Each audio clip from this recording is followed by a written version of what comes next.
Yo. Yeah. What up, friends? Oh, how are we? How are we? How are we? How are we? Joe, my brother McDeegs, Pablo, JTP, Muddy Dope. What is good, guys? Let me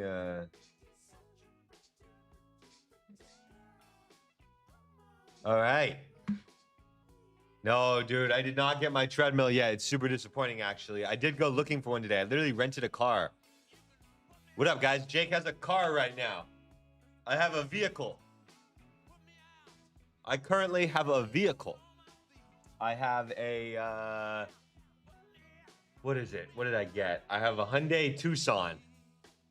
A Hyundai Tucson, baby. It's actually quite nice on the inside. You know what I thought was crazy? It's a really nice car on the inside, except the weird part is it still has a manual seat adjustment. Is that normal for a car to be like really high tech and advanced on the inside, but you still have to like manually adjust the seat? I'm just like so confused. It has like Apple CarPlay. It has all these advanced features, but it like you still have to adjust the seat. You use the thing. I'm like, wait, didn't that get changed like a billion years ago? I just gave whatever they gave me, honestly. I just selected the big one in case I selected the biggest one, which is actually probably not wise because it was like double the price of a sedan. And I was going to go pick up a treadmill if I could find one. I don't even think I could fit a real treadmill in there.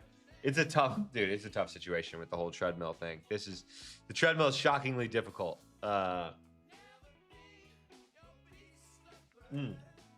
Good evening, my friends. How are we? Happy Sunday.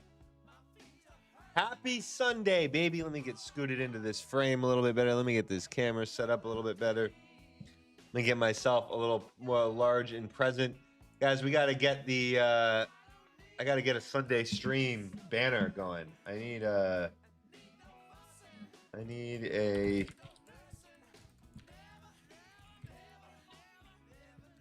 how are we, my friends?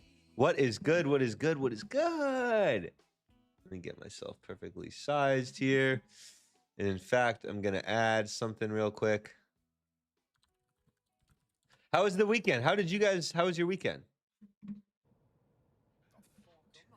200. What did you guys, anybody do anything fun? I won't lie. I did nothing. I played some video games. I guess that's fun. But other than that, I did absolutely nothing. Like words cannot explain how little I did. So I'm going to live vicariously through you all. Did anybody do literally anything fun? I did nothing fun. I guess I swam a lot. Let me pop out the chat here. Good evening and happy Sunday, my friends. I hope you're doing well. Went to Yatta concert. Keith Urban showed up. Oh, damn. In the simulator each day. All right. Went to church and got high. Hey, I love that. Drank beers and Jazz Fest. Yo, you know who? Whoa, M. Barker. That's crazy. I'm sure that Connor Callan was also at Jazz Fest. Or like Connor Callan, who like helps us run part of our customer service and such.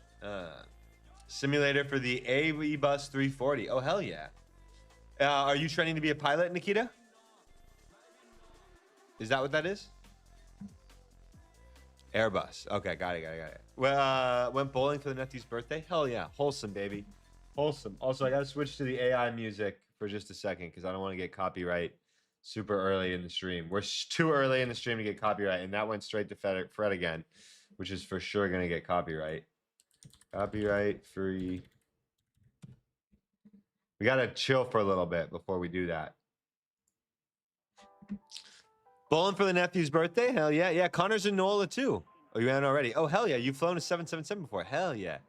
Are we trading NQ or gold? I don't know. The market's not open for an hour yet, so I'm not entirely sure which one I'll trade.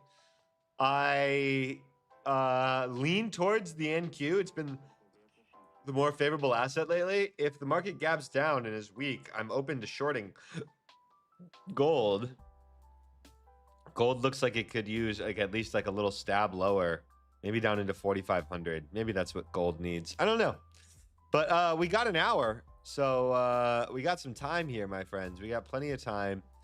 But I mean, I'm looking at any dip on this chart as buyable. So, I mean, I don't really know what would have to happen. I feel like the market has factored in all the different war scenarios. I don't know. Like, is it crazy for me to think that like the market is efficient enough? I guess here's the question I have. If the market is so smart and so efficient all the time, you'd assume it's priced in all outcomes of the war. Like I know that is that a crazy thought process?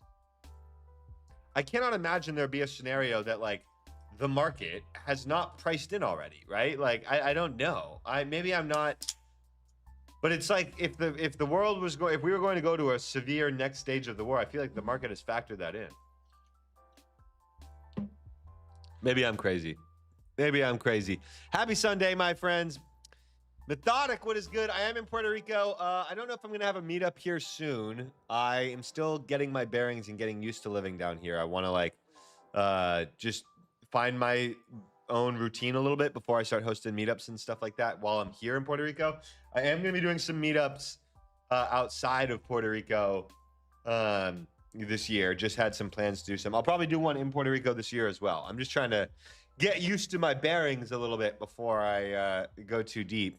No, I love it though, man. Ron G, what is good, my brother? I am addicted to streaming, and guess what? I'm just getting started before you pick up later tonight, bro. I know that you've been waffling a bit. Guys, if you're in the chat, can we give Ron G a little bit of love? Because this nighttime slot is Ron G's slot. And on Ron G's slot last week, on Thursday specifically, there's a motherfucking like 2 flies over here that are going to kill me. I hate these flies. I hate these flies. Dude, the bugs in Puerto Rico are bad. The bugs in Puerto Rico are bad. I have a housekeeper that comes 3 times a week, so I promise you, it's not me being a mess, even though I am messy. Ron G, can we give him some love? Because on Thursday, on his Asia stream at night, he called out this NVIDIA trade, man, and he's been talking about it all week on streams in the Discord. Huge love to Ron G. Huge love. Dro King, what is up? Hysteric Fox, 3-day weekend to work. Nights. Schedule is awesome because you can catch NY and Asia Open every day. Hell yeah. That's a good... Hell yeah. I like that schedule. Hell yeah. Cup of Joe getting the first payout with Tradeify. Yes, you are. Yes, you are. Let's go. All right. Good afternoon, everybody. Evening. What is it? Afternoon, evening? I see the sun out there. It's the afternoon. What is good? Kiki, Robert, G Strand, Pablo, Vulture, M Barker, Victoria, Ramirez, Sage, Jesus, McDeegs, M Barker, Ground 2, A Cup of Joe, Dro King, Hysteric Fox, Methodic, Matthew Funk, Nikita. Oh, what is good, my friends? Doug, Sigma, Kleppy, Rob, Cap the Great. What is up, everybody? What is up? What is up? Jader, what's good? Everybody, I hope you're doing good, my friends. Eggman, what is up, guys? Dude, what is up? What is up? What is up? How are we? So yeah, we have 50 minutes before the market even opens. I don't really know. I was thinking about this.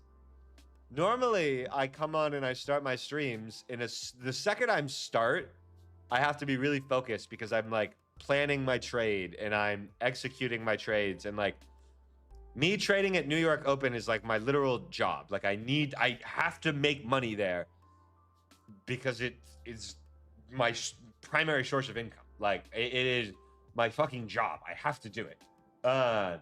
So as soon as I start the streams at like 8 a.m., I'm locked the fuck in, right?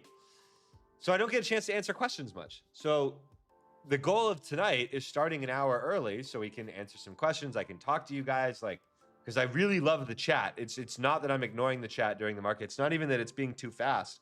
It's just that I need to be focused.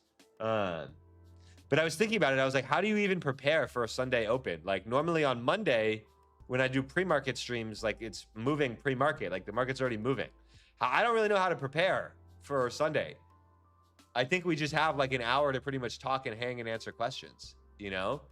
Because I don't, is there like a prep strategy that I'm supposed to be doing right now? Like, I have my levels. We could gap down to here. I have no idea what's going to happen. We might gap down 200 points. We might gap up 100 points. Like, I don't, I feel like we have no idea until the actual time that it starts. You know what I mean? So I'm here for you guys. I'm here. I'm chilling. I've got my joints. I am here. I want, dude, I'm open trading questions. Take advantage of this window because I know during the New York session it's a little bit hard. Who's got some questions, my friends? Is there anything going on that I can help talk to you about? I am planning to trade. The market is just literally not open yet, so I can't. This is a weird. I don't really. I'm not entirely sure. So fire some questions away, guys. Fire some thoughts. Other than that, it's basically, I consider this like a little bit of a happy hour session. I might grab myself a Corona. Maybe not till a little bit later, but I might grab myself a joint. Who knows? It's happy hour, baby. And everything goes during happy hour, truthfully. Wow, the sunglasses really do help with I have two pretty bright lights on my face. The sunglasses help, but it's like orange. These don't do shit. Those literally do nothing. What is good? Lomeli, my brother, what is good? Smoke, you will get clarity. What's good? What do you suggest to someone who's in the break-even / small loss phase? Excellent question. Honestly, we might clip this later, so I'm just going to make myself bigger because, I mean, again, the market is literally not moving right now. So I'm going to take up half the screen.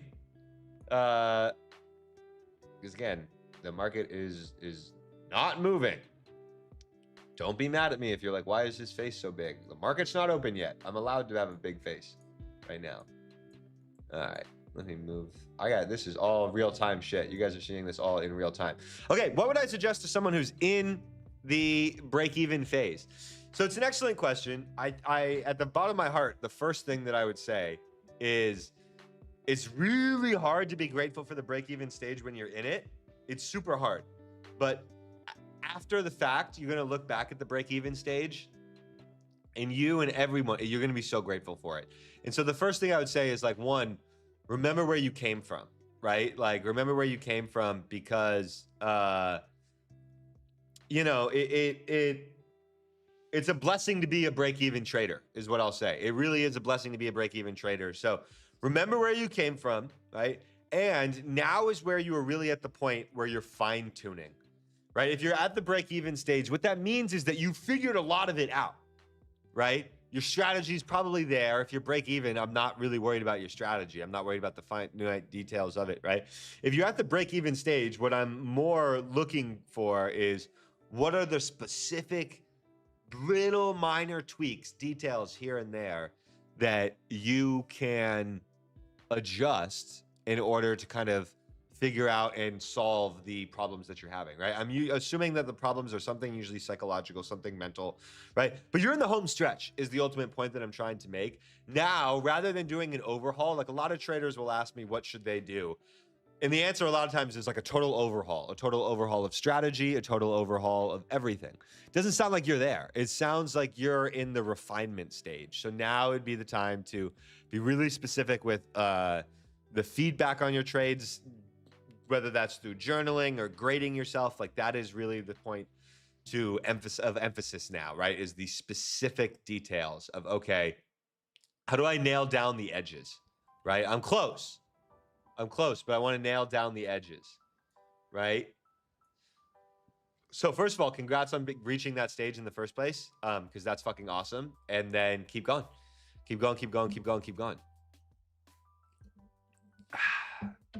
What is good, my friends? What is good? I was meaning to do something. What was I meaning to do? It was like, oh, I want to do something. Oh, I have to post in the Discord that I'm live. Because someone asked me to do that. Hassam asked me to do that.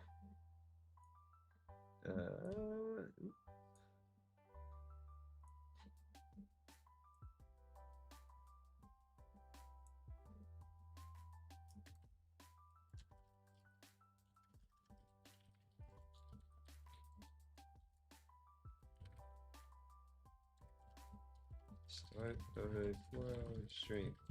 Sorry, I want to just post that in the Discord. All right. What is good, my friends? What up? What up? What up? What up? What up? All righty, let me get through some of these questions. I'm going through the chat very slowly. I lean towards a gap down. I also think we're going to get a gap down.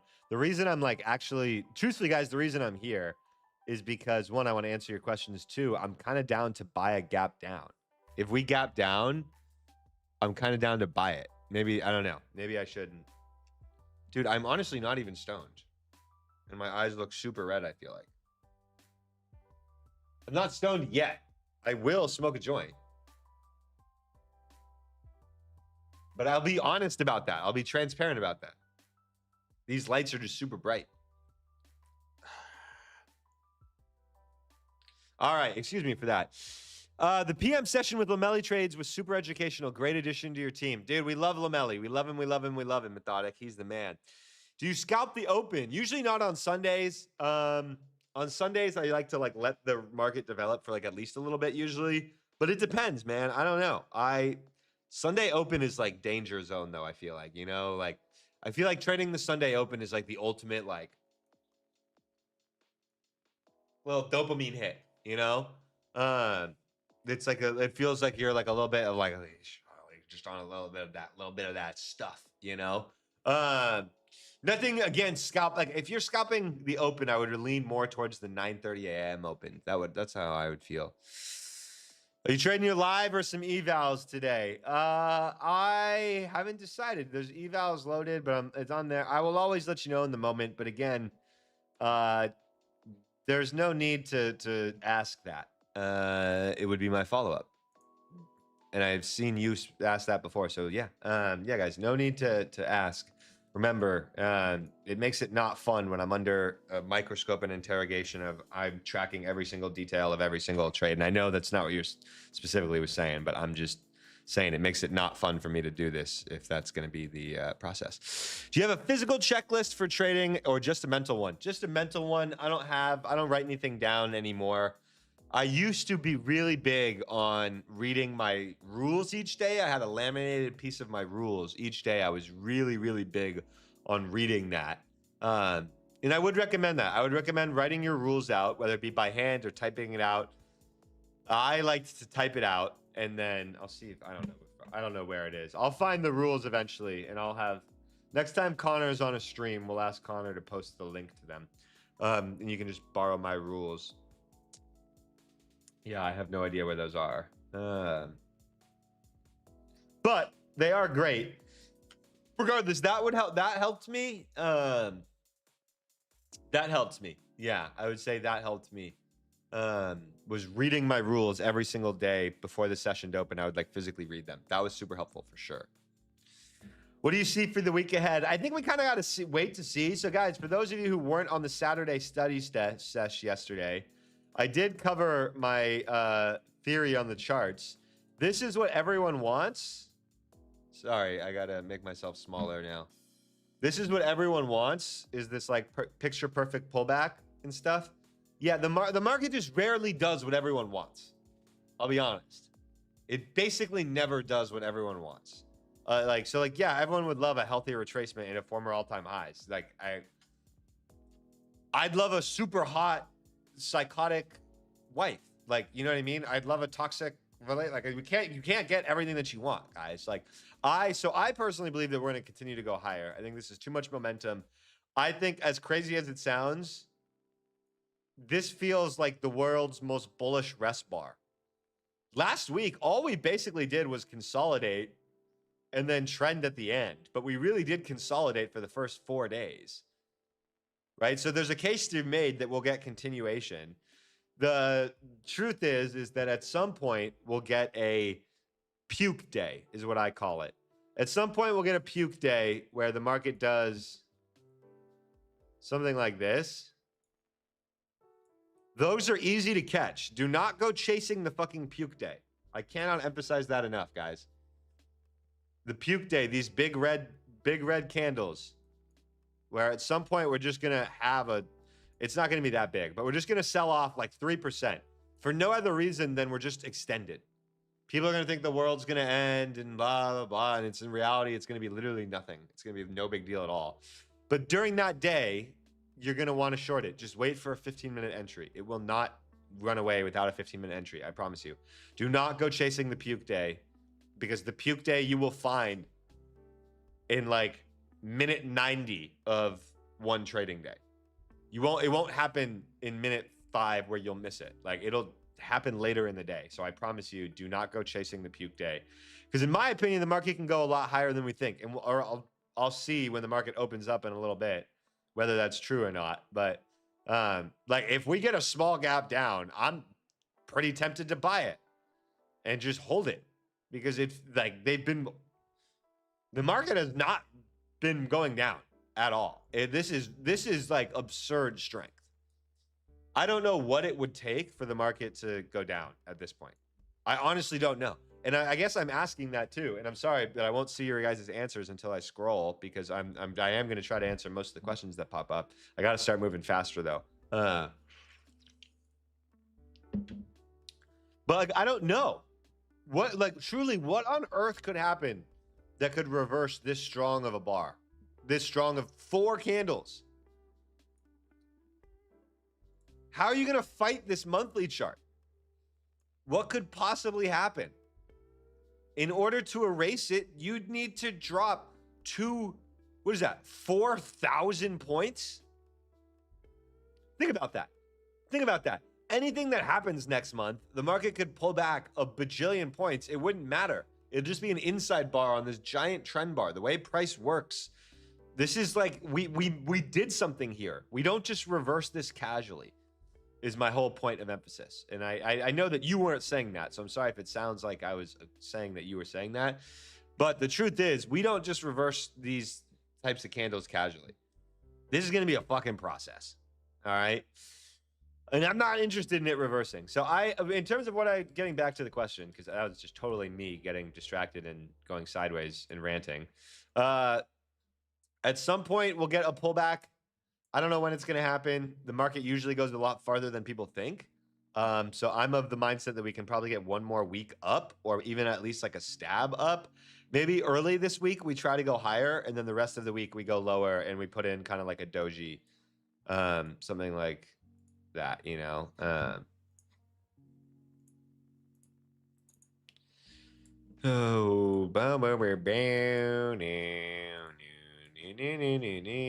Like, what if we just closed a little candle?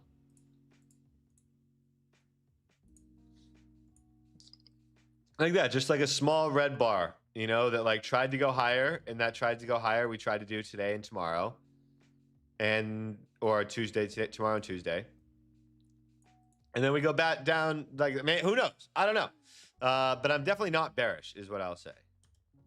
I don't really care what happens with the war at this point. I care on a human level. I don't care from a market perspective, because I don't think the market cares.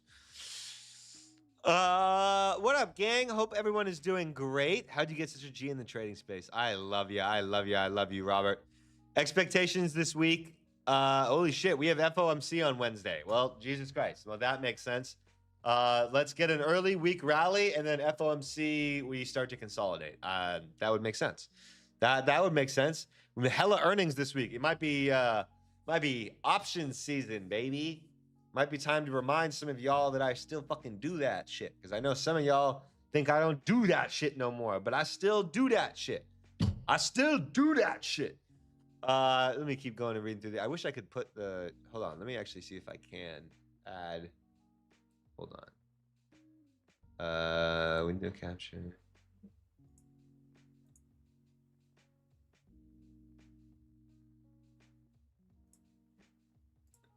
This is janky, and I wish I could just like do it the transparent way. I need to figure out how to add the chat to the stream.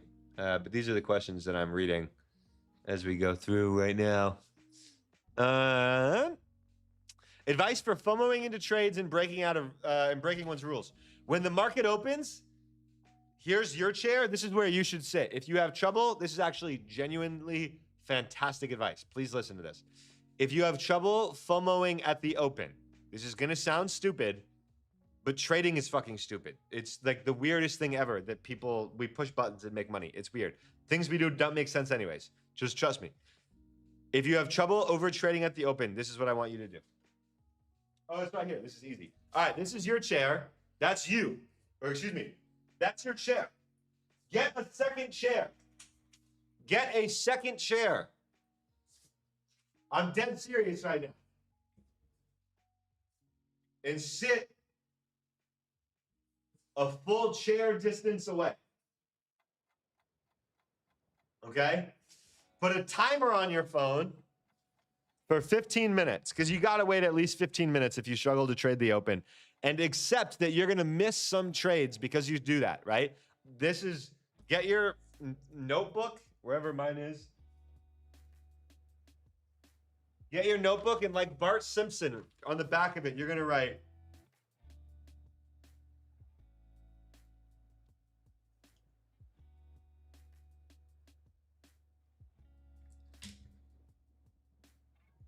on the back of on a notebook, a blank piece of paper, over and over again. I want you to write that specifically at the open.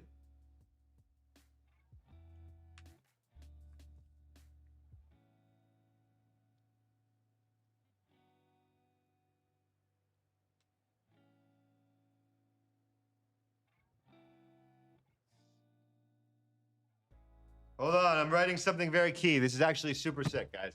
Please bear with me. I promise this is worthwhile.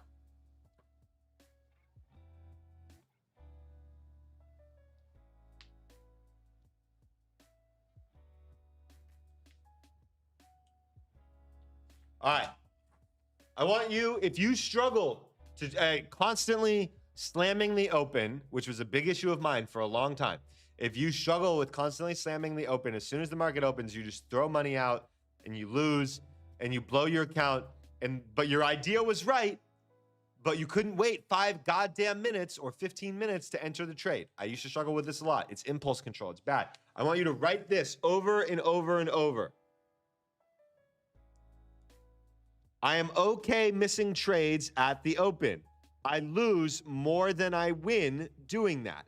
Insanity equals doing the same thing and expecting a different result. Write that 100 fucking times. I'm dead serious right now. What you're conditioning into your brain is the idea that it is okay to miss those trades at the open because they harm you more than they hurt you. The hard part about skipping the open is not skipping the open, because you can do that for 4 days in a row where you sit back and you wait 15 minutes and it's no problem, right? The hard part is on day 5 when you really want to long at the open, but you decide not to because you're following your rules, right?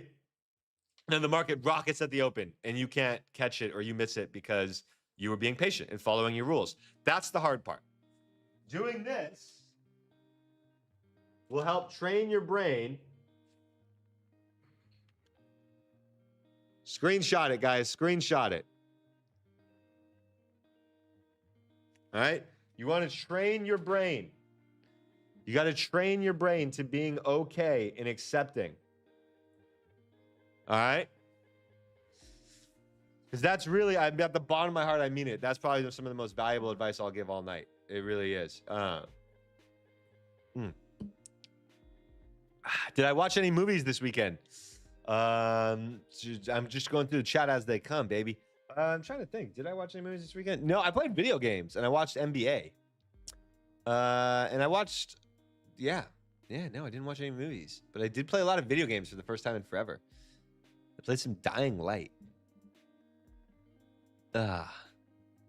What up, my friends? Happy Sunday, by the way, everybody. Welcome to the stream. The markets don't open for another 30 minutes, so I'm just here chilling with everybody, answering some questions. I want to answer some questions, and yeah, let's actually get a poll going here.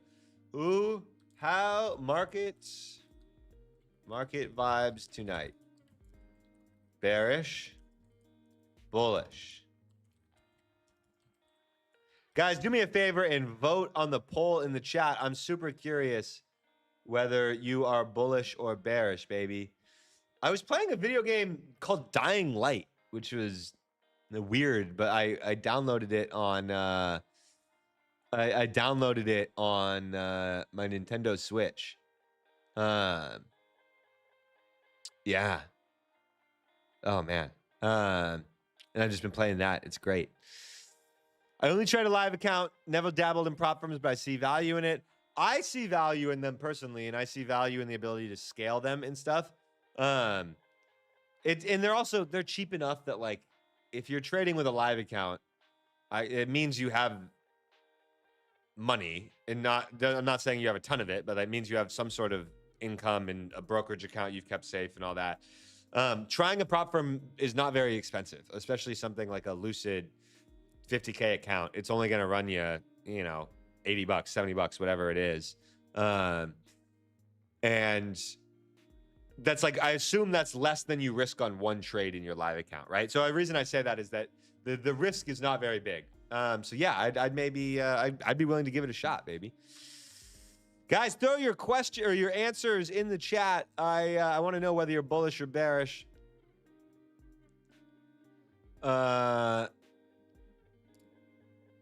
MM15, everything's amazing, but the level indicator won't work on the Nifty chart in TradingView. Can you throw that in Discord? Throw that kind of stuff in Discord, Guav, in the bugs channel in the Discord, because it's been working for me great on stream. So this is not a place for us to try and solve that. Go ahead and throw me that in the Discord. Yeah, I haven't had a single issue with it. On the Nifty chart, I don't know what Nifty is. What is good? What is good? Where's my fiat? That's the $1 million question, baby. Swaller Futures, one of my favorite traders, brother. Who are your mentors? Bro, I had a ton of them. I'm very grateful for every single one. I was able to learn from some incredible traders. But I'm a piece of everybody. Just little bits here and there. So I forget which stream it was, but I've listed them all out in the past before. I'm very grateful to be where I'm at now, but I'll tell you guys this: when you reach the goals that you are, the goals that you have, it'll be because of what you've achieved. I assure you of that. So as much as I hope that you find me as a mentor, trust me, I'm very happy to be a vessel of information. Your success is your own, though. Your success is absolutely alone. It's absolutely your own. Stow that shit. What up? What up? What up? Gang, gang. My problem is Ray won't trade my account for me. That's facts, Omar. I won't, just because of legal things, but maybe for you, I would work around that. I did get a 20K on the line, by the way, this weekend, Omar. I got a 20K on the line, baby, which was pretty fucking sick. Pretty fucking sick. In Hawaii, eating a poke bowl with a cold one on the... Oh, my God. What a fucking night, baby. What a night, what a night, what a night. What is good? What is going on? Smash the like button. How to fix over trading. My biggest piece of advice for over trading would be use a daily loss limit. Yeah, that truthfully solves most over trading, because most over trading happens when you're losing money, at least for me. Most over trading happens when I'm losing money. Yo. I did see the Lucid Max thing. It's very awesome. I haven't traded a ton with Lucid since my last payout from them. I love them. I am now on the path for that same pursuit. You know what I mean? I'm now on the path for that same pursuit, because Lucid Max seems sick. But I have a bunch of evals, dude. I have a lot of evals. On Friday, I bought a lot of evals. All right. I bought a lot of evals. I made a lot of money last week. On Friday, my way of not losing a lot of that money in my live account was to trade a bunch of evals. And I made good progress on them, including this one right here. We got halfway done on this take profit trader eval. I will be using some take profits tonight on stream. I've got some Tradeifys I'm trading. Got an alpha I'm trading. I've got one Lucid I have to trade. I got an inactivity warning from them, so I literally have to trade it. Yeah, baby. Yeah, baby. Is Ron G jumping on afterwards? Yes, he is. This is going to be a 4-hour stream. It's going to be super sick. I'm excited. We're doing me 5 to 7, Ron G 7 to 9. We'll see if maybe I can even patch. We'll see how I feel. If I'm not dead tired, might patch into Ron G's stream for a minute. I've been wanting to trade futures. What platform do you use? I use Tradeivate. Even on my personal brokerage account, I use Tradeivate. I will say this. I got a friend. His name is Joe. Never mind. I take it back. But I don't know. I don't know what he wants. I don't know what you want. I don't know how much information I'm supposed to spill because it's still beginning stages. I know someone. That's like, gosh, I'm shutting myself up now. I'm not continuing that sentence. I use Treadmill is who I use right now. Boom, boom, boom, boom. What time is most volume during Asia and London session? I actually don't know. I don't trade them regularly. I like trading just the first hour or two of Sunday. And then I usually don't trade, but Ron G likes to trade 7 to 9 p.m. Eastern. That's when he streams. I believe that some volume comes in around 8 p.m. That's when Asia opens. And then London opens right after Alan hops off, so around 3 a.m. Eastern, and he stays on for a little bit into the volume area. So probably around 3 a.m. Eastern, I would say, is from my understanding, is when volume picks up a little. Because Alan tells me he just stays on. Guys, can we give a little love in the chat to Alan? He's going to be on at 1 a.m. Eastern tonight. He has been an incredible stream host. Super lucky to have him as part of Project 365. So give a little love in the chat for Alan. Love, love, love, love, love, love, love, love, love, love, love. Probably get another gap down and open and fill. I'm thinking we might. We'll see, but I'm thinking that we might. So you trade options? I do. I trade futures and options. I haven't traded options in like a month or two. And I stopped trading options at the end of last year just because I was moving to Puerto Rico. So I was waiting for my tax grant to take precedent and take place. Didn't really feel like paying, making. I just didn't trade options for the last part of the year. I traded a bunch of futures prop accounts, try and get them over. Try to get them ready for payout at the end of last year so I could take payout when I lived in Puerto Rico. And I did that. So I haven't traded options much. I have traded them a couple times this year, but futures have been great. So I just haven't felt the need to go back and trade them daily yet. But I also haven't seen a ton of opportunities. I'll be honest. I didn't see, shout out to Ron G on NVIDIA I didn't see that vision. For whatever reason, I came into Friday and I saw this chop and I was like, that's not worth it. I'm not going to touch NVIDIA today. Shout out to Ron for seeing beyond what I saw, because that was a super powerful move. And I don't know. I just didn't see it. So I just haven't seen a lot of options trades this year. This is, where's the chart here? Let me pull up the chart. This is the NVIDIA chart. I had trouble seeing this. Shout out to Ron for seeing the vision on this. It's a bunch of inside bars breaking. It makes total sense. For whatever reason, I don't know. I scrolled past it on Friday. So it's not intentional. I love options. They're just I think futures are better on a daily basis, and I just really haven't found an opportunity that's called out to me too much in a while. But believe me, I'm ready. Money's in my fucking Robinhood, who I've been trading options with for the past year or so. Yeah, I'm ready. Futures have been a lot easier lately. Let's see. Get this box back. Good afternoon, my friends. Good evening. Happy Sunday. We have 20 minutes till the market open. Hello, hello, hello. What up, what up, what up? The plan is wait and see for now. Wait and see. I don't trade oil much, but I will pay attention to it once the market opens. I'll be honest, I'm not much of an oil trader. I'm mostly NQ and gold. That's what we're going to be watching tonight. NQ and gold, baby. And ES, all the other indices. We'll watch a little bit of oil too. I'll watch oil. I've never tried. Maybe it's tonight that I trade oil. Fuck it. You guys got me. Hands up. You got me. Maybe tonight's the night I trade oil. Who knows, dude? Who knows? William says, hello, Rake. I'm a relatively new trader. Does $99 a month cover the Discord Masterclass level indicators? Great show, by the way. Thank you so much for the support, William. Yes, it's everything. It's the only thing I sell. It has everything. It will be the only thing I sell. It's the only thing I sell. And it comes all in one. I'll never sell it piece by piece or anything like that. It's all in one. It has everything. It would be great for a relatively new trader, in my opinion. You'd be starting in a great spot. In my oh so humble opinion, that would be an excellent, very wise decision. Just if you're a newer trader and you don't have to jump through a bunch of different hoops on relearning bad habits. Yeah, absolutely.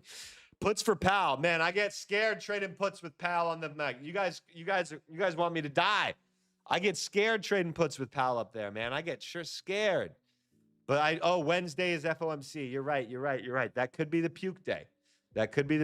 Let's see. Wow, that's actually an interesting idea. I hadn't considered that. What if Wednesday is the puke day? Okay, if that's gonna happen, if we're gonna puke on Wednesday, we're running hard into that. The puke does not come after multiple days of consolidation, for reference. The puke is something similar to this, right? On gold, this big ass puke, or car. All right, it's gonna come. When it would probably happen would not be Wednesday. You know when it would be? Thursday. Guys, I'm painting the vision right now in my head. And who fucking knows if this is right, but I do actually think this is a fairly accurate piece of analysis. I think early week, Monday, Tuesday, we rally. I think Wednesday, we get good FOMC news, whatever that means. I literally don't know what that means, but I think we get good FOMC news on Wednesday. Thursday, we gap up overnight, and that's when we trigger the puke day, is on a gap up. Puke days usually come after gaps up. They're just a little too extended. Small gap up here, but puke. Puke. And okay, again, let me please, at the bottom of my heart, let me get something through my head and for all clips, blah, blah, blah.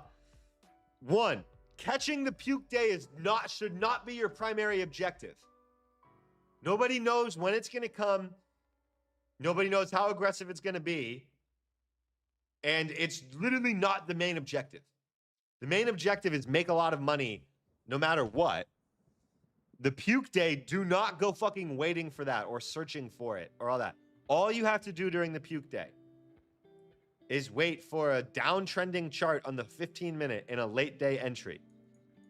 Scroll back a couple of months to when we had here, boom.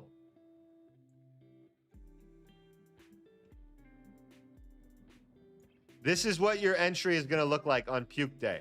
Something like this. Or like this. It's going to be after several hours into the day, okay? You're going to confirm that the market is no longer going higher. You're going to be fucking positive of it, that the market is no longer going higher. And you're going to ride the momentum. And this is a 15-minute chart, but you're also going to use the hourly chart.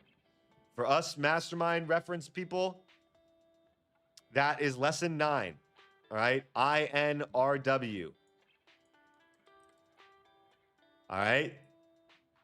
That is what we're going to, the puke day. Here's why I cannot emphasize this enough, guys. Do not stress yourself out waiting to try and catch the puke day. Because this is not hard to catch. This takes place at like 11:30, 2 hours into the day. If a trade takes place and it offers a second entry. And yes, you might have gotten stopped on one, stopped on you can catch a fucking puke day.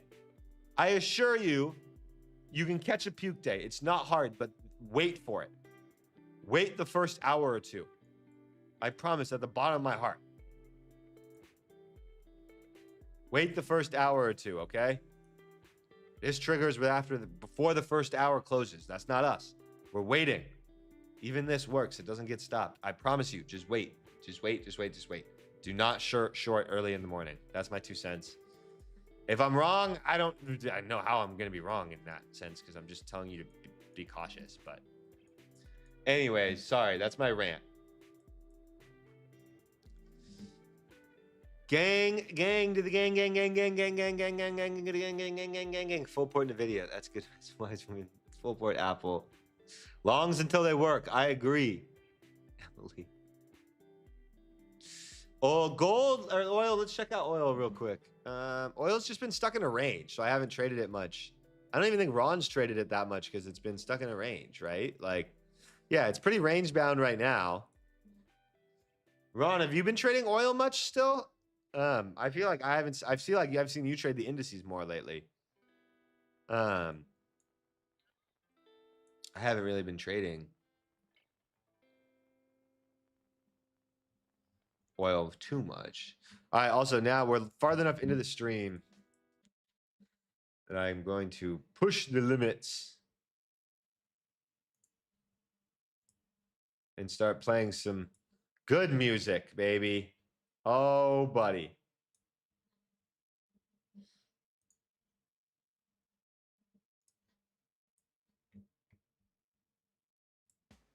This song is creepy as hell, but it's actually a great song. But it actually is really creepy if you listen to the lyrics. Happy Sunday, my friends. Welcome to Project 365, the Rake Trade Show. Just reading up the chat a little bit. Let's go ahead and close and get me down into proper size as the market prepares to open in about 10 minutes. I will continue to answer questions, but I'm going to get this off the screen. Oh, guys, I'm sorry. I didn't move very far in the question answering. I did not make a ton of progress on it. And now I'm scrolling ahead. What is good, my friends? What is good? What is good? What is good? What is good? There's fucking 2 fruit flies surrounding me. If anyone has the cure to fruit flies, please tell me, because I put apple cider vinegar in a cup, and they are not dying. They are not dying, baby. I am trading Globex. I'm trading the next hour, basically. And then Ranji's taking over. Let's see. I mean, right now, I'm just going to try to buy the levels, I think. We get a gap down into these levels. I'm down to buy it. I think that is. Zevo Lights. Okay. Let the maid take care of the flies. Bro, she's here a lot. And I still have fly issues. I don't know what to do at this point. Trump news effect on the market. I don't know. We got to wait and see. We're going to find out in 10 minutes. I don't want to try and predict it. The paper funnel in apple cider vinegar. I've tried every apple cider vinegar trick, bro. I filled up my sink today with apple cider vinegar and soap water, and that got some of them. But they're just, fruit flies are just a fucking problem in Puerto Rico. I like these glasses better, I think, but they don't do shit for the blue light. Yeah, pro fly killer. Dude, I don't know if I'm ever going to be able to move to the AC side of the house, which sucks. I am going to move my desk to the other side, though. I did go to Walmart today and buy a bunch of weights. All right, my friends, welcome to the Sunday stream, baby. I am so excited for another week of Project 365. Thank you all so much for being here. The markets are hot. We are going to see if we can trade and find ourselves a little Sunday action. There was some Trump news over the weekend. He's threatening to blow up Iran again, which is at this point just feels like Tuesday to him. You know, I'm not trying to, I'm sorry that I seem numb to it by now, but I genuinely feel numb to it. It feels like this is just a part of what we prepare for as traders, is Trump blowing up some portion of the world, you know? So I don't know. The markets don't seem to be reacting. I don't know. We'll see how they look. So far, every gap down has been an absolute blessing. So I'm wondering, maybe do we get a gap down that we can buy again? I mean, who knows? Who knows? Who knows? Who knows? Who knows? We're about to find out, though, baby. We got about 9 minutes till market open. I am super excited to be here. Try and get myself centered a little bit. These glasses, I think, look cooler, but they do nothing for the blue light. And I have 2 lights very aggressively shining at me right now. These are big. These are the ones that do. These actually do something for the blue light. These are worthwhile. I did not get a Guinness. I did not get a Guinness. I did rent a car, though, so I will be driving in search of a Guinness this week. I did rent a car. Yeah, baby. Happy Sunday, Alex. Chris, my dude. What is good, brother? White Thanksgiving. Nirvana. Okay, well, I'm going back to that. That's the best piece of fucking compliment I've ever gotten in my life. Nirvana, Kurt Cobain vibes. That's fucking fantastic. That's a dream. That's a dream come true.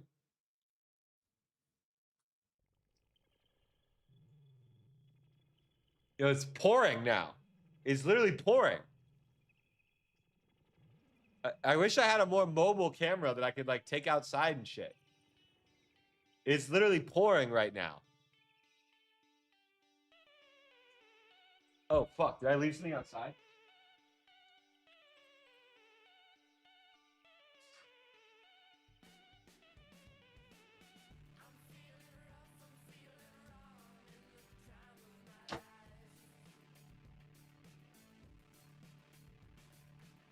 Hold on, guys. I need a fresh water. I need a fresh water, and I gotta pee before market open. Let me leave that note on there. Because people really be coming in and think I'm gone. I am peeing. BRB.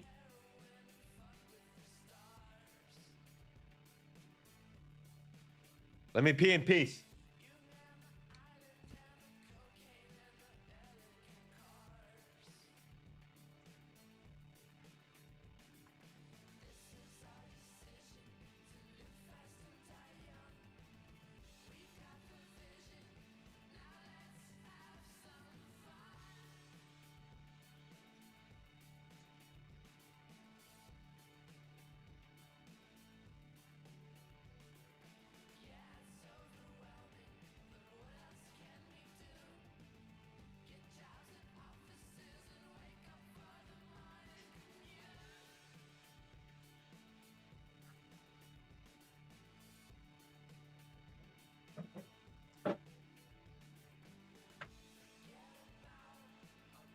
It's pouring. It's pouring out. It's pouring. It's literally storming. All right, guys, put your answer in the poll, in the chat box here. Are you bullish or bearish? I'm seeing 53% bullish, 47% bearish, which means you guys haven't fucking decided on shit. You guys aren't giving me any edge whatsoever. Patrick's Irish Bar. People have said that, but we checked we checked on Saturday stream. We like looked at pictures. It did not look promising. That's all I'll say. It did not look promising. I don't drink. I literally never consume any liquids besides water or sparkling water or Guinness. But I have this Coke Zero and it's just staring at me in the face. And I'm going to have it. I'm having a Coke Zero, guys. Happy hour.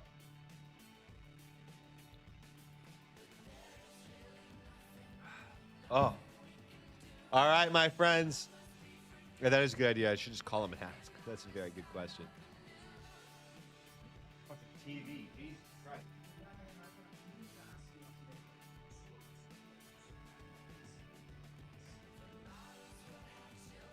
I was playing PlayStation.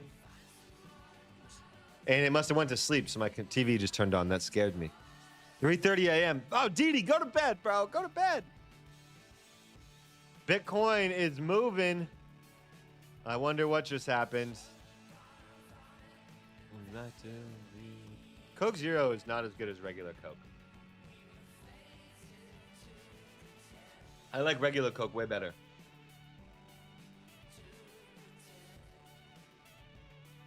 Am I crazy? Do you guys prefer zero or regular? I would never drink the regular one. Just because it's a bajillion calories. All right, my friends. Happy Sunday. We are 4 minutes away from market open. I am trading. Got some take profit traders evals that I'm halfway done here. Gonna try and finish those off tonight. Also have my live account, willing to trade it if something sets up perfectly. We'll see. I am on for the next hour. Then we'll let Ron G go and let Ron G, the peacock, fly. Ron, if you're on already, do you have an alpha account for tonight already?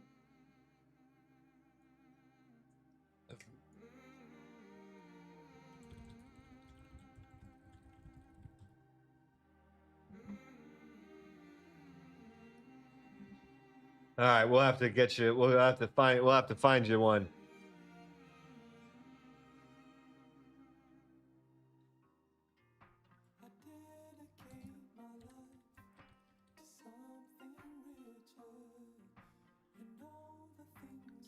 I don't know how many we got left from this recent batch.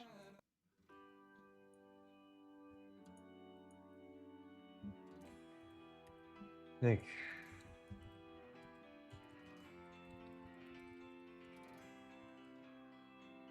All right, my friends. As a reminder, Lucid, one of our favorite prop firms, is 40% off to celebrate their birthday, 1-year anniversary, $175 million paid out to traders. I will be giving away a Lucid account tonight, so stay on the stream. I hope you enjoy. We love having you. Let's see if we can catch something nice. Little Freebird on the beat. Oh, I'm not mad that Freebird's starting as soon as the market's about to open.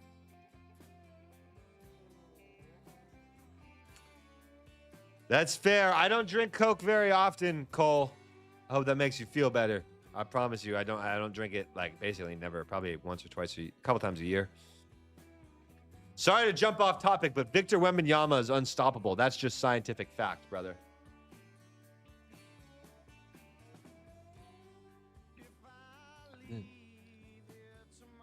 RTY looks pretty good. The NQ is the strongest, so I get the desire for people to want to play catch up, but part of me is just like I want to play the best one, and I think this is the best one. Is the Nasdaq? Is what I'm thinking. But I see the like RTY. The daily chart looks good for sure. They all look good. They all look good. You know, it's all bullish consolidation at the highs. Spurs are going to lose to the Wolves. Damn, son. Damn. All right, guys, we had 170 votes. Oh, Guzman, what's good, baby? Oh, what a fucking legend you are. iPhone and MacBook. God damn. I hadn't flipped to ES. All right, so markets are open. Looks like a very small gap down. Very small gap down. I think it's probably a buyable dip. Yeah, would be my guess. I'm not going to buy nothing. But yeah, that's what I mean. Markets are I don't think the markets are too worried about the war news. At this point, they've factored everything in.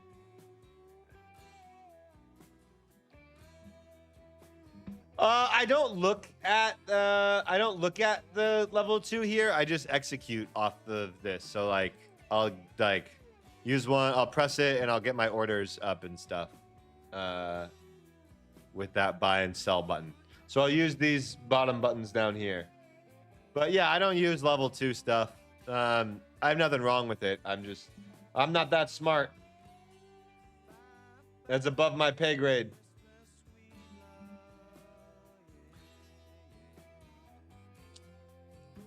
Oh, guys, 348 viewers on a Sunday. Happy Sunday. Thank you so much for tuning in. I am Jake Ricci, Rake Trades. I hope most of you know me. Some of you may not. I am your founder of Project 365, the Rake Trades YouTube network. We are live 365 days. We're at week 3 now, which feels crazy to say. At one point, guys, I'm gonna introduce this. I'm gonna say week 17, and it's gonna be fucking nuts. We're already gonna be at week 17. That's so crazy. But we're at week 3 right now. Live at least 6 days a week. Lately, we've been live 7 days a week. I haven't missed a stream in forever. Super, super grateful to have you. Not only do I trade live, but I have some incredible co-hosts and hosts that also provide analysis, educate, trade live, all of the above. So make sure you tune into the channel, guys. I am super grateful for every single one of you. Let's see what we can get today. I like to at least let these first 5 minutes close. My gut tells me we're going to hold the lower end of this range, but that's just my gut, you know? My gut is my gut.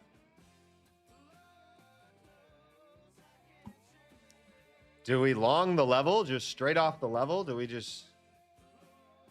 It's 5 minutes into the day, though, you know?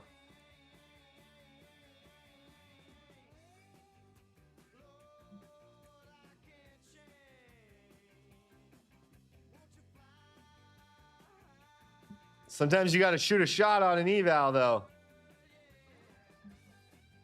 All right, I'm starting with one. I'm starting. I'm interested. I said if we gap down into the level, I would do it. I'm also FOMO controlling right now because I have literally one contract. So that's a manner of risk management in and of itself.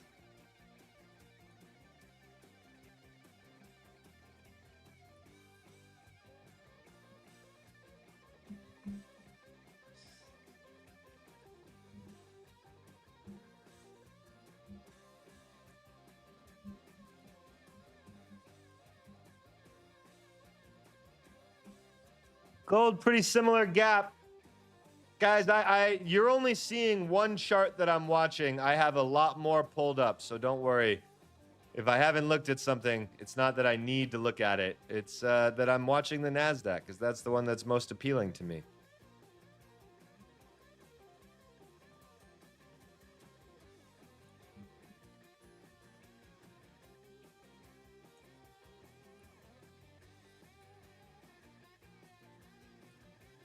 This one contract's not going to do nothing for me. Either it's not going to hurt me or save me. I had some FOMO, so I wanted to, in case we held the level and rocketed off, I was like, let me get one on. Let me get one contract on, just in case.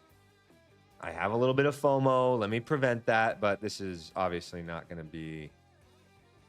Who knows? I'll leave it on for a second. We have rejected the level so far, though.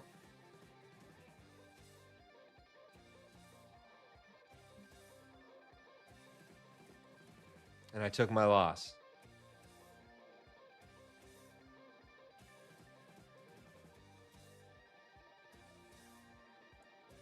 Okay, guys. I'm down 465. All right, I got that out of my system. We're alive, baby. We're alive and well. This is a bit more weakness than I expected the market to show. I will say that.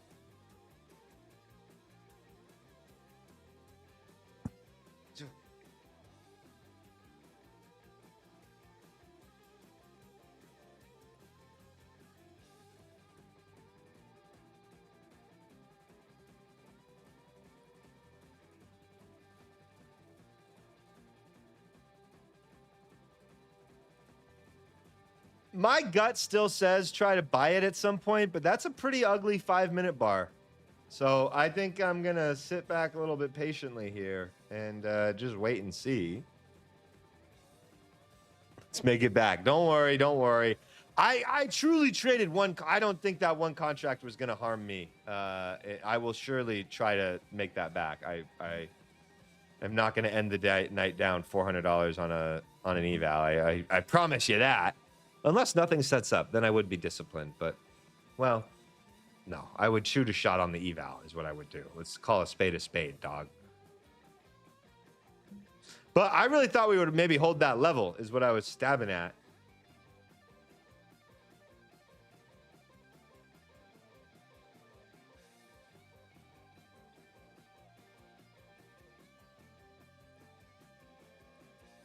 Without that level there, the NQ looks pretty ugly. And when I say ugly, I mean on like the most short-term basis possible. She looks very, very bullish in literally every other factor. But perhaps a pullback to one of these lower levels? Perhaps a pullback to 27,200s, 150 points? Nothing to sneeze at.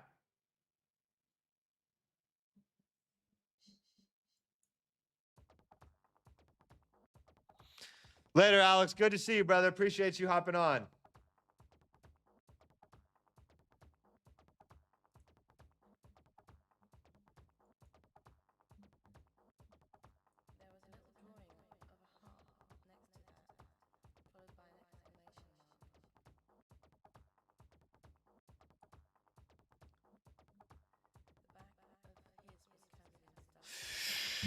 This song usually gets me copyrighted.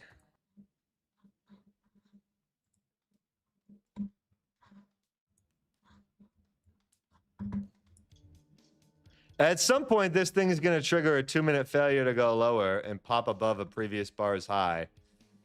And it's going to tempt me. And I don't want to do it. But I also kind of want to do it. So that's the mental debate I'm having right now.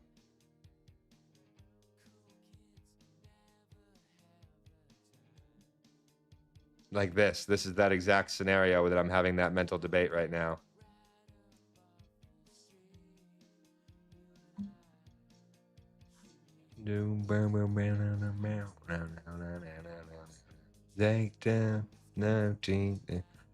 Good evening, my friends. Happy Sunday. Welcome back to another Project 365 Sunday stream. I am super glad to have you. Week 3, baby. Let's get it. Let's get it. Let's get it. I use a very basic price action strategy revolving around trends, levels, candles. I don't use anything advanced like order flow, or I hate calling ICT advanced because I don't think it is advanced. I think it's just fancy words.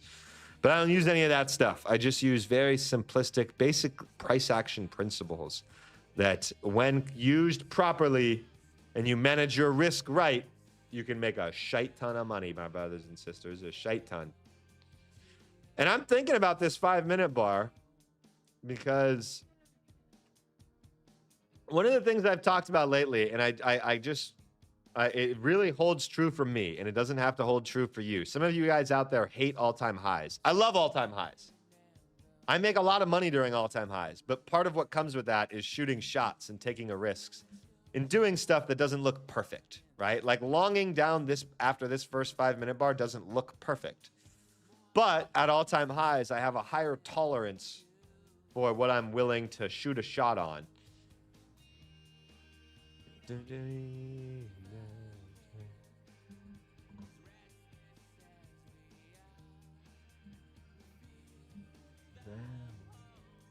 I love this song. This song reminds me of like 2000s radio.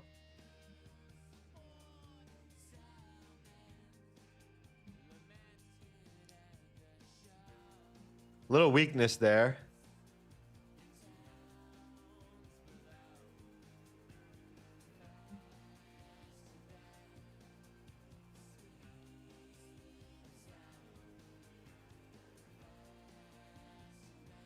Let's see. Good evening, my friends. Happy Sunday. Welcome back to Project 365. Just watching the NASDAQ right now. Trying to see if anything interests me. I don't really know. Maybe if this 2-minute were to change the trend. That being said, it looks like it's going to continue down. I am not really interested in taking a short on a 2-minute like that. Maybe it's not my cup of tea, but if you put a gun to my head and explained it, I could understand why you're doing it, but it's just not my personal cup of tea.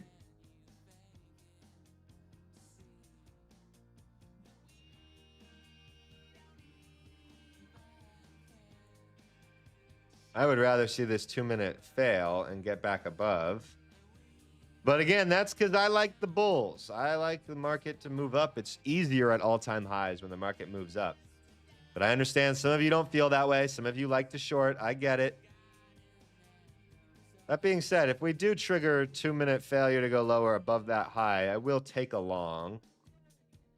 Try it because it's all-time highs and I've been thinking about it. So we'll see.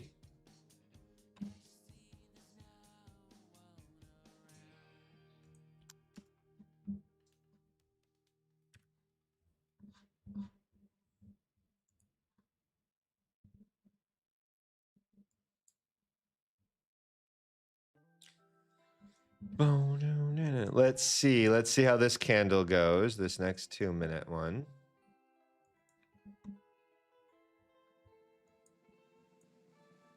Again, I'm not in a real press to trade, though. I'm willing and able because Sundays have been volatile and fun lately, and I've had some FOMO. But I'm not going to take something just to take it. I would want some real, genuine validity to what I'm doing. And above that bar is high. I will do it.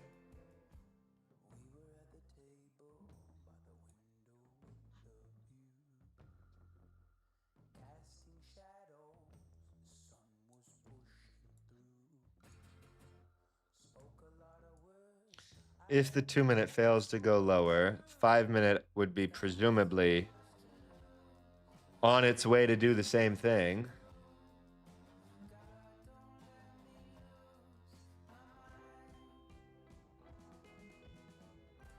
Trouble on my left, trouble on my right. I prefer the 2-minute to the 1-minute for sure. Your personal Kevin J. Wow, 400 on a Sunday. My friends, thank you so much. How are you guys? How was your weekend? We did a whole Q&A session earlier today, by the way. So hopefully you have a chance to go back and watch the earlier portion of tonight's stream. I'm hoping I am long, presumably if I get filled. I'm going to be trying to be long in Q here on an eval. It is an eval. I would hope you guys can see that because it's literally on the screen. All right, I am in. Let's see, man. Little 2-minute failure to go lower. We've now flipped that trend on the 2. It's a very aggressive entry, obviously, but this is Sunday night, baby. I'm trying to catch a low.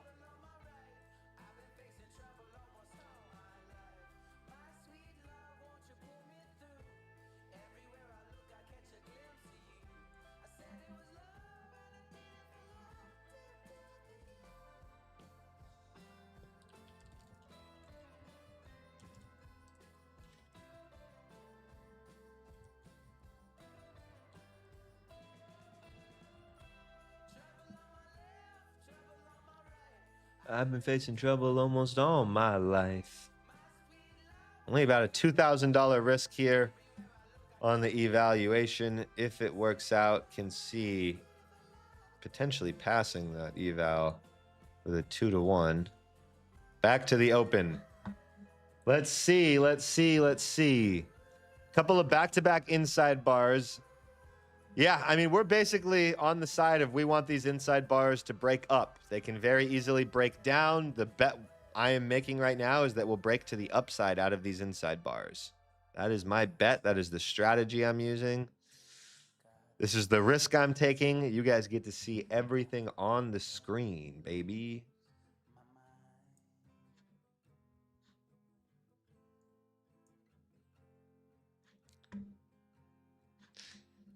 All right, let's see. We have now broken above the previous inside bar's high. That's good, but we want to continue. We don't want this instant failure.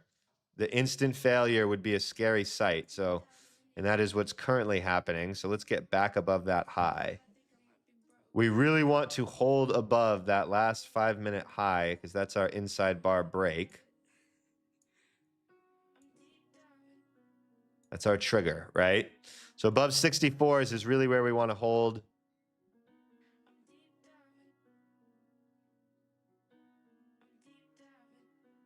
I love this song so much. I learned the piano to play this song.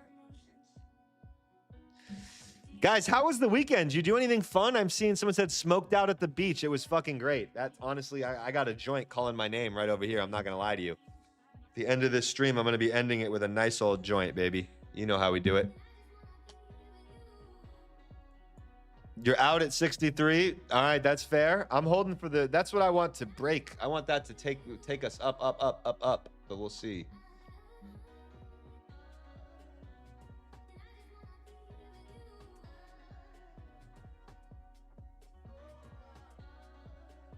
Come on, NQ. Give us the break, baby. Give us the break.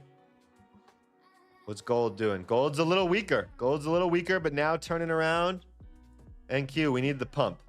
What does the 15-minute look like? NQ, we need the pump. This has all the potential in the world. I like that spike. Right into these former highs. We need the pump. We need the pump badly, NQ.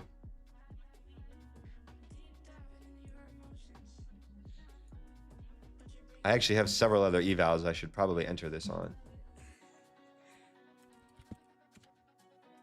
Come on, NQ. Give us the mother frickin' pump, dog. No, not no bullshit. We want to hold above that red line. That's the previous inside bar break. Come on. Don't fail the spike. Don't fail me now, NQ.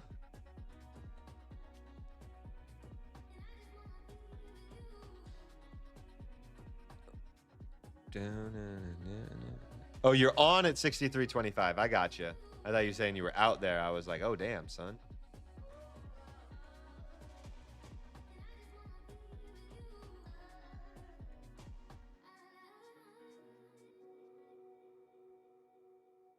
You know, if this works out as I'm hoping, it will just be a lot of waiting, to be totally honest with you guys. So I'm just like, to be blunt, the next hour is probably going to be pretty boring. Even if it works. Like, I hope it's boring, because if it's boring, that means it's working, right? If we're just like slowly moving up, then we pull back, then we slowly move up, then we pull back. That's a good thing. That means all signs are firing. Firing on all cylinders. Are you guys going to judge me if I smoke a joint? Are we going to judge me? Is anyone going to judge me? The 15-minute, it could end up triggering a downside 1, 2, 3. In my eyes, this spike lower. Someone says no. All right. Fuck, I got the best audience in the goddamn world. You guys get me. Holy shit.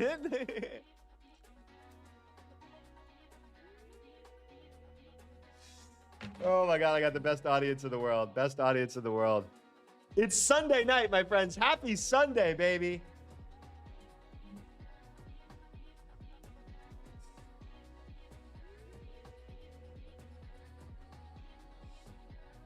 The reason I'm doing that is because I really think I'm just going to hold this trade, guys. Like, for me, this trade, I'm not going to move my stop to even, or like I want to pass this eval, or we go stop me out. But I'm hoping that we go to my targets. And I need to make about $4,000 to $5,000 on this trade ish.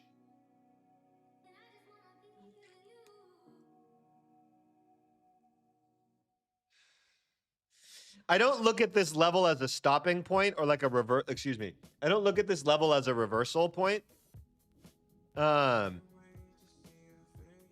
In my eyes, it kind of feels like the hourly is like, or like the longer time frames, like a 30-minute, it feels like is trying to hold that level. So my thought is we're going to get back above. If we reject it really aggressively, though, then I'll take some off, or I'll just. You guys don't got to be like me, though. You can move your stops to even. You can be more disciplined. Remember, Jake is Jake, and I'm a fucking weird. I'm a crackhead sometimes. You know what I mean? I don't like to admit it. Not proud of it. Man enough to admit it. Sometimes I am a trading version of a crackhead. I go for big moves. I get it. I'm not saying you have to do that. You know? Stops to even, all that. That's smart. That's logical stuff on a Sunday.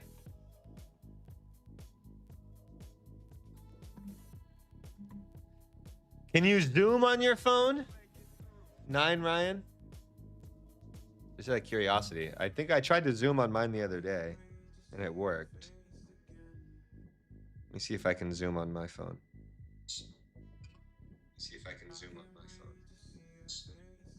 I can zoom on my phone, FYI. Also, guys, good. You can zoom. Also, make sure that you've turned the quality up to higher picture, because if it's like lower quality picture, then it might look blurry. But you should be able to stream this in 1080p. Holy shit! Happy Sunday, my friends. There's 450 of you in here on a frickin' Sunday. Happy Sunday. I'm very grateful for every single one of you. This is Project 365, where myself and my team are live on YouTube for at least 6 days a week. 6 days a week, 365 days. This is week 3. Week 3. Can you believe it? We're already on our way to week 17. It's going to be so crazy, man. Week 17 is going to be so nuts, because we're going to have to look at each other and be like, guys, we're already 17 weeks into this bitch. This crazy. And right now we're on week 3 already, bro. Hell yeah. Well, thank you so much for tuning in. It's not just myself. I have some amazing other co-hosts and hosts and geniuses and legends. Like, for example, tonight in about 45 minutes, my man, Mr. Rong trades, who trades from 7 to 9 p.m. Sunday through Thursday. He will take back over. If I'm in a trade, we'll probably try and feed my camera into his stream for a little bit. Keep me on the air. I'm not trying to leave you. I just don't want to overtake his slot. You know, these are his hours. Right now, I'm kind of already encroaching on his territory a little bit, you know, and I don't want to, you know, I would never want to do that to Ron G. So it's not just me. Also, my goal truly, guys, I want to be 24 hours one day, but in the immediate term, the goal is no matter your time zone, no matter what you do for work, no matter that, somebody who is an expert trader, and not just an expert trader, but an expert communicator, somebody who's really good at explaining things, answering questions, is on my YouTube channel basically half the day. And I think that's super awesome. So thank you so much for the support. I'm very grateful for you. And let's keep rocking, baby. 7 to 11, possibly 10. Yeah, Ron G has a problem ending his streams. I'll routinely like say goodbye and be like, bye guys, like have a great night. And then I'll check back in an hour later and Ron's still on stream. And I'm like, bro, what is like, you're like, and he's like, I know, it just happens. And I'm like, all right. All right, we are seeing a little bit of weakness here. I wanna watch and see how we hold this previous highs. Again, I expect this trade to take a while. I expect pullbacks. This is all natural part of the plan. Jessica, thank you. I appreciate you so much. Robert, my dude, I see you every single day in the chat. I'm so grateful for you, bro. Robert, really, it means the world to us. Your activity levels is just truly like, it does not go unnoticed. We appreciate you. Ron G is truly such a good guy, dude. He's one of my best friends in this world. I fucking love that guy. He's like, you know how everybody has like one of your friends that's just like absurdly nice and just like too nice almost.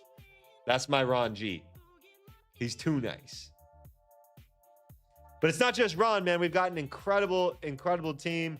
We've got Alan, who is on tonight from 1 a.m. to 3 a.m. Eastern, our pre-London show. Really, if you're a dad or a mom on the West Coast, and the best time for you to learn from somebody in the markets is 10 p.m. at night after the kids have gone to bed, Alan is there. It's an he's an amazing trader, an amazing question answer. He's great. He will also be on. As of now, Tuesdays and Thursdays, we have Mr. Mitch, the Gamma King.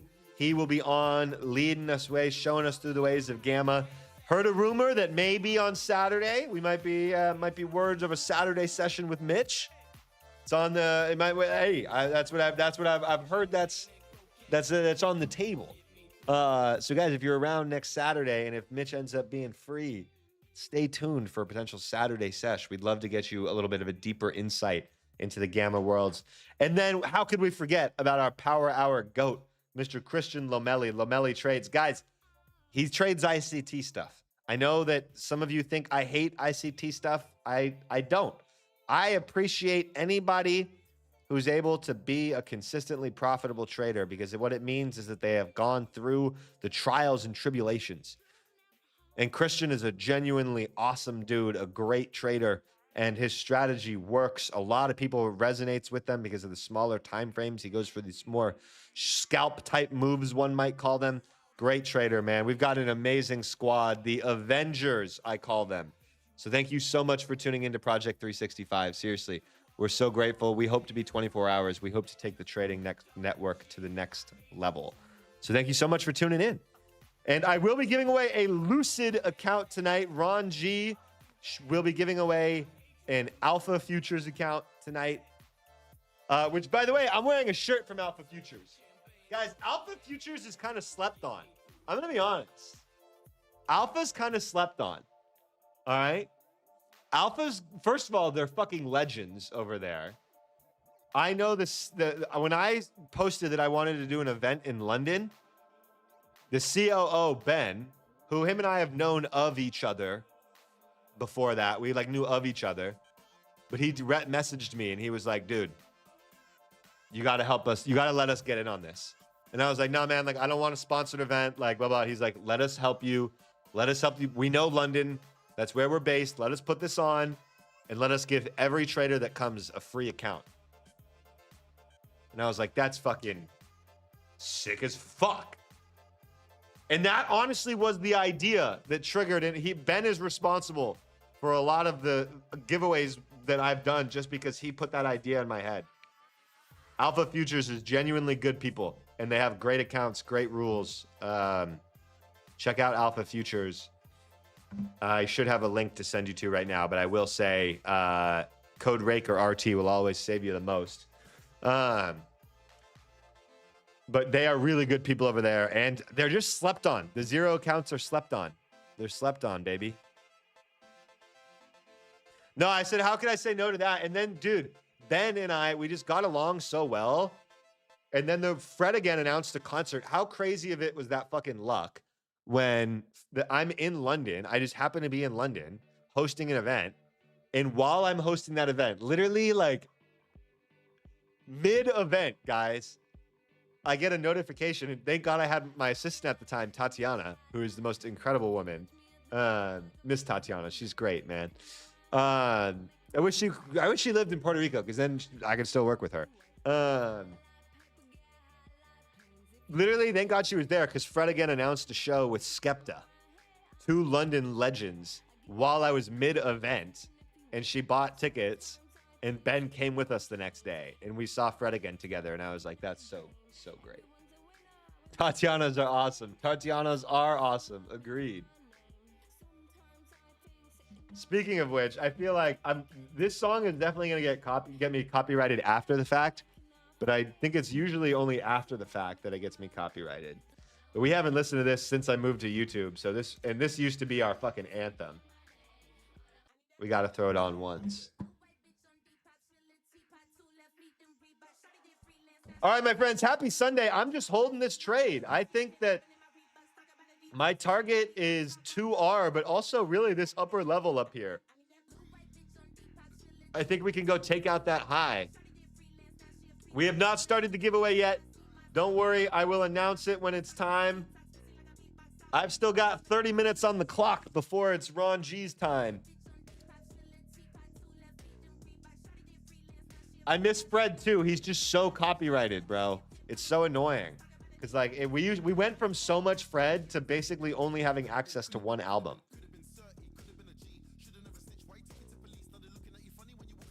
Trump speaks at 7? Oh, Ron, I hope you have a good time, baby. Not for me, dog.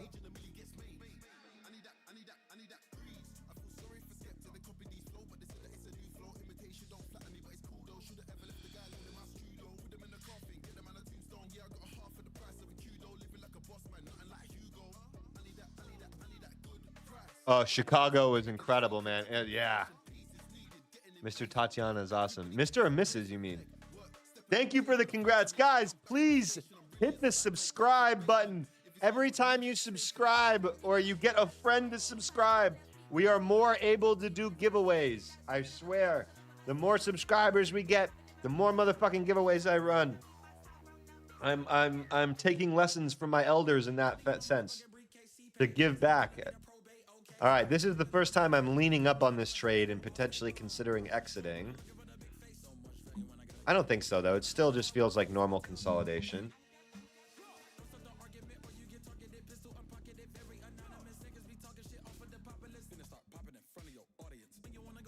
What is good, X187? What's good, dog? What's good, what's good, what's good? What is up, gang? Welcome to the Sunday stream. I got about 30 minutes left before I pass the controls over to Ron G. Maybe I feed into him for a second. Ron, do you have that link handy of which one I would use? I think it's in our, let me pull up our Discord chat.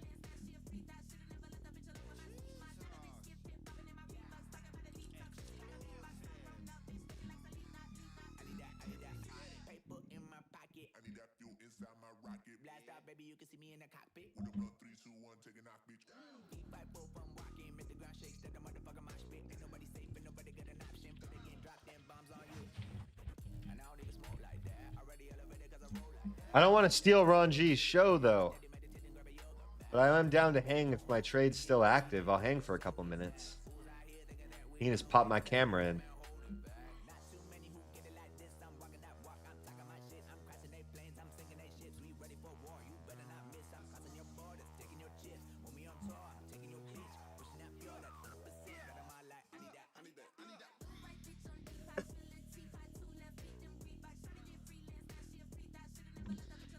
I'm personally not interested in adding to the position. But you can, dude, it's Sunday night, bro. I've heard rumors that these nighttime streams are just degenerate. I've heard rumors that these nighttime streams are just, you guys just go full degen. I'm not gonna add. I'm gonna keep, I'm more at the like, do I raise my stop to even point.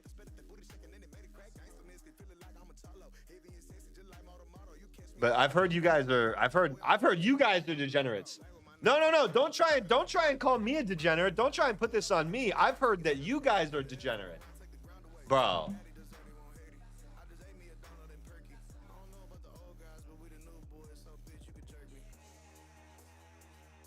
They try to put me in a box, coach. They're trying to put me in a box, coach. I swear. All right, I heard enough. I added.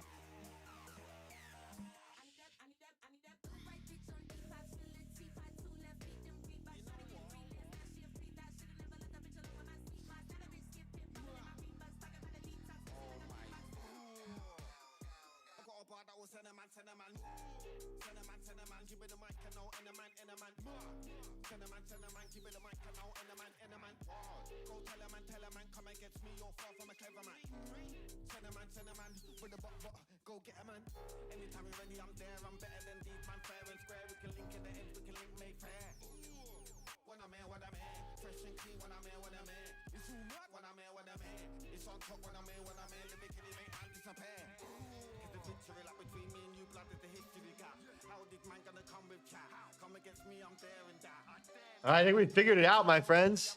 I might be able to patch in with Ron G for a few minutes. I appreciate you so much, Joey, for real. It takes time, but that patience with the trades and just the calmness in there, it really is one of my biggest strengths. I do firmly believe that at the bottom of my heart. I win, lose, and that comes from, a lot of it comes from experience. But the truth is, you know, win, lose, or draw, I really feel like I've done a good job of separating my emotions from trading as much as I can. And I know that what's funny about that is most people get more emotional when they lose. I, on stream, get animated when I win sometimes. And I think that that's, truthfully, I never do anything for like clips. Well, sometimes I guess. I mean, very rarely I do stuff like I don't want to say that because I really don't. Some streamers literally like will like lie on stream for clips. I would never do that.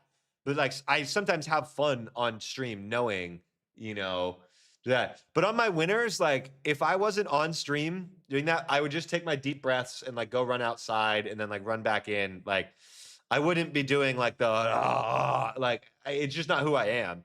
But the same way on my losers, it's just part of life for me.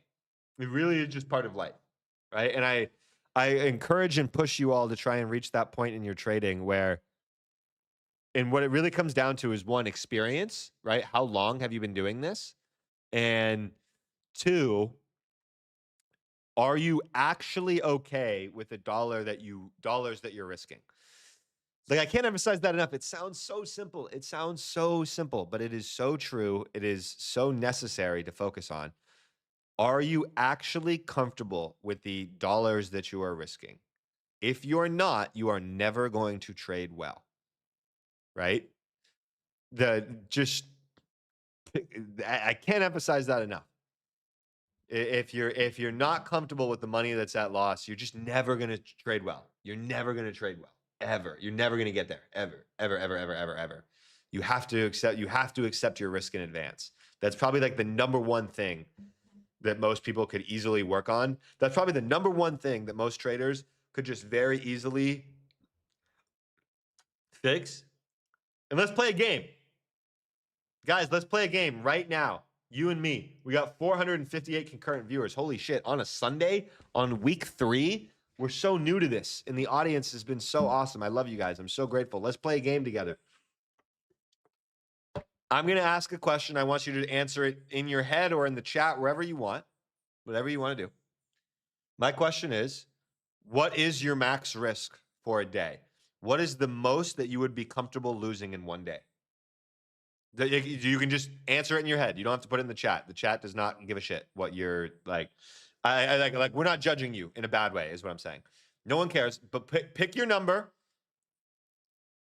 Pick your number. I'm talking real money. Real money, I guess, would be the or, you know, however you want to define it, because some people trade an eval like it is real money, you know? So like however you want to define it.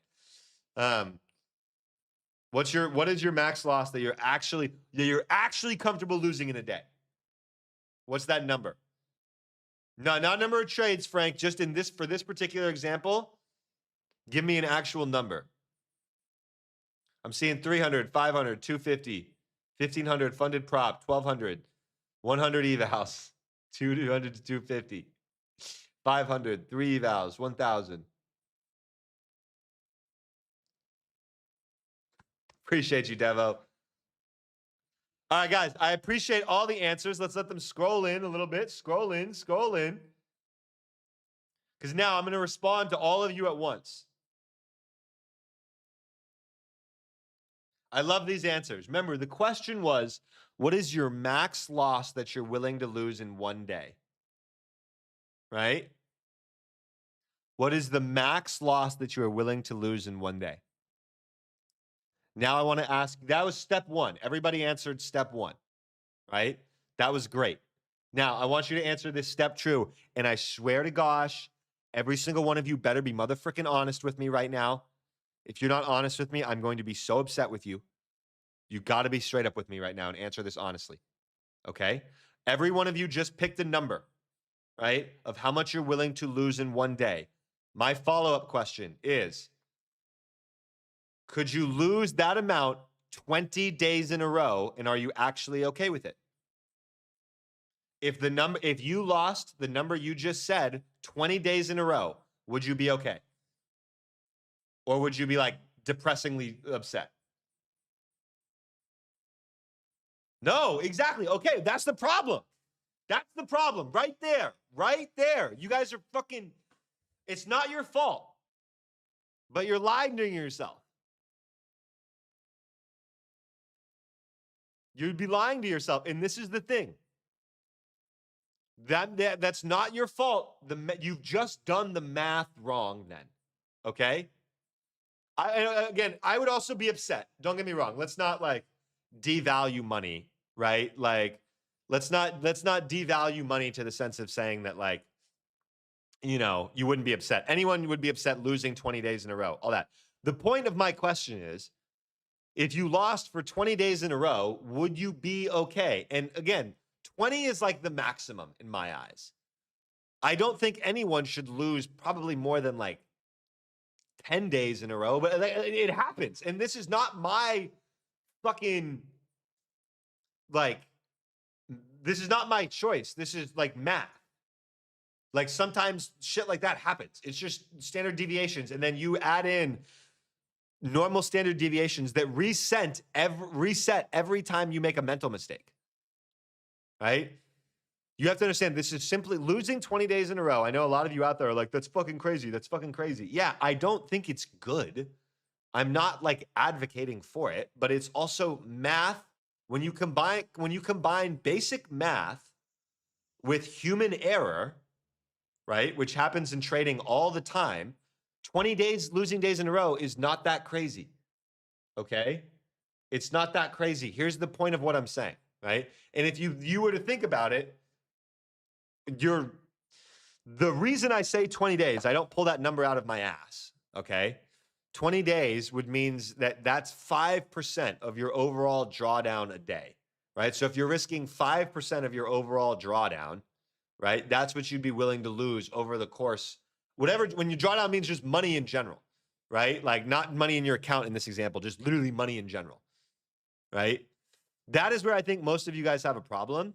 Is I think that most of you, one, you think 20 losing days in a row is fucking out of this world crazy. I once lost 8 days in a row on my Top Step live funded account.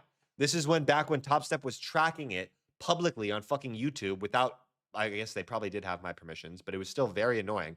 They were literally like publicly scrutinizing my live account every single day. And I had 8 losing days in a row, minus $7,000, minus 7,000, minus 7,000, minus 7,000, minus 7,000, minus 7,000, minus 7,000, minus 7,000, minus 7,000. That is not that fucking crazy. And a lot of you might like mathematically speaking, losing 3 days in a row is not that insane, right? And after 3 days in a row of losing, you can't look at the fourth day completely dependently on the other three. Let's say day 4 I lost, but it was because of a mental mistake. It wasn't something that my strategy failed. It wasn't something that I just standard deviations, like I lost because the setup, it was a good setup, but it failed. At that point, on day 4, when I lose because of a mental mistake, the variation resets. Because it could have been a good trade setup. It was just the fact, and that you have to factor that would have been a win on the strategy. But because you took a loss like mentally, it's math is my point. My whole point, you guys have calculated your max daily loss limit wrong. If you were to talk to any professional trader, any professional risk manager, they would never be willing to lose more than like 5% of the money that they are really committed to trading with in a single day. And that is the equivalent of losing 20 days in a row. Again, I didn't pull that number out of my ass. I picked 20 days as a number because that is 5%, right? No professional risk manager ever would be comfortable. They wouldn't be comfortable with a smaller number, but 5% is where I'm trying to meet in the middle here, you know? So that's my whole point. If you guys are struggling with risk in daily risk limits and stuff out there, right? Maybe reevaluate what you're willing to risk in a day. And at the very least, ask yourself, could I lose 5 days in a row and still be comfortable with this number? Because 5 is not that crazy. We all can look each other in the eye and agree that 5 losing days in a row is not that crazy. You had a bad week. Monday and Tuesday, your setups just failed. Wednesday, your baby mama called during the middle of the trade, fucked you up, you lost. Thursday, your grandma called, got hit by a bazooka, fucked you up, you lost. Not your fault, though. Friday, the strategy just failed. It's not that crazy. Losing 5 days in a row is not that crazy. We can all agree. We can literally all handshake agree that losing 5 days in a row is not that crazy. At bare minimum, you should be totally comfortable losing 5 days of that daily loss limit max in a row. In my opinion, though, it should be more. Eval is a little bit different. It just depends on I don't want to speak to that because for me, I like to risk all of my eval in 1 to 2 trades. I also trade with large sums of personal funds. Some of you out there are trading with an eval and treating it like a personal account. And that's fine. You just have to stick to it. So I don't want to give advice on how much you should risk on evals and stuff because it really depends on who you are as a person and your overall finances and life situation and everything like that. At this point in my life, it does not make sense for me to do an eval slowly. I know, guys, it's not a sexy answer. I see Sophia and Tati with the answers right now with saying, well, damn, it's $100 then. And like, it feels sad. It's like, fuck. I don't want it, but that's the dude that if you guys ask yourself, why is Jake so calm in trades? Because the money that I'm willing to risk, I could lose 10 days in a row and that's fine. It would suck. I'd be pissed.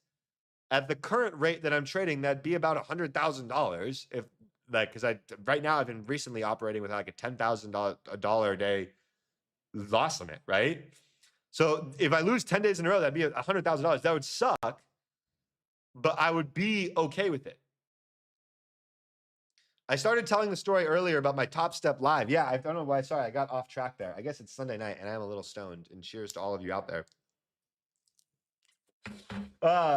Yeah, I lost 8 days in a row, $7,000 per day. Run the math, minus $40,000. And I was upset. I mean, I lost 8 days in a row. But you have to understand, it wasn't because my strategy was wrong for 8 days in a row. There's a lot that comes into trading. 1 to 2 days of you being wrong, plus your strategy being wrong, plus a mental mistake. Like shit just happens sometimes, guys. Like, and it's just statistical variance. It's math. You don't need to understand math to be a great trader. You need to understand statistics really well, though. Like, there's like like that actually would probably be a really effective class for somebody that's aspiring to be a trader. Would just be a basic statistics class. Basic statistics, right? You want to have a solid understanding of how statistics operate. All right, my friends, my mouse is frozen. I hope my stream is not frozen. All right, it's not. There we go. Woo. The profitable day after those losses was correct. I made 20. I think I made on Top Step. I lost $7,000 8 days in a row. Then on day 9, I made like $23,000, and on day 10, I made like $35,000. So it all got wiped out in a matter of 2 days because I was keeping my risk the same. I was keeping my risk tolerant. I don't journal much anymore. Literally every single trade I take is documented on stream and I record. So I'm not gonna lie to you guys. And I talk through it. But I also am a pretty unique case where you know, I trade live in front of, you know, hundreds of people every day. So I don't journal much anymore, truthfully. Because I explain all my trades real time. I talk through them. They're all recorded. So like, I'd be lying if I said I journaled a lot. I don't. No. Yeah. Thoughts on Top Step, sketch or kosher, guys? I urge you to roll back the tape to even as soon as last week, where last week and forever, my stance on Top Step has been, even though we don't have a partnership with them, and you know, they've been kind of dicks to me in the past. They're still a good firm to use. And when you're stacking firms, of course, you should consider Top Step. That now changes. They lowered their payout caps. I don't really see the appeal anymore because like Lucid and Tradeify are one-time payments. So in my, like, they're fine. I'm not saying like, but like, they're not sketchy is what I'll say. Like, don't worry about that. They'll never be sketchy. Top Step will always be like valid to use. At least I don't know. I don't see a world in which they like rug. They're yeah, no. So they're still, if you're comparing their quality of firms though to other quality of rules and payouts, all that to other firms clear. Alpha clears, E8 clears, fucking Tradeify and Lucid definitely clear. Like right now I can trade with Top Step.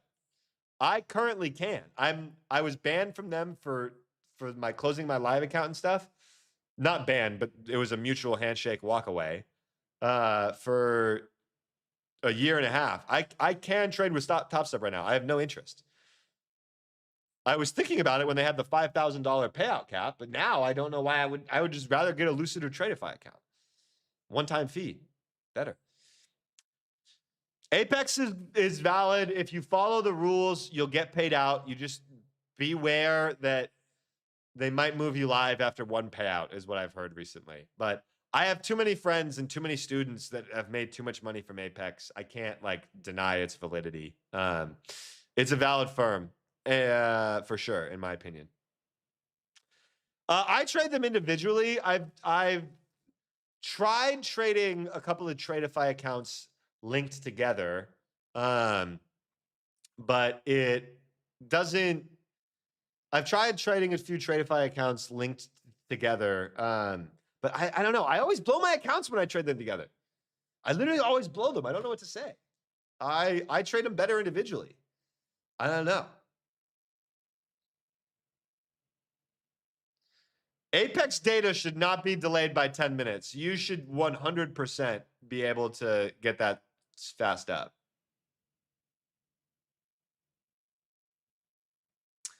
You can get a 6-figure payout from Apex, but I believe you can't get people used to want to get $1 million payouts from them.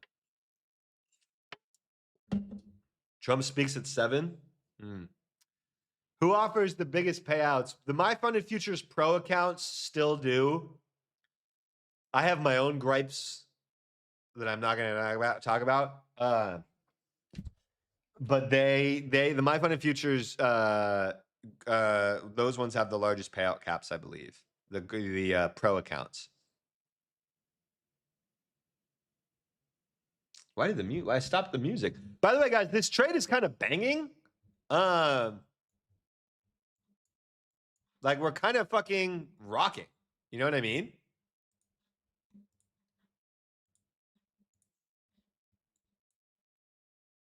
Like I feel real good about this trade.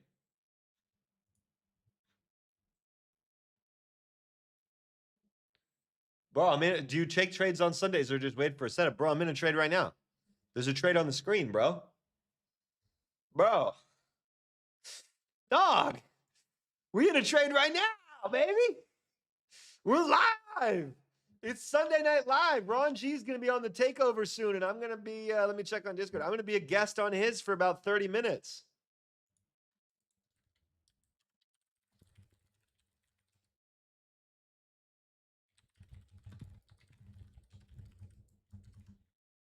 Oh, bang! Bang! Let's go!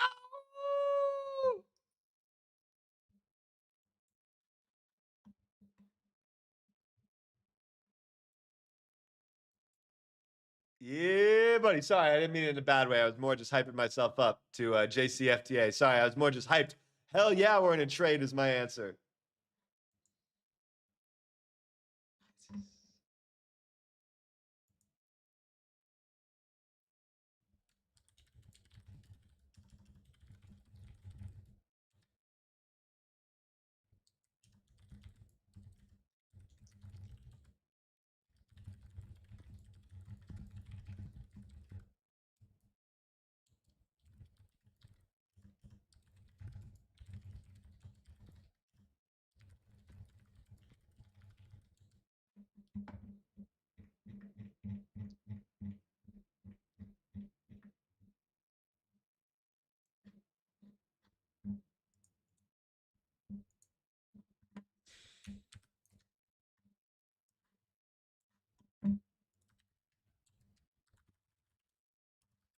Sorry, guys. Hold on.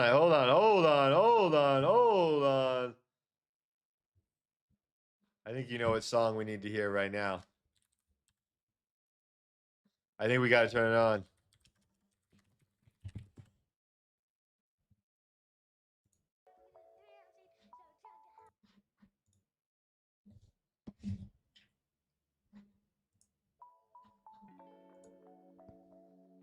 We're going to need a bang. All right, I'm trying to figure out with Ron G how to get me added.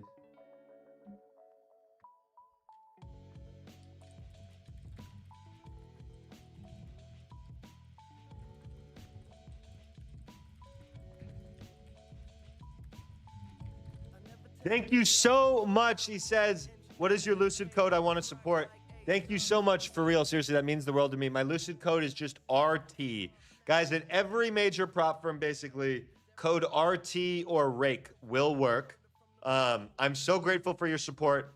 The use of the code does not just support me. It supports the vision of this channel, the salaries, the growth, the giveaways, literally everything. We appreciate it. I literally hope to grow this to a 24-hour trading network. I want to hire more of you guys. I want to literally grow this to the biggest platform in the world for every single one of us. And I think it's incredible. So I'm so grateful for the support. It really, really means the world. I do listen to this song every day before market open. Every day, baby. Every day. Thank you, Toddy W. Guys, thank you so much for the use of the code. I've got about, well, I'm going to hand it over to Ron G in about 3 minutes. But before I do that, Ron, let's run a giveaway real quick. For the loyalists that have been in here, let's run a giveaway. And at the end of that giveaway, then I'll pass it over to you. No, don't worry. Don't spam yet. Don't spam yet. We're going to run it with the bot. Hold on, Cole. Stay on and participate in the giveaway.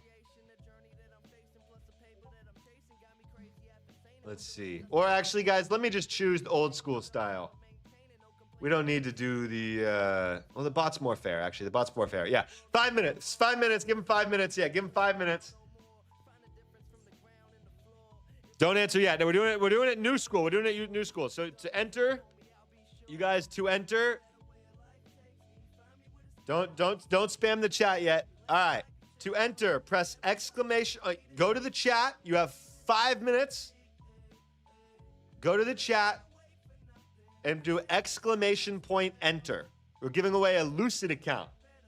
Lucid, let me figure out what type of account. And shout out Lucid. I normally buy all the prop firm accounts that I give away. Lucid has given me these few. So this is really as a shout out to them. I have a Lucid 50K flex to give away. I've got a Lucid 50K flex to give away.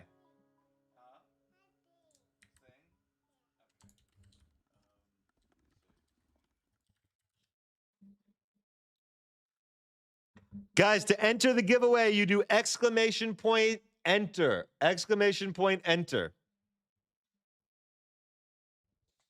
And in fact, I'm going to do it in a second giveaway, to be totally honest.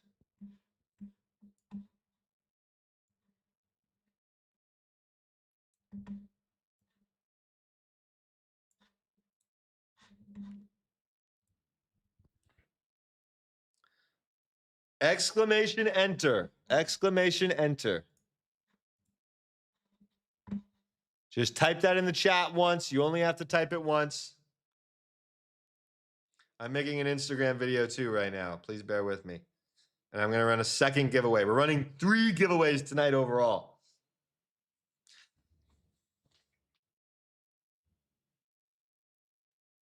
All right, what should I say in this video?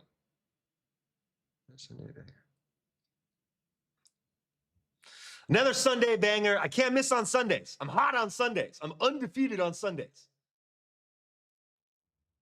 Another one. Another one. Another one. Another one. Another one. Another one.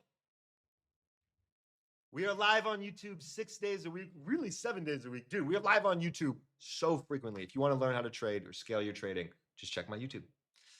Okay. That'll work. That's good enough.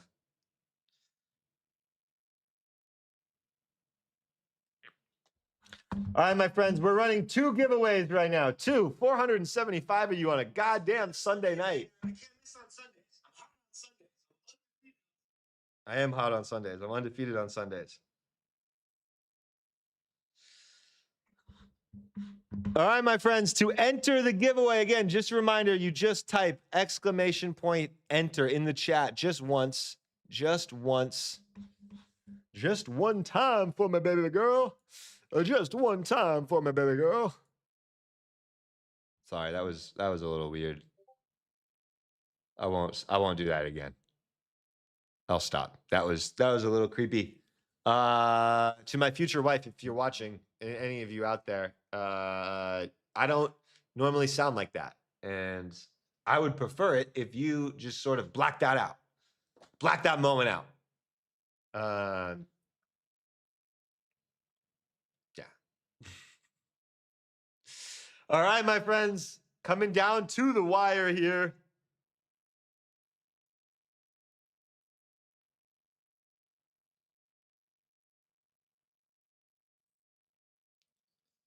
And then we're running a second giveaway. Ron, I'm sorry, I'm eating into your clock a little bit, but I'm running a giveaway on my Instagram as well.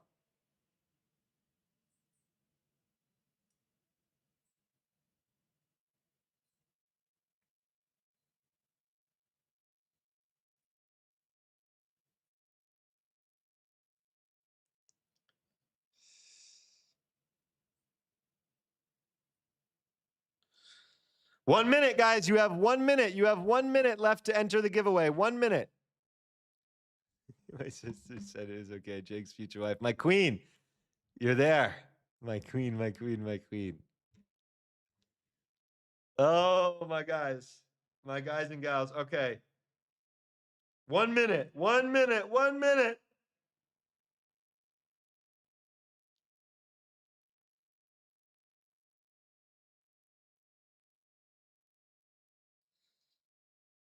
Enter away, enter away, enter away.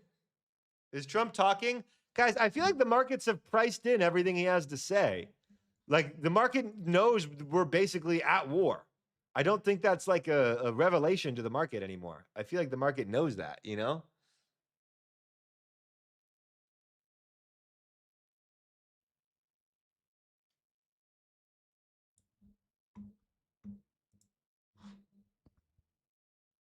You can no longer enter the raffle, but you have a. All right, Ron, pick a winner for me.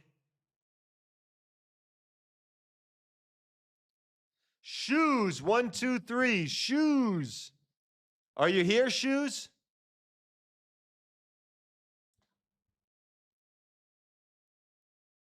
Shoes, where you at? Confirm that you're here.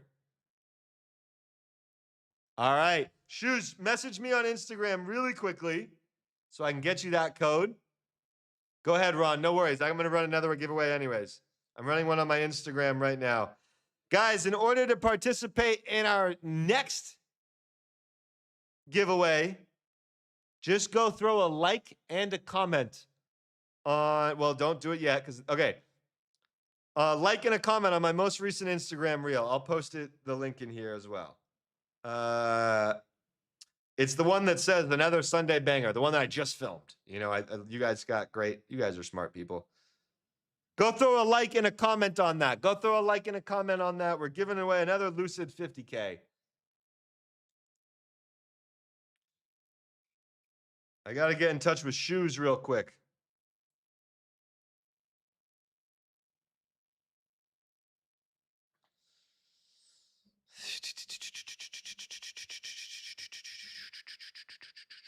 Do you need the same profile name? What do you mean? No, it doesn't need to be the same profile name. No. Does not need to be the same profile name. Shoes, will you shoot me a DM? Do you have Instagram?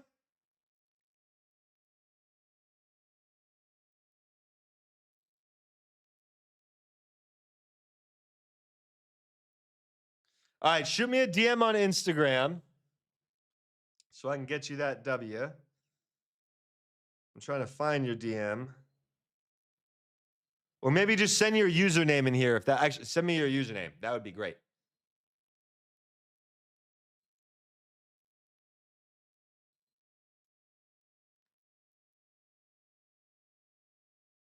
Someone commented on Instagram here for the giveaway. Guys, at least lie to me a little bit. You don't have to straight up lie to me. You don't have to straight up tell me that you're only here for the giveaway. Lie to my face. You know, just pretend I'm meaningful. Sorry, I'll move the trade back. I'm just kidding. All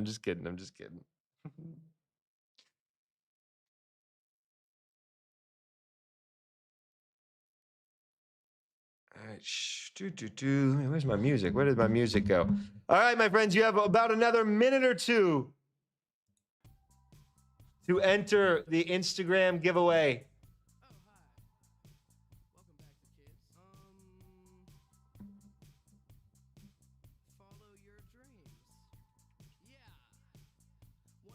Let's see. I got to get in touch with Shoes, though. Hidden requests. Hey, there we go. Shoes. All right, I got you locked. I'll get you that code in 1 second. Thank you, bro. Perfect. All right. You're not commenting on YouTube to enter this new one, guys. To enter this new one, just throw a comment. You got to go to this video right here and just throw a comment on it.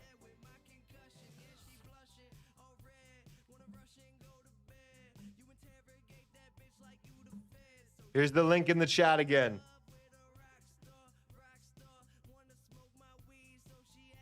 Shout out Shoes. I love that fucking name. I love that username. That's so great. Hey, new here. Well, welcome. Super glad to have you. I didn't mean to catch you at a bad time. We are running a giveaway for a free Lucid 50K account. If you're interested, just go put a like and a comment on the post above. I'm not picking the comment. It'll be random selection. There's only 130 of you in that, though. I'm going to give 1 more minute because there's a lot more of you on this stream. As long as we hold 27,383, by the way, I'm going to keep holding this trade. I think. I don't know. Part of me says just sell and get a new entry, but this looks so good.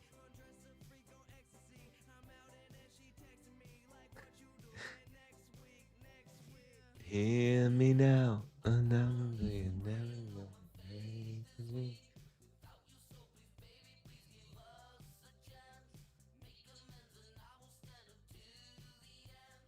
Wow, actually, there's someone.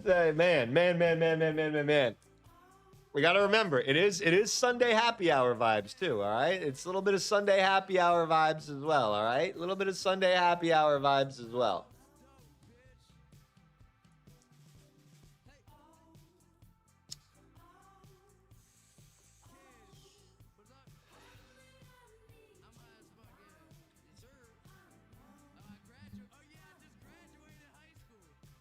All right, we're pulling back into that 383s, which might be my sign to pull this trade off.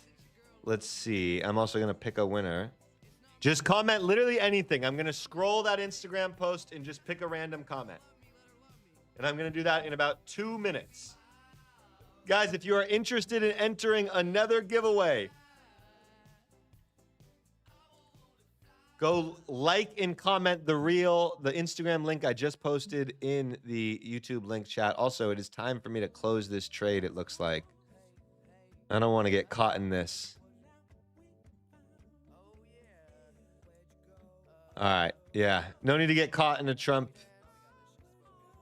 wave. All right. I'm out. Could have been better. Could have been worse. I'm a happy camper. We'll get this eval finished tomorrow. That's easy money. That's easy money. With a total profit of 1,300 on the session. Nothing crazy, my friends. This is the prop. I normally trade live on Sunday night, though. I don't mind just trading a little prop account. All right. There's a bunch more comments now. All right. That's perfect. Let me get the comments full screen.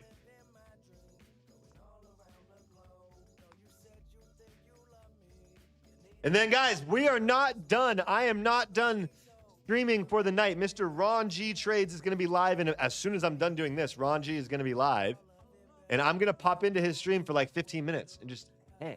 And I think I just got stopped out when I shouldn't have there. That's that. I might have got myself trapped. All right, let me pick a winner. Comments are done. Let me refresh the page. All right. I love you guys. Da da da da. I can't do it with the glasses. Da da. Full page. Da da da da da da. I gotta just get it started first. You gotta warm her up. You gotta prime it. All right, here we go. Here's the prime. Throws, like, and comment. Love that. All right, scroll. I'm just scrolling. All right, now I'm just scrolling. Boom. Andrea I can't pronounce this correctly. Okay, it's Andre. Andre Mangabiria. I'm so sorry. I totally butchered your last name so badly right there.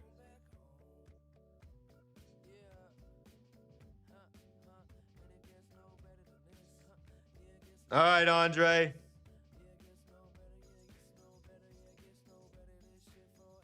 Gang shit. That's a huge dub.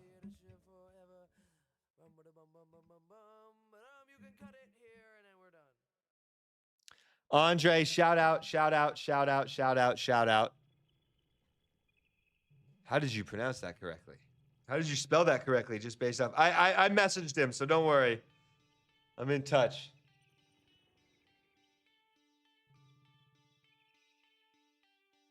Shout out, Andre.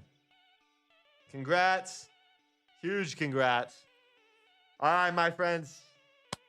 I love you. What I'm going to do is press stop streaming. Ron, are you ready for takeover?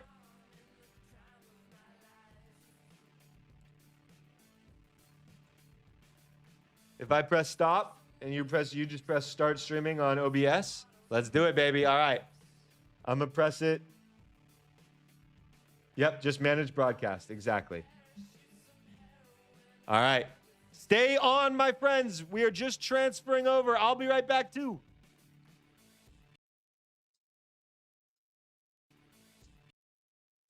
What up, chat? How we doing? Let me update this. All right, and let's get Jake in here.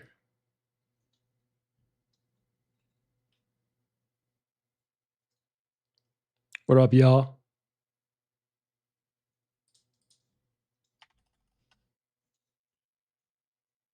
Me and Jake just got to get in a call real quick, and then he'll be right back in.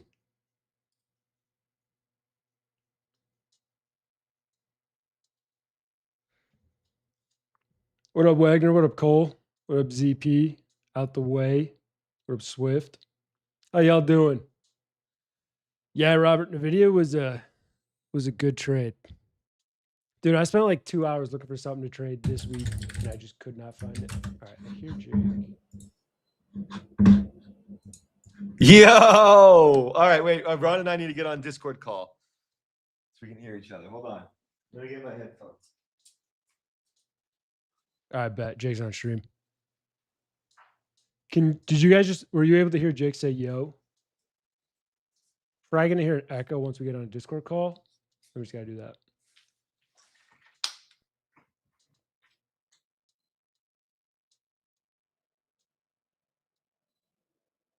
Let me go here.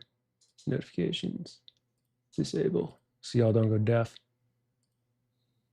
What up, brother? What is good, my dude? Can you mute in whichever one you have to mute in? All right. I think I'm muted in one. I bet. Can you guys hear Jake fine? Bro, it's so dark here. Yeah. I can't believe it's already dark there. It's full light out here. Yeah, bet. Wait, really? It's full light out there already? Yeah. It's crazy dark here, bro. Yeah, look at my room. That's sunlight. Holy shit. Wow. No, it's like pitch dark here. Oh, no, it's sunny as hell. That's crazy. Jake's in Puerto Rico. No, yeah, I'm in Puerto Rico, guys. Wow, that's fucking nuts. Let's see. So the indices weren't really able to get back to the opens yet, which is interesting. No, I did see that. I'm actually kind of happy I exited because we're kind of holding that 83s level, but it just doesn't feel like we're on as solid ground as I don't know. I'm mixed now. Yeah. Stock Market Jay says sunny in Cali. Like it's not 4 p.m. right now for him. No, I'm just really interested to see how we react, especially on like YM, because what we did on that spike down was test yesterday's lows already. Wow, we tested yesterday's lows already. Wow. On YM, yeah. I didn't know. YM's been struggling a lot. So like, this is the daily chart. It hasn't even like it's at the mid to lower end of the range still. Oh wow, YM looks way different. Yeah. Yeah. YM and RTY, because you were talking about it earlier, how NQ got that rip. The market can still hold. Now, obviously, I'm at the point where I'm like, all right, at some point we're going to get a pullback.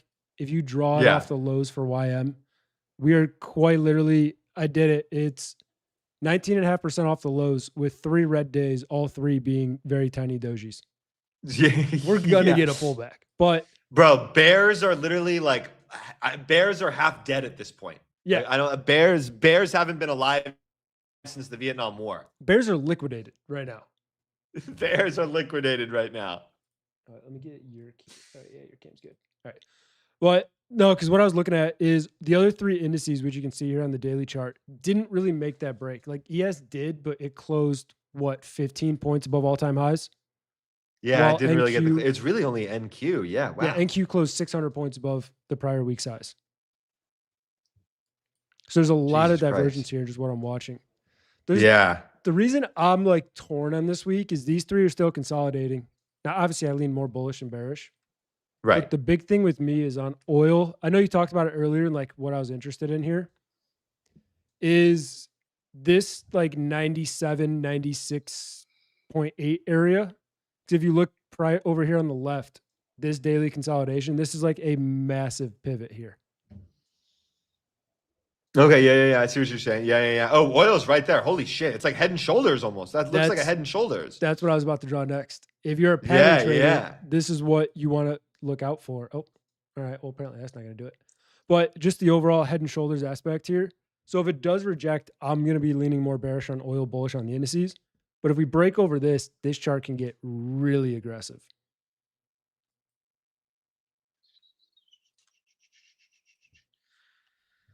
Pump it on. Okay, so that would be bearish indices. Sorry, I'm so sorry. Yeah. I looked down at my phone just because I'm getting food from a place that's about to close. And I was like, I need to get it. Oh shit. NQ's also holding this motherfucker. NQ's holding that level. So that's that gives you a little bit of healthy skepticism in the market. You're saying, yeah, 100%. Yeah, that's fair. I'm watching like that in the dollar really closely because if both of those, what are you seeing on the dollar? It did have a crazy gap today. I don't know what the hell this was. So I'm just going to ignore that. Because that was just a massive ghost. What the fuck is that? Yeah, that's got to be a ghost. It's got to be a ghost wick of something, right? Yeah, it ruins the entire daily chart. But the dollar more so is just sitting around this area, which is a large pivot here at like 98.62s. If we hold below that, I think this leans bearish. This is exactly like oil in the indices. Bearish dollar, bullish indices. Bullish dollar, bearish indices. Yeah. So it's just another leg of conviction. Fucking dollar, man. Dude, this is the dollar, the VIX. I'm not gonna lie, it's something that I've never understood, but I need to just like one day I need to just fucking attend one of Mitch's classes and just get a deep. I'm probably guys, stay tuned. Again, still confirming with everything. Looking at a potential Saturday study sesh with Mitch. Give him a chance to dive in a little bit deeper to the world of gamma. So stay tuned for that. I'm gonna be glued to that stream. Yeah, I might miss my first Saturday this upcoming Saturday. I think I might be going to San Juan. I want to explore San Juan a little bit. Hell yeah. I mean, worst case, Mitch or me, we'll take it. No, someone will happily. That's the thing. We got no shortage of hosts. YouTube technical question. Stream changed. My like is still there. Weird. No.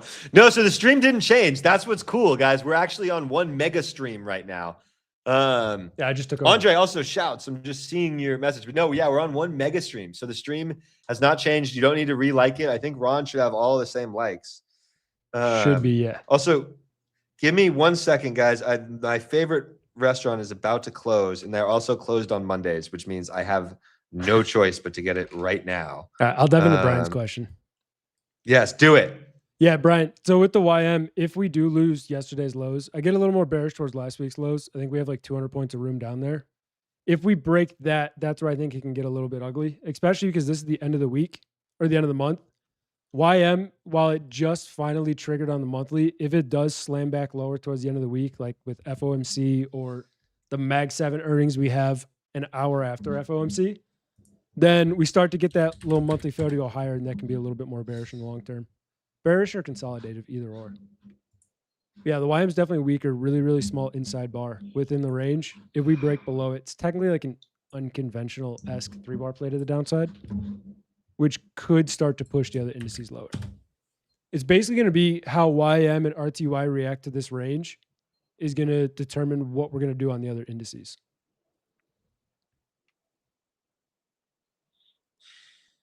And that's where I'm kind of torn this week because I haven't looked at the individual names. The only individual names I really love have earnings this week, and it's just going to be a lot of patience for options as well. Who has earnings this week? I think I saw you say Meta earlier. Who has them? Oh, let me find, because we moved the resource tool. Wednesday, we have FOMC. After hours, we have Microsoft, Amazon, Meta, Google, Ford, Qualcomm, and Chipotle. Fucking Chipotle. I'm so curious. What do we think of goddamn Chipotle? I see a question that pops up. Are you guys bullish or bearish this week? I feel like we're both kind of at this point either way. Would you agree? Like I would like sit on hands, but I'm also after Friday's trade, I'm willing to throw like a little bit of risk on some dated options, but Yeah, that's also fair. I'm waiting for that setup. Wait. Are you saying risk on dated options? Is this? Are you saying what I think you're saying? What? Are you swinging short? Well, no, there's one I'm interested in swinging long. It just happens to be XOM. Okay, god damn it. So just basically swinging short the fucking market because that's that. Okay, wait. But that's just I'm not criticizing.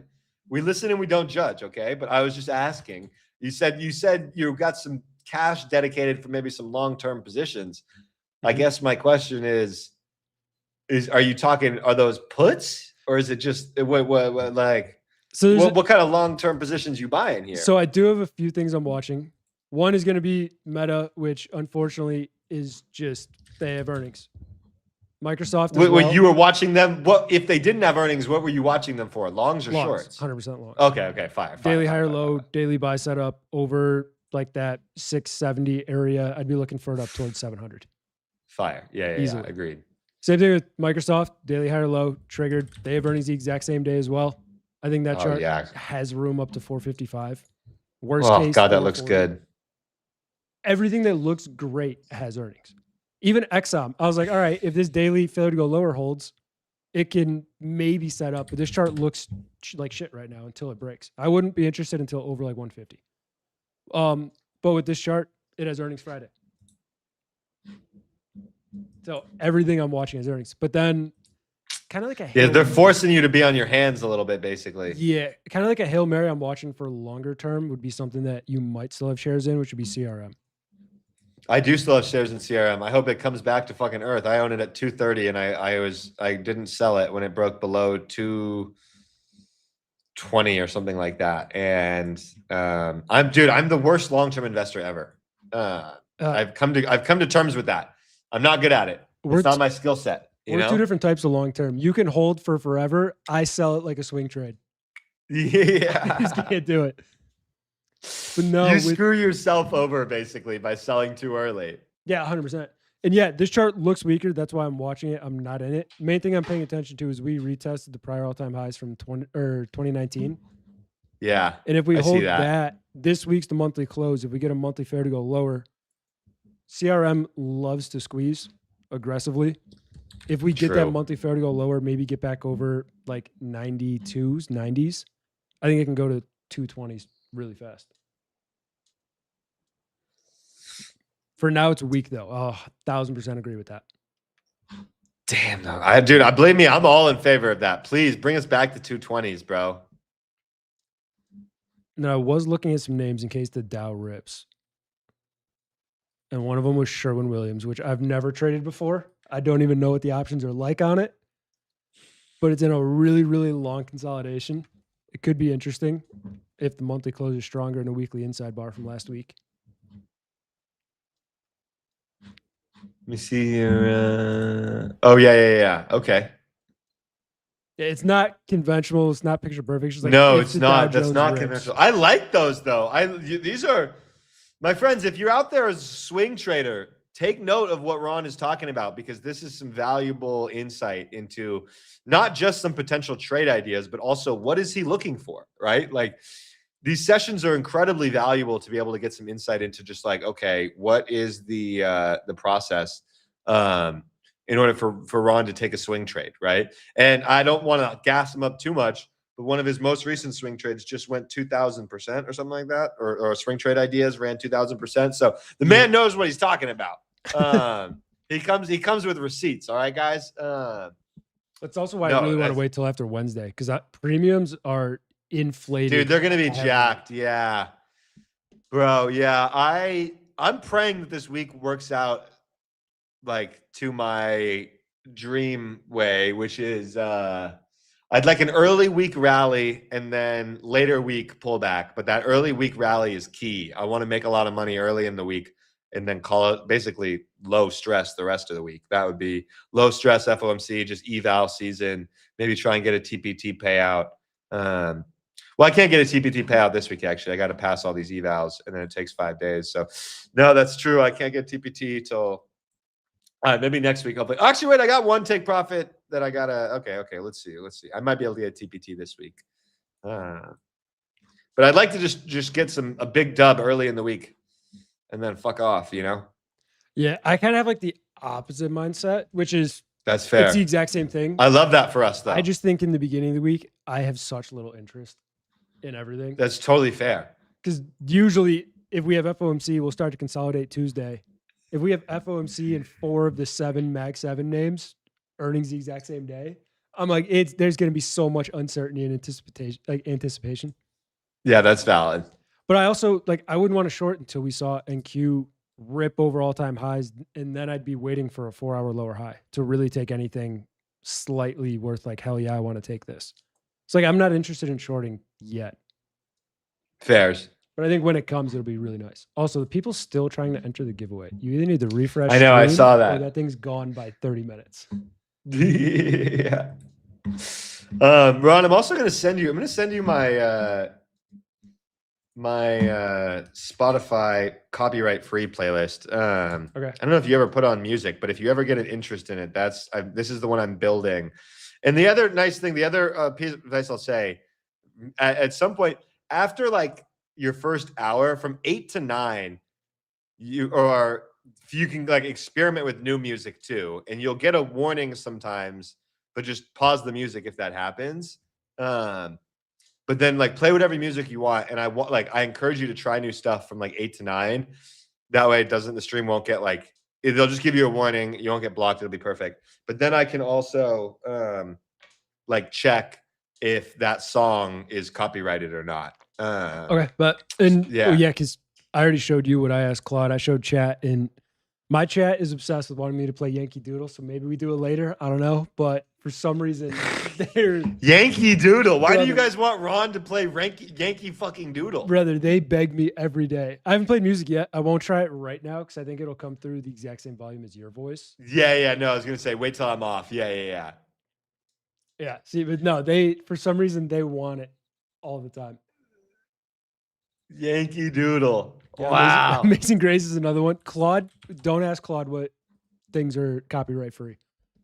All right. I won't. Lock in, Ronald. Wow. Well, welcome everybody to the Sunday stream. I see a couple of hellos that look like new faces. Hellos. Welcome to the Sunday streams, guys. This is Ron G's hour, and I'm actually about to. I think I'm going to call it. I don't want to overtrade. I got a nice little scalp tonight on the market, and I am going to go fuck off and get ready to be back on the air in about 12 hours. I will be back live in about 12 hours. Pretty happy with the exit on our trade wow, we fucking nailed the top, guys. So let's take that exit. I'm going to fucking run and go eat some tacos, which I already had, guys. I've ordered from the same taco place twice today. This is getting bad. It's getting tacos bad. Are fire.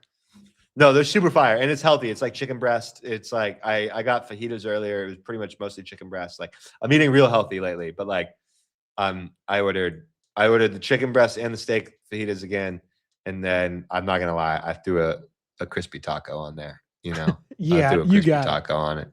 You got it. Oh, my queen, I appreciate you guys. I love you so much. Thank you so much for tuning in tonight for myself.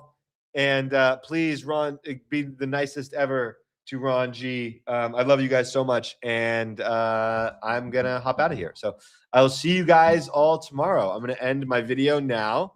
Adios. Sounds good. Talk to you later, guys. Peace.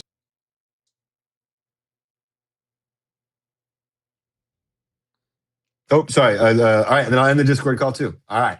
Talk to you later, brother. Later, bro. Peace. All right, chat. So how are we doing today? DJ hours? Zay, we're not doing DJ hours right off the fucking rip, my guy. Not off the rip. I'm still stalking all the 6 charts that I normally look at. Trying to see what I want to do here. Ready for Yankee Doodle? Get these trades. I'm looking. But also, I want to say bye to all the viewers that are here for Jake. I understand it. Probably going to lose a few. Full port. What's my take on semis pushing higher? I mean, I talked about it religiously last week. And that's how, for those of you that don't know, I caught a really nice trade on Friday from it. I caught NVIDIA longs. I gotta go to this chart. The hardest part for me is, well, first off, I think semis are primarily holding up the market. Names like semis, all as well as Amazon's, right? Because Apple's a little bit weaker right now, still struggling. It hasn't even broken all-time highs. This can be an interesting chart this week. It doesn't have earnings. Little, if you're a trend line type of guy, really, right? Weekly consolidation there. If we can get over 75s, I think we can easily go up towards all-time highs, possibly even 300s. Would be a really, really nice move. But with semis, I think they've been primarily pushing the market, and they've been primarily pushing the market for over a year now. It's hard right now. AMD, it's up 81%. What do you do on that? Or puts this the same as options? Puts our options, Robert. If that's what you mean. It's just bearish options. AMD's up 81%. What do you do on that? But this is also why I took NVIDIA, and I'll dive into it a little bit for those that weren't on the streams. We have names like AMD going parabolic. We have something like MU was looking a lot stronger as well. And I'll go to the daily chart. A lot stronger of a chart. Typically with semiconductors, what will happen is one will rip, and this is why I love watching this sector. One will go parabolic, maybe two. Right? Qualcomm went parabolic as well. When you see two of them gapping up like that, getting the really, really strong buying pressure, Qualcomm, AMD, the other semiconductors like to follow. So if you're going to end up seeing that overall continuation, look for the one that's lagging just a little bit, but still has a really strong structure like NVIDIA. NVIDIA actually gapped down, well, gapped up, 10 cents, 20 cents? And immediately, once that happened, I knew it was well worth the risk. On that trade, full transparency, my risk was like $600. And that's just an insane risk to reward. I would have been more mad at myself if I didn't throw risk on that. Where am I located? Ohio. So it's the same thing with the indices. Right now, if we end up seeing buying pressure, you can start to pay attention to RTY and YM a little bit. See if they can play a bit of a game of catch up. That's how we caught this move last week on YM, right? It was like a 1,200 point move if someone hold. I didn't hold the whole thing, caught like 250, 300 is what it is. But it would be the exact same thing where NQ's really, really strong. If the other indices start to push, I would want to see NQ consolidate. Maybe some of the larger tech names consolidate into earnings. It kind of makes sense. Then you see these ones push. You can look for an RTY, kind of catch up there. You can look for a YM as well. Now, at the same time, though, if these start to get weaker, they could start to drag these indices back lower into their daily ranges. And at that point, you just kind of pick which one you want to short.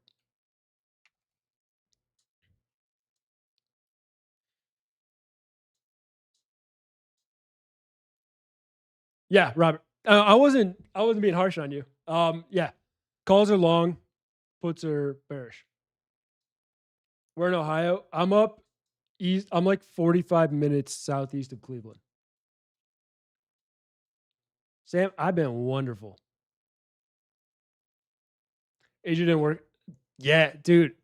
The YM. I mean, we were stalking that last week. Unfortunately, I did get stopped out. I don't even remember exactly where. Somewhere around like here. It ended up getting that spike lower and then hit exactly where we were looking at. Right around, we were looking over like 525. It crushed 525 higher. So if anyone took that trade in the early morning session, congratulations. I was passed out because I went to bed like an hour before that move happened. Even more interesting, I can see groups on Treadmill web, but not the desktop app. Interesting. Yeah, I've only used Treadmill web. I've never used the desktop app because to me it's the exact same thing. So I'm just gonna use that. Got to convince Jake to come to Ohio. That's not gonna happen. Brother, I don't even think I have DoorDash where I live. I don't think Jake's coming here. If I want to go to Cleveland, it's literally like a 50-minute drive. If Jake comes to Ohio, we're staying in Cleveland. We're not staying where I live. That man would be bored out his mind. Is Jake a homebody? Yeah, no. I mean, we all love staying at home and being at home, but also Jake thrives around people. You out in the sticks? Yeah. I'm 100% out in the sticks. The nearest like town is 10 minutes away. It's like 10 miles.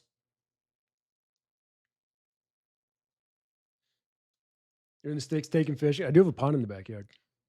Come to Columbus. John, I've been to Columbus quite a few times. My buddies were actually in Columbus over the weekend, but I had to work, or else I would have been down there.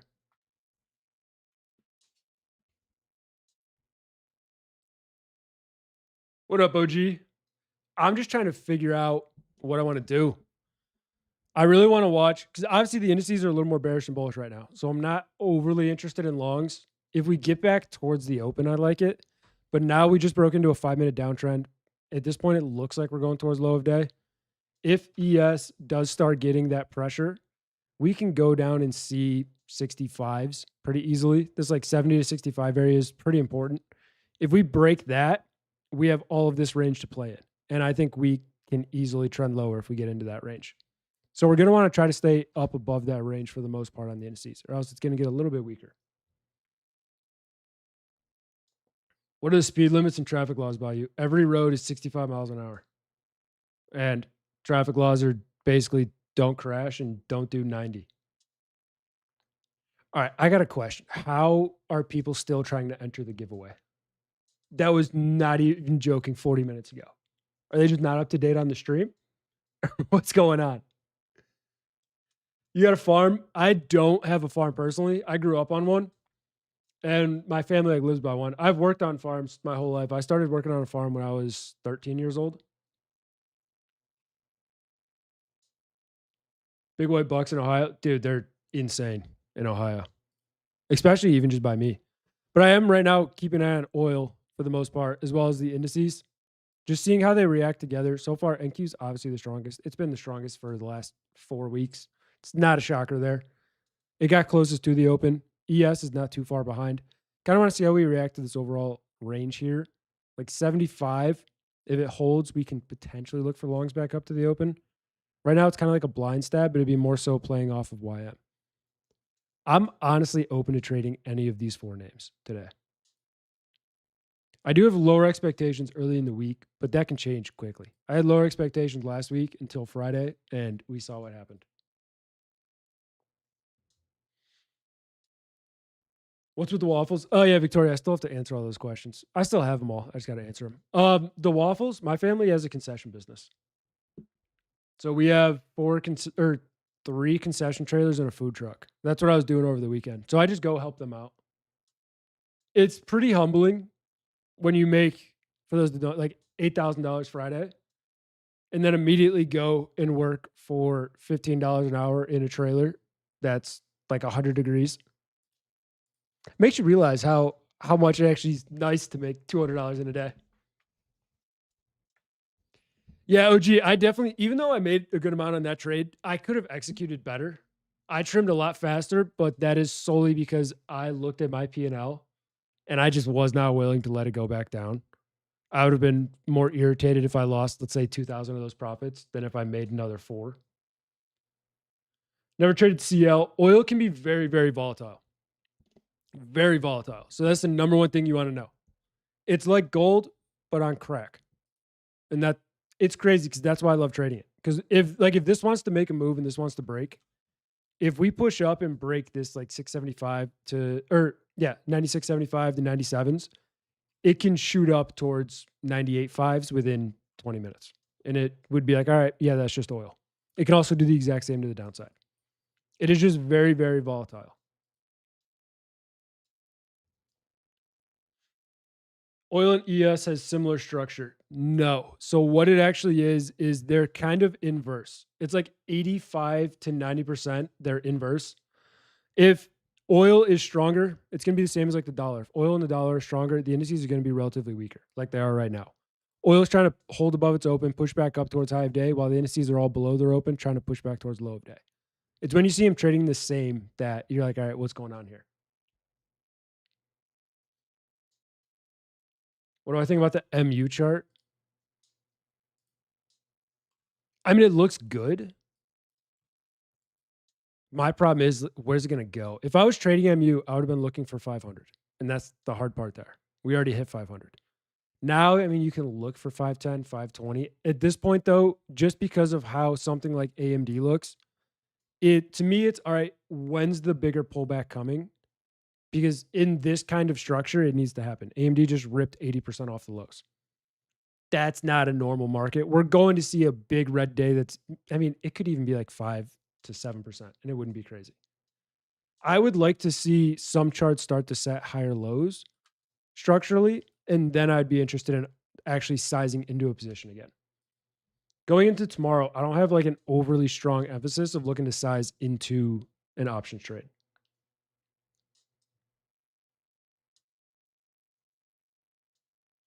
And also MU say we'll hit 600. Dude, I'm not gonna lie. I think being a stock market analyst would be one of the easiest jobs in the world. A chart starts seeing a little bit of bullish buying, and like on Nvidia, they'll come out Friday night saying, "Oh, Nvidia's new target is 210." Well, it's like no shit. We just hit it Friday. It's like a weatherman. You don't have to be right. You just got to be somewhat close every once in a while, and you keep your job. If we start to hold here, I don't like the 15. RTY's 15 is a little bit nicer. Same with NQ. I don't like ES's very much.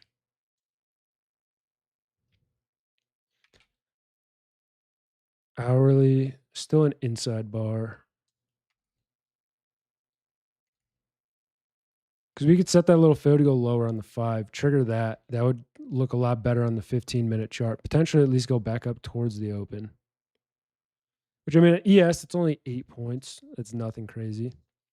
I think I'd be, I don't know if I'd be that interested in RTY because it's weaker.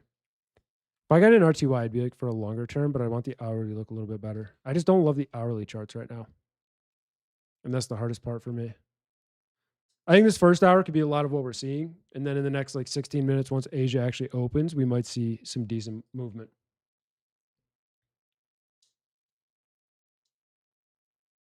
Bro, those hedge funds. I saw Carr got absolutely crushed.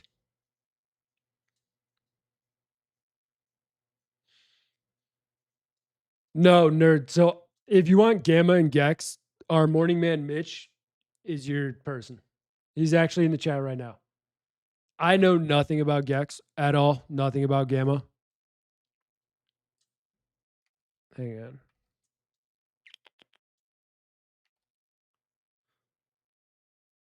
I might take a little ES stab.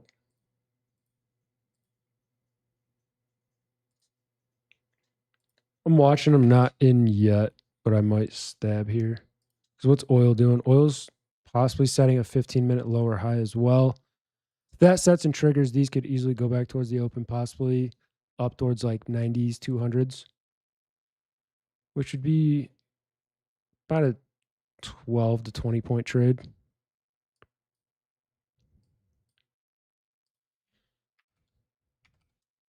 I'm going to take an entry on ES.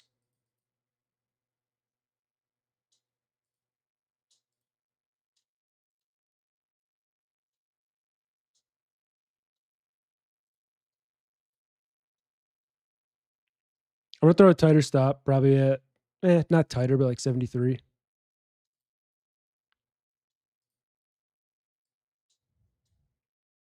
If it gets stopped, it gets stopped, but I'm looking for like a retest of the open kind of thing. That risk reward's not crazy, 1.4. I'm willing to take a trim there if we get there. And then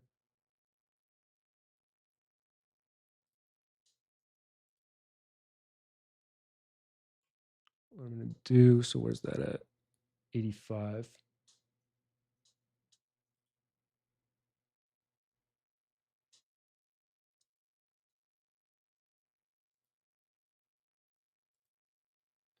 I'll take a trim up there.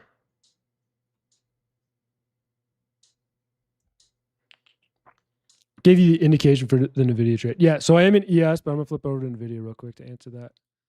NVIDIA, I feel like it was pretty straightforward and really, really easy.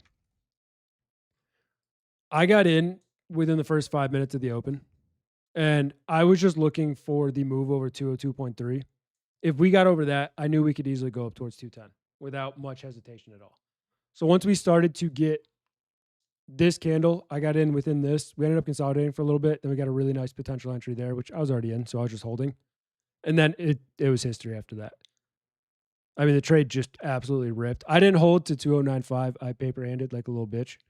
I think I got out at like 205 and 208. for the rest of my contracts.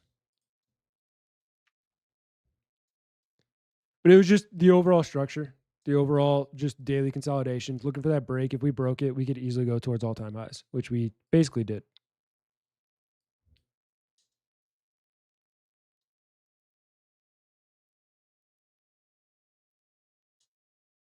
Badoo, I actually looked at Badoo earlier. The options contracts are just so expensive. The China names don't look bad. They're weaker. The daily charts look really interesting. They're just overly priced right now for some reason. And it's probably because their ATRs are just astronomically high. But no, I like Baba's weekly inside bar, and I like Badoo with this little consolidation here. I think both could break out, make really nice continuations. Badoo's a little bit stronger, and then PDD is the weaker name.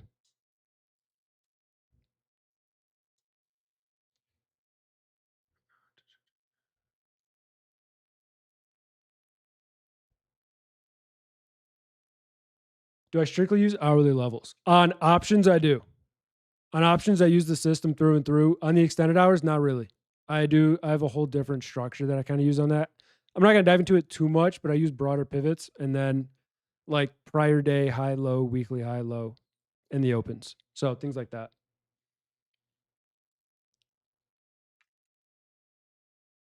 All right. So since the 15 did trigger, what I'm going to do, and this could be dumb, is I'm squeezing my stop to 74, basically 75, 74, 75. Because the 15 should not get back down there. If it does, we have a 15-minute failure to go higher. That's not a trade I want to be in. So I'm reducing risk already.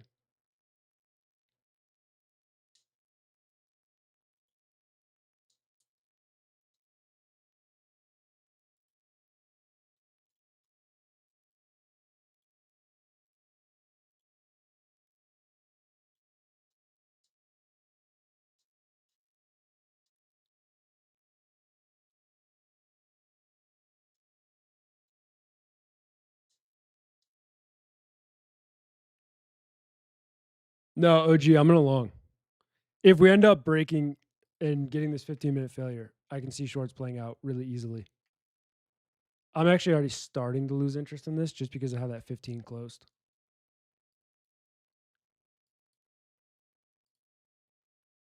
Yeah, oil's holding as well. So I don't love that, but I like where my stop is. So I'm probably just going to leave it there. If I get stopped, I'm losing, what, half of the risk I had before. So I'm not worried about it.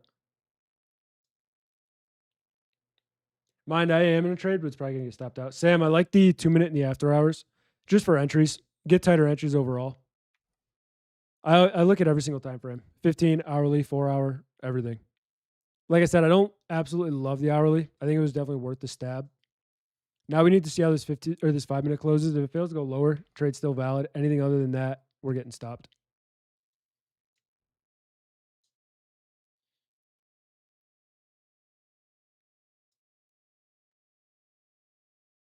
What's your TP and stop loss? First target is just going to be the open 85.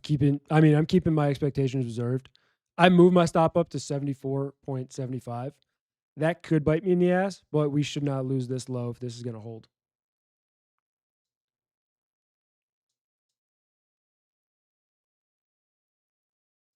I see the question about meta. I'll answer it in a little bit. For now, I'm just going to look at this just because we're kind of in that range where we might get stopped.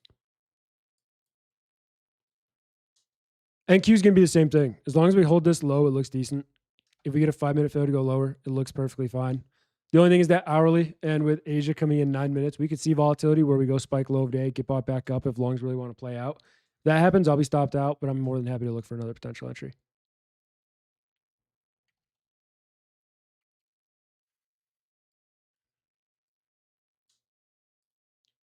Oil's still not moving a lot, which is good. What's gold doing? Gold might try to round the bottom a little bit. The 15 is just a little too ugly for me. I'd really want to see it over like 700, 702s. At that point, I'd be somewhat interested.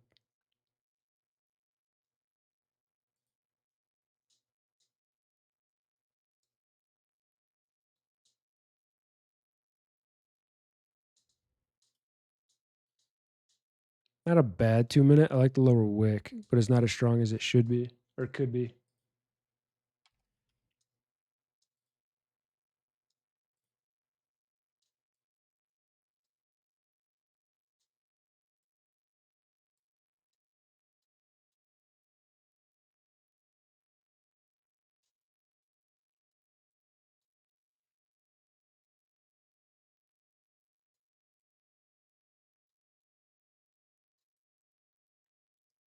Yeah, gold could be decent for like high risk to reward right now. If it does hold.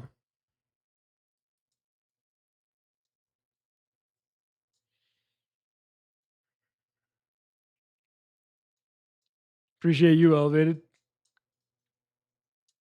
I focus solely on the 5 minute. When we get into New York session, I don't look at anything below the 5 minute. And that's just how I trade. Do you watch volume or order flow? No, not at all. There's times I'll watch Bookmap. I haven't had a subscription in probably like 6 months. I want to get it again just because it helps with the indices. But for the most part, no. I'm solely just trading price action and structure. Bookmap is pretty useful though, so it might be something I start to implement again. I just have to figure out if I want to share it on screen or not. Aloha, I have no clue. I just noticed that because I'm trading two accounts together, and it's annoying. Because what I do is I always start with small size and I just add into it, and it asking every single time you want to add in is obnoxiously annoying. 9 Ryan. If Mitch is in chat, he can answer that. I have no clue what he uses for gamma. I'm sure he also has mentioned it on streams, but I personally don't.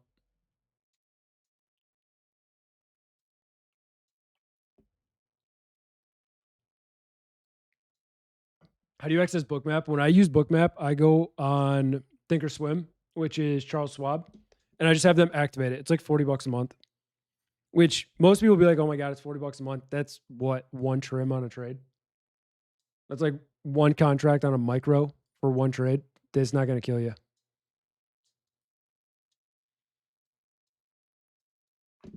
Yeah, Mitch, someone just wants to know what you use for gamma, like your tools.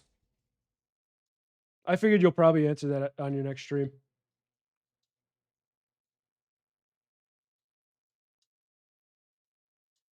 How do you like to scale in? So with this trade, what I would do, since we did kind of break as I wanted, but now we pulled back a little bit. If we got over 80, we would build conviction there. So I'd be willing to throw on more if I was looking to size into the trade. And then you just either keep the stop where it is or you move it up a little bit with it. And as it builds conviction, as you get higher lows, you can add into the trade. NVIDIA would be a really good example. I was thinking about adding into it, but I already had like $1,100 into a 0 day. So I wasn't going to add more. I was really thinking about adding it here because I got in on this move. Contracts were slight green here, but basically break even. So it would have been smart to add there as the structure continued to build conviction. Just because you're adding into strength, I just don't add into weakness. I really do not like adding into a losing trade. What is oil doing? Okay, so nothing's moving. I would expect some type of volatility at the New York Open. Mitch will be live Tuesday. Bet. Yeah, so any gamma questions, Mitch will be live Tuesday morning. So jump in pre-market and hit him with them. Long MNQ to last week's close. Where's last week's close at? Close is 440s. Yeah, not bad. No matter what, bullish or bearish, on the broader perspective, I would like to see a spike last week's highs. Does it have to happen tonight? No. There's a chance we just consolidate for a little bit.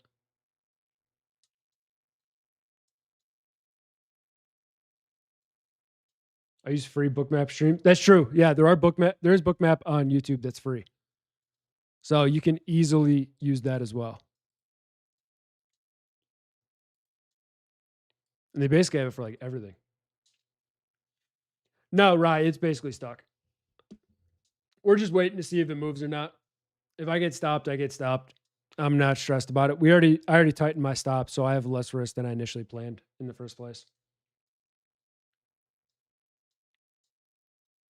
What's your favorite prop firm? Mine are Tradeovate and Lucid, 100%. I like those a lot, and I think it's just the easiest. Like they have the best rules for me. I've gotten payouts with both of them. Phenomenal payout times, just phenomenal companies. Those are my favorite two. I have traded with E8 and Alpha as well, and I really like those too.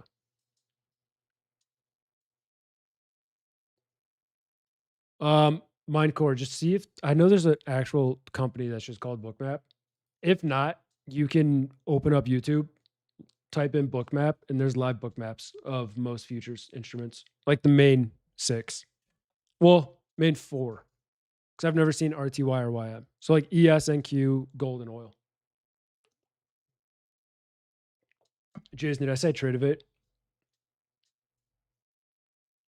Because I do that all the time. But yeah, if I said Tradevate, I meant Tradeify. So Tradeify and Lucid are my go-to. That's currently what I'm trading with right now is Tradeify and Lucid. At least for this trade. We do have a giveaway to do later. We'll wait a little bit on that. Can't be doing it right at the beginning of the stream. What's your stop for ES? 74.75. You can go wider if you want. I'm keeping it tighter because we shouldn't get down there. The only thing that could happen is if we get this hourly close that's an inside bar, it can make sense to come spike the lows. If it spikes the lows, I get stopped out. I'll find something else. I'm not worried about it. Or it's either going to be spiking the lows or we end up seeing a rally to spike the highs, which would hit our target. Either or I'm perfectly fine with as long as we get some type of movement in this structure. What's the requirements for the giveaway? Well, when I do it in chat, all you have to do is type one prompt and you're in. Real easy. I actually got to close Jake's giveaway as well real quick. All right. All right, let's see this little 2-minute buy get a strong close in the next 20 seconds. 5-minute would trigger as well, which I'm happy with. Technically a 5-minute higher low, so that'd be good. 15 could close a higher low as well. If we can hold for 10 seconds, though. If we don't hold for 10 seconds, we can go spike that low. Basically, if we close like it's closing right now, or was trying to close, it'd be a little bit weaker.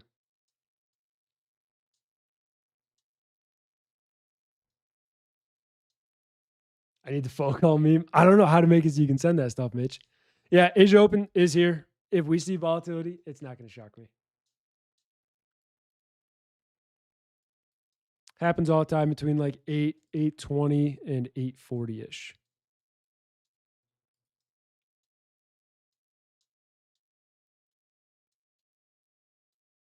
What's oil doing? I don't like that oil's still holding for the most part. I really don't. Because it's likely, if it keeps holding, it'll start to push the indices a little bit lower. Gold's not moving much. All right, let's see if we can get a push up to at least the first trim.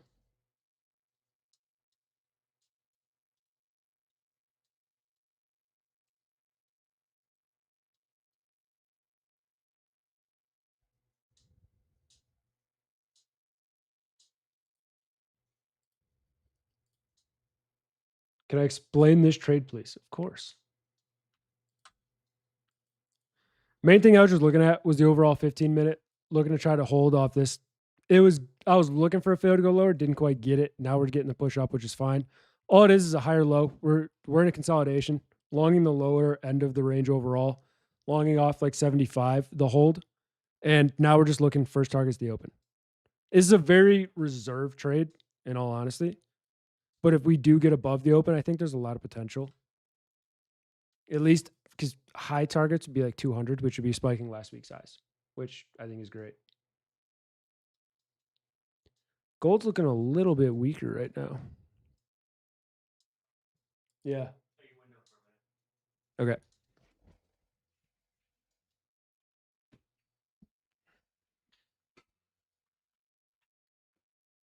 TPN ES, first one is the open. Like I said, it's a little more reserved. So if we can hit 85, I'm happy with it. NQ is coming up to the open. We're going to need to see how that reacts to it. Hopefully it doesn't reject it. Because if it does, then it'll likely start pushing the other indices lower. I'm happy if we hit first target. Build a nice little buffer.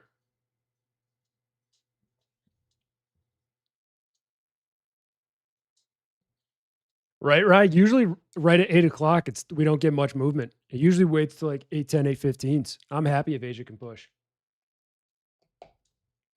We need to get over this prior high, though, where Jake got out of his trade. He was on NQ, obviously, not ES.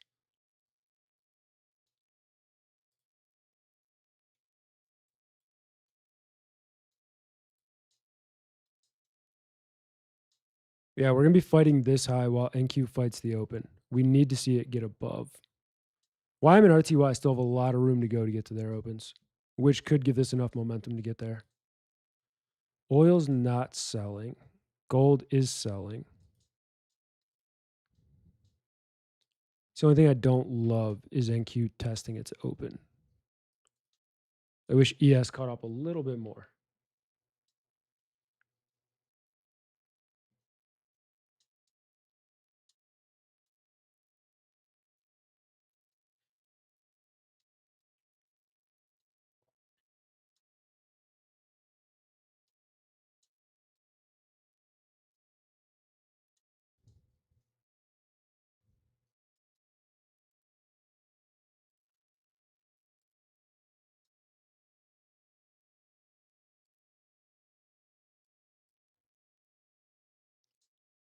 I don't like if it starts rejecting here.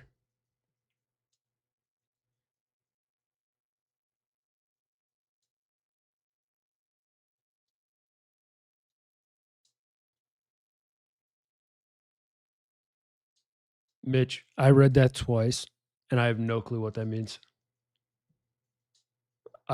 Some of the comments you make is like a foreign language, brother. I'm trying to understand it. I have no clue. Sam, that's valid. If it fails the open, I get it. Rejection of the open can make the chart overall weaker, especially if we're failing the highs. I'm just looking to see if we can get this a little bit of a push up. If we don't, we'll get stopped. I don't hate the thought of moving stops up to like 77, because in reality, that should not test if this is going to hold.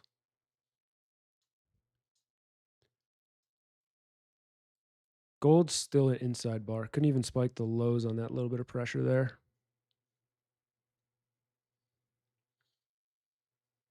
Oh, okay, Mitch.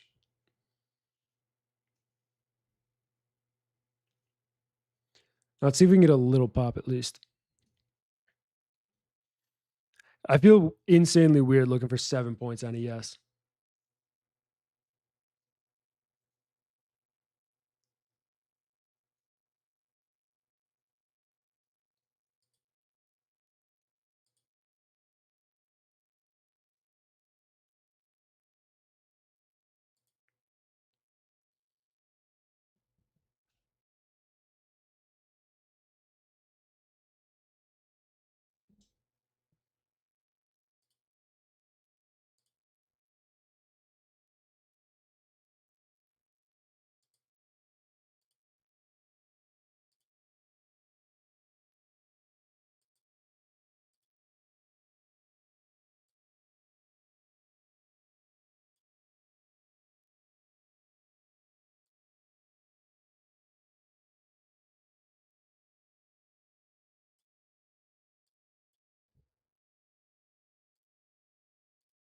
Oil's pushing.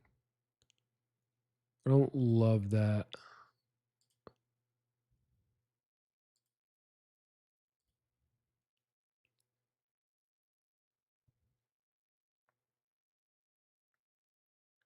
I don't like that at all. I'm watching to see if I want to go flat a little early.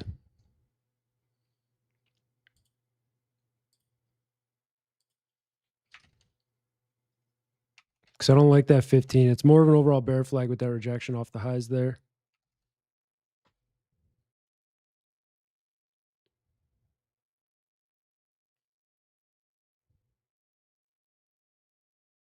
I'm going to squeeze stop a little bit to 76.5 because I feel like we're getting stopped anyway. So I'm going to throw it right there.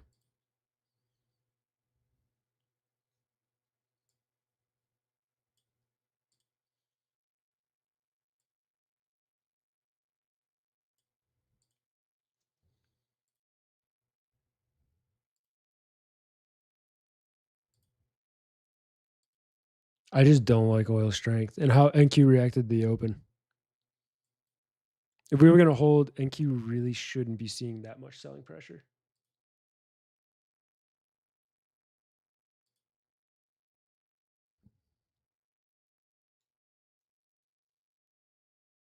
No, Diego, we're not long coffee.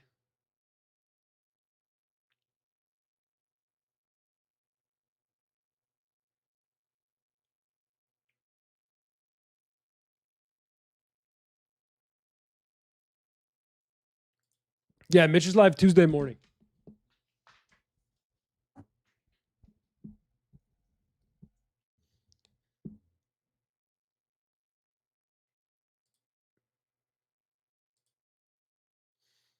We're trying to hold, but I just don't like that 5 minute. If we end up closing near the highs, I like it a lot more.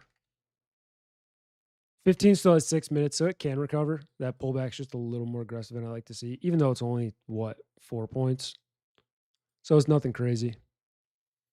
What I would want to see here, though, is oil start to reject and push back lower, below like 96 threes. If it doesn't, then we'll likely see the indices push down.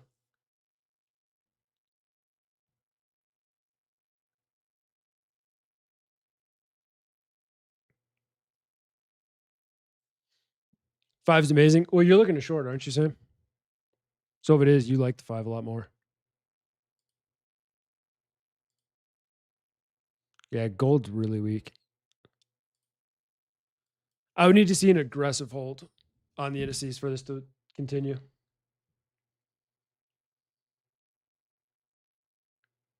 We should stream via Metaglass. Is that even possible?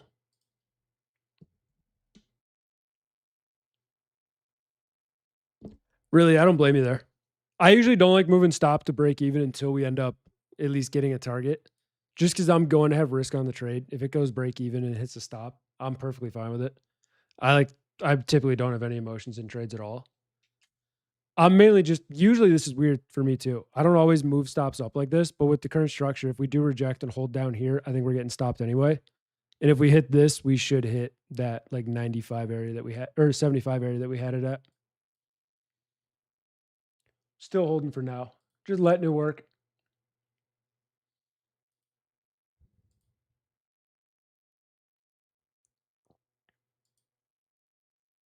Oil starting to reject, which is good.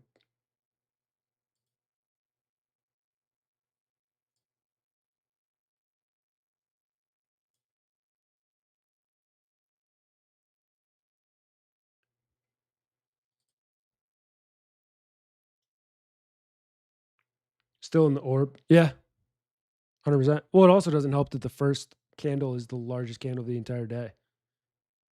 When you have the Sunday sessions, the orb is always going to be extreme.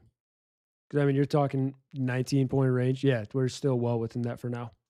That's why I have a smaller trim. I don't have overly high expectations, but if we do break, I think there's a chance we could easily see continuation.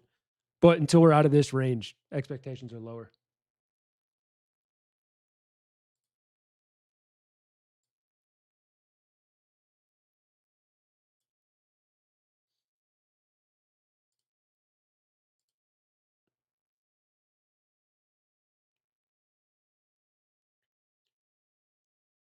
And you made a higher high on the. Use the 4-minute chart. 5-minute. Okay. I was gonna say I've never heard of anyone using the 4. That's just different. Appreciate you, Greg. How you doing? Yeah, I was hoping to like relax this weekend. Instead, I worked 12 hours in a concession trailer, and it's just relaxation will come later.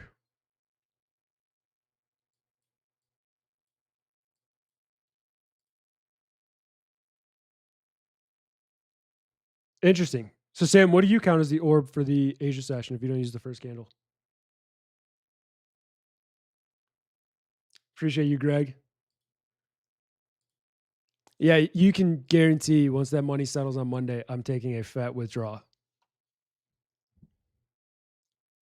The problem is now I'm like itching to get back in another options trade. I just got to find one that I absolutely love and I'm willing to throw some risk on.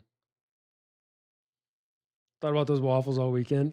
Mitch, they're fire, but the only time I've eaten one in probably the last 7 years was when I had them shipped to Jake in Cali. Gold's interesting here if the hourly sets. I like this hourly spike lower for the hourly fair to go higher or fair to go lower.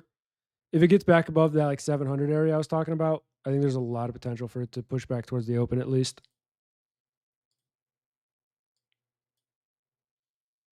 For now, we're just stuck.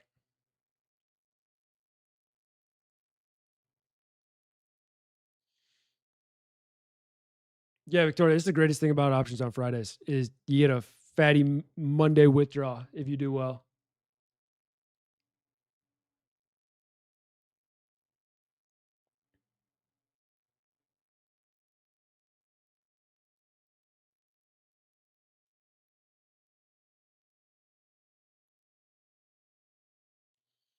Greg, I'm mainly waiting for after those earnings just because of how much anticipation is going to be going into them. Let's say we have all those earnings because you could have two be very bullish, two be very bearish, and the market's going to be flat, especially after FOMC. All it's going to do is theta decay me. I think the options are just way too overly priced right now. Even I looked at calls and puts on SPY, and they're priced like VIX is at 25. Why do I have headphones in? I do this every stream.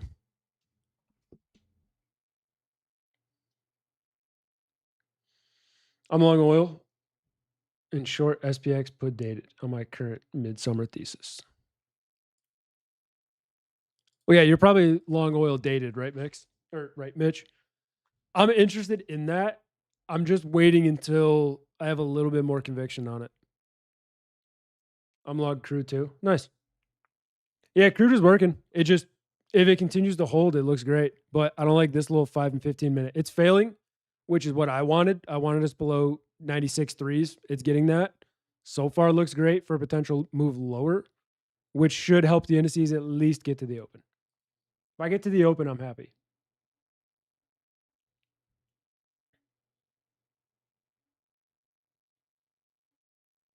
Yeah, Victoria, I saw there's data Thursday too. What is it? CPI, I think. Oh, GDP. Yeah, we have GDP and then PCE Thursday. So does that whole section of the week is going to be hot.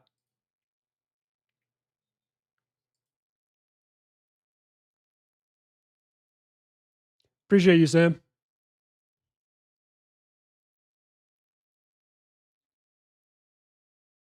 If NQ holds a little longer, I'm looking to long it. Yeah, a long above the open's not bad. I need to see ES get back above, or else this trade really, like, we're not out of anything right now. I have just as much expectations of us hitting this as I do the stop at the moment. Oil with a nice little pop, not much yet. Gold still weaker overall. There's a lot of volatility right now, but it's 3-4 point type of volatility.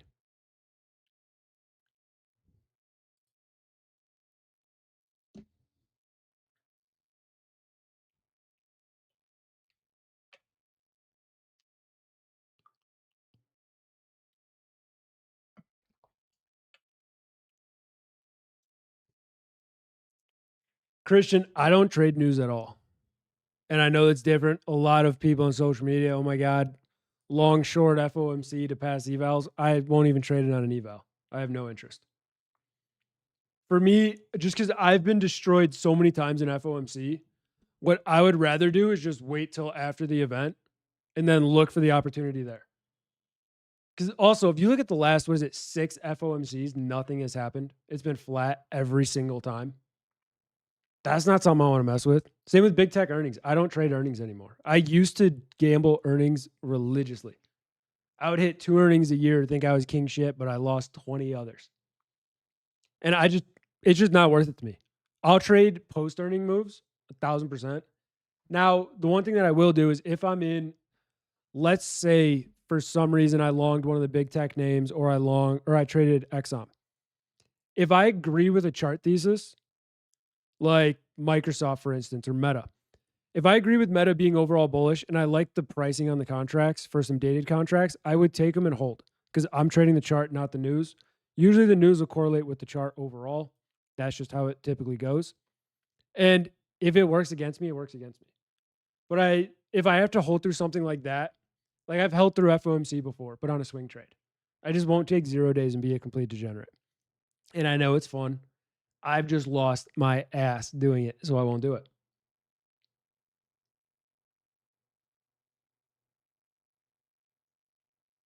XM earnings are Friday. They are 100% Friday. I'm interested in seeing that just because of oil. They should crush earnings, I would assume, because of how expensive oil was. Because I guarantee you they were backstocked. Same with the U.S.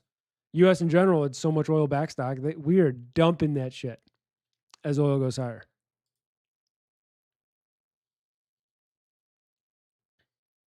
Yeah, Christian, that's the thing. If you feel like you get wrecked the day before and the day of FOMC, don't trade them. There's zero reason to trade every single day as a trader. If there's something that doesn't work for you, if you don't like Fridays, don't trade Fridays. If Wednesdays aren't good for you, don't trade Wednesdays. It's just when you look for those things that reoccur where you don't do well, like for me, big news events, trying to essentially gamble on 0 days or earnings trades, it's all gambling. Unless you look at all of the finite details and you find something, oh my God, this is way out of price, then there's some fundamentals. But in the end, it's all gambling, no matter what way you look at it. Because in trading, there is a very, very fine line between actually trading and degenerate gambling.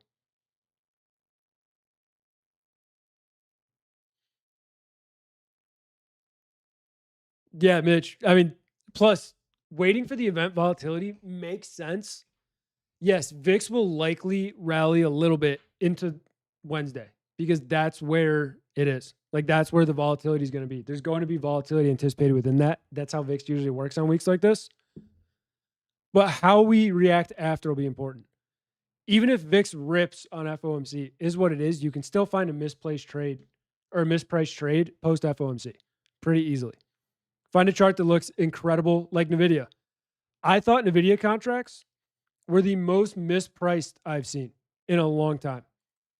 When the market opened and right around like here, the NVIDIA 205 calls were 19 cents. On this pullback, they were back around like 19 to 20. I thought it was insanely mispriced because if this broke, it could go to 210 easily. It makes no sense for something like NVIDIA to 1% out of the money, even on 0 days, to be 19 cents.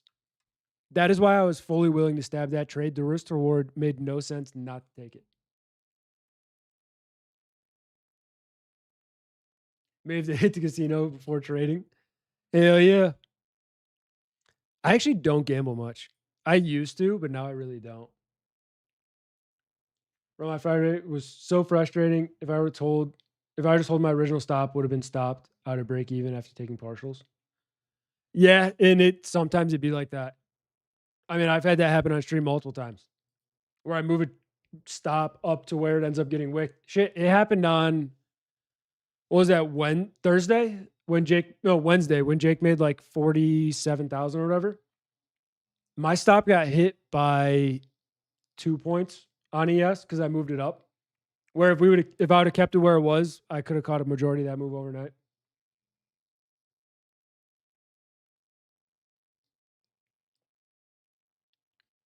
Jacob, the blue on these charts are the opening print. It's just that. And then if I go to the higher time frames here, the gray levels are just like yesterday's lows and highs, last week's lows and highs, because those are really important pivots that I pay attention to. And I leave them on there so that way I can look at any time frame and see how we're reacting. Like YM held yesterday's lows and it's kind of sitting near it. It's not getting much traction, which I would like to see it start to do if we're going to get up to the open. And that's why I'm watching. NQ got above the open while ES is still below. RTY and YM don't even look like they want to go up to the open.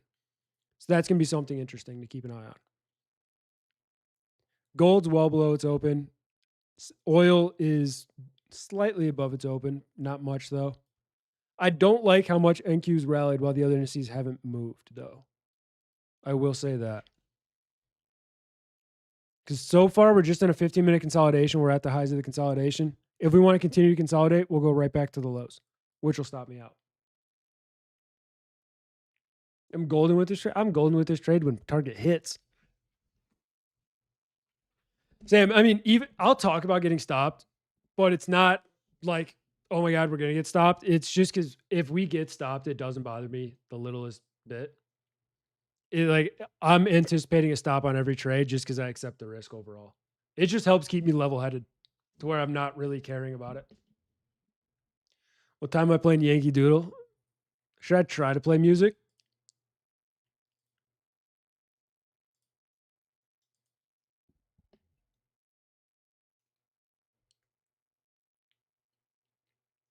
Yo, want me to put on Jake's playlist?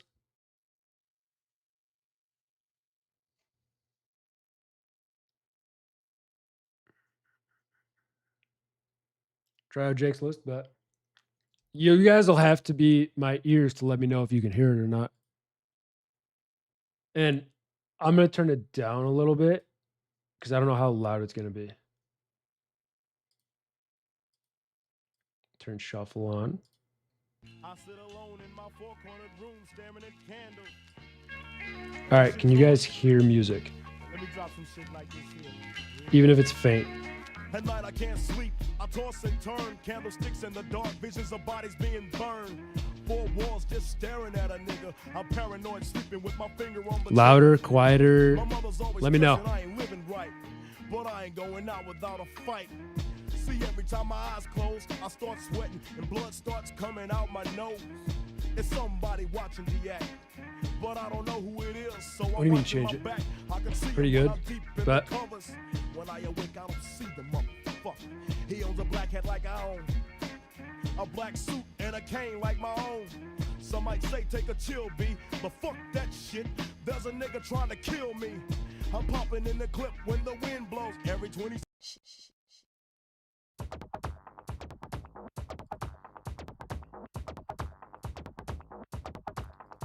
all right, so gold's still really struggling. Oil's still strong, and the indices are still lagging. Just know while we're in this range, expectations are lower. If we get above 82s, I mean, 85s are right there. I expect that to hit. Outside of that, not really.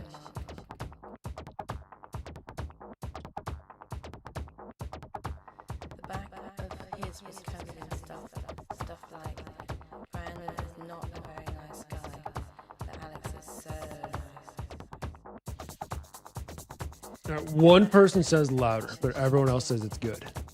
And I also realize there's a big difference between, like, sometimes on Jake's stream, I can't hear music at all while I'm on PC. Sam, I'm not, trust me, I'm not stressed. I'm just talking through the trade. Oil's still relatively weak. I like the hourly wick higher in the 15-minute structure. Just need it to start to break below like 96. If it breaks below that, I think we're set on everything.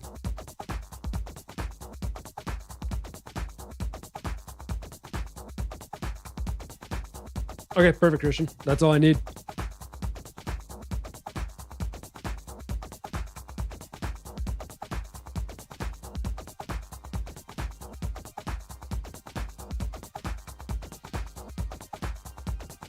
Yeah, Mitch nailed it. NQ's just, I mean, it's the number one thing too. If you look at the market, what names are really holding us up? It's tech, 1,000%. AMD's up 82%. You look at Amazon, my buddy's ecstatic because he has Amazon shares because he works there, up 33% off the lows. This is what a lot of tech looks like. But then you also have tech like Apple that hasn't really moved a whole lot. And it's crazy saying it hasn't moved a whole lot because Apple 13% is a really big move, a really nice move. But a lot of tech is leading the way in the overall market. A lot of the other names haven't moved that much. Some outliers have, but a majority of the market's still lagging drastically. How does Asia hours price action compare to New York City? I hear it's more prone to consolidate. Yep. New job kind of gets in the way of trading during the day, so at least we're paying attention to Asia. Yes, it is definitely prone to consolidate, especially during the first hour. I will say Sunday's the outlier. Sunday, obviously, we're getting that. Sam, at the end of the stream, I can play other songs. For now, I can't. This is because YouTube loves to hit us with copyright. And if I get hit with too many copyrights on a stream, they'll just close the stream. It'll be over. So we gotta be careful with what we play. I also want to figure out, because bigger streamers play music and they play whatever they want, whenever they want. I don't know if it's due to monetization because we don't have it on, you guys don't get ads, stuff like that. But I want to figure that out.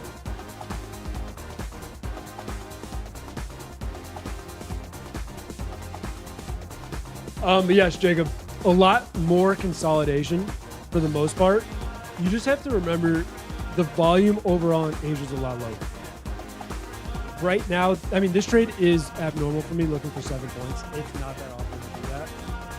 So when I am taking something like this, if I was taking this during the New York session, this exact trade would probably be 12 to 15 points. And that's just how it works. You just got to be more reserved with targets.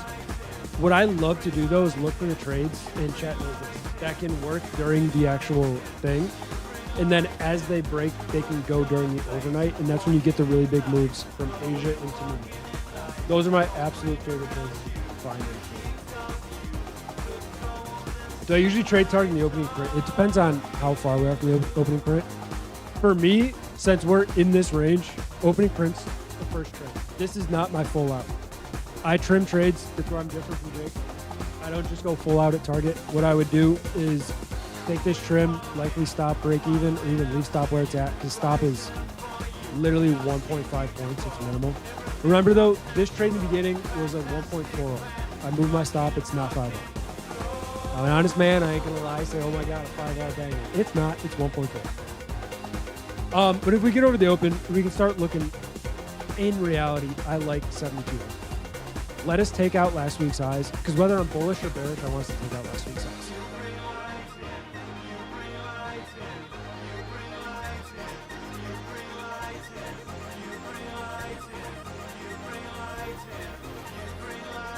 Yeah, Zay, where I struggle with doing that is I struggle getting a really nice trade like Friday in the videos and then getting back into it.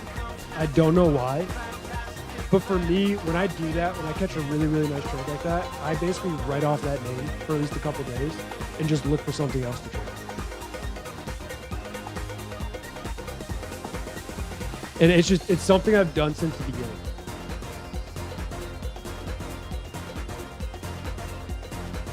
Christian, I don't think it's a subscription. It's just because a lot of it could be, I don't know. But a lot of the bigger industries have the record labels. They'll just hit you with it. It's probably also because we're not monetizing, because what they do is they don't want you to make money off of their music. And the copyright works, if you have monetization on, they just get all the money from the stream, which ads, you'd have to watch ads. And since we don't have ads, they don't get any money, so they're probably just going to shut the stream down. It would be my guess.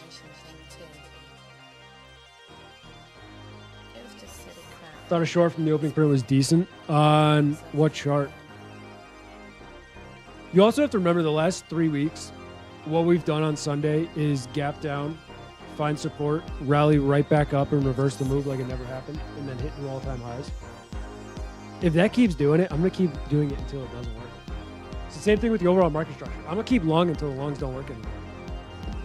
One day, there will be a really good opportunity for shorts, but until then, I'm going to keep going.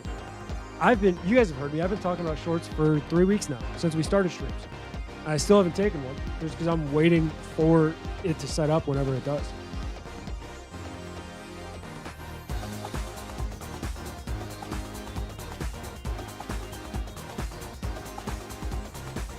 Sam, you are fat fingering a lot of your typing.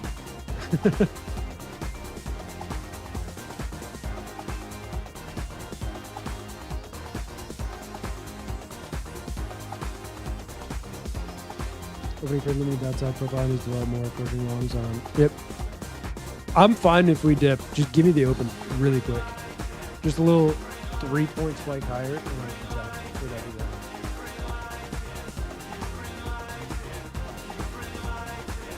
I'll be getting out of half of my position up there. Just because I have lower expectations. And then if it rips, I'm probably just going to try to hold for the most part to front run 7,200.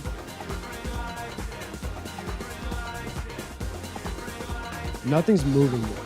So that's the main thesis here, is that just nothing's moving.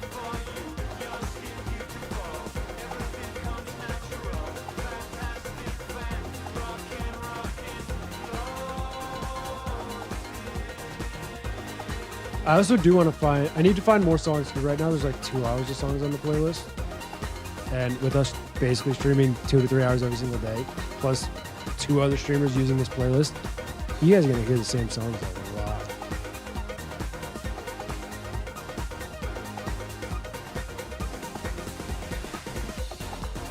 But if you haven't already, and you like these streams, and you want to support us, feel free to like the stream. Go ahead, hit the like button. Not the one in the chat, the one below the thing, the little thumbs up. All it does is help us get reach, supports the channel. And then if you like these, you want to get notifications, subscribe to the channel. We're trying to get 31,000 subs. I think we're like 3,600 somewhere in there.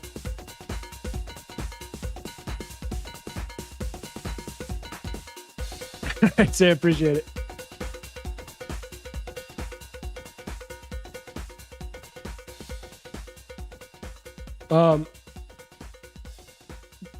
Cowabunga, if it was a falling knife with no level, Jake probably wouldn't have taken the stab for the most part. Red day tomorrow? Could be. I'm open for whatever. I'll trade wherever the market gives us right now. I'm cash on all options. If we go lower, I'll short 100%.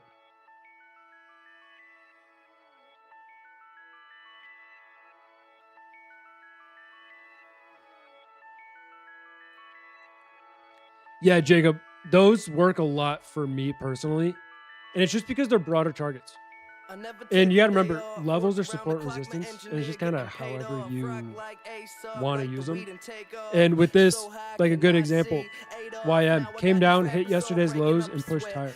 What this immediately tells me is we're not getting selling pressure under yesterday's lows unless we break back below it. So for now, it's holding. I definitely would not call this chart strong in the slightest, unless we get back above like 49,300s.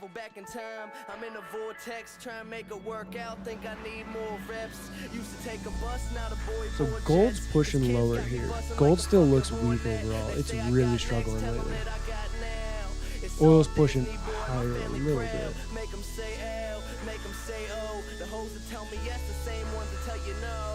Whoa, I ain't just an average Joe, way above the average flow, boy, my life is most dope. No matter where Cowabunga, I have an LED bar sign, or a neon bar sign, that I have to hang up with my logo on it. I still have to full design like my whole background, so that's just an empty wall back there, and obviously on my left, I just have a bunch of clutter that I need to get out of the way. But no, I'm working on like a whole design for that. It's gonna take a while though. Because I want to put the sign in the middle, have it lit up for stream, and then put a bunch of stuff around it. Music is ghetto. How is Mac Miller ghetto? It's an odd comment.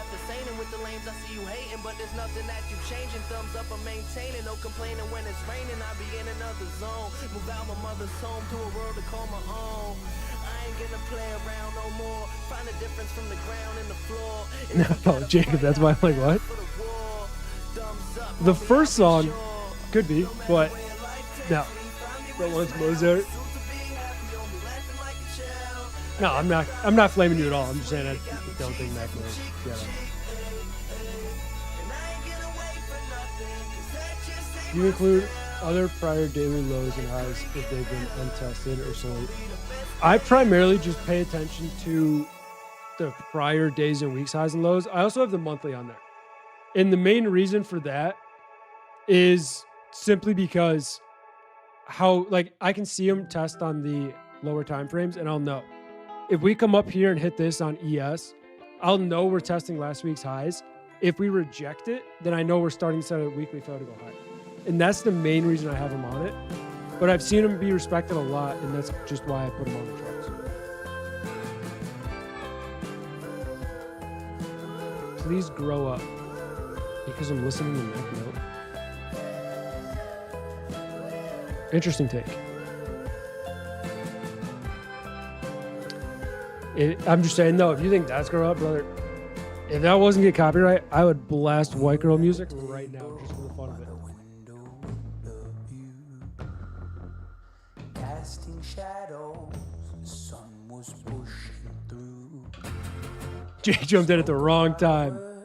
I don't know if I spoke the truth. So we have oil and the indices both slowly trucking higher. Test on new music too. I will. Hannah Montana, go give us the charts. Hey, the funny part is so many people would be vibing, and then some people would just hate everything.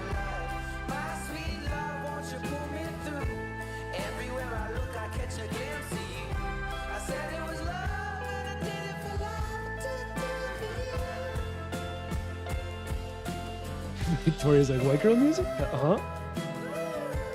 It's a bit loud compared to my voice. All right, well, they said it was, so I'll turn it down a little bit. How's that? Or is that too quiet now?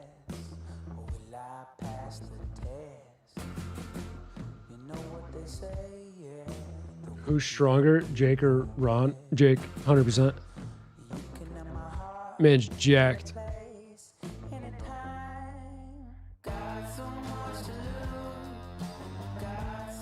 JR, I hate to break it to you, but I'm not a professional trader on the trading floor. If I can trade with music on, I'm not trading billions of dollars in capital. I'm not worried about like investors chewing out my ass. I got no worries about it, brother. I'm me. I'm trading quite literally prop firms right now. I do not care if music's playing. Yeah, I'm on YouTube on a Saturday or Sunday night. It is what it is. It's also kind of crazy, and this isn't towards you, just in general. It's crazy to think that music like dilutes it. And if you're a like professional trader, respect. But for me, I don't see it. I am the trading floor.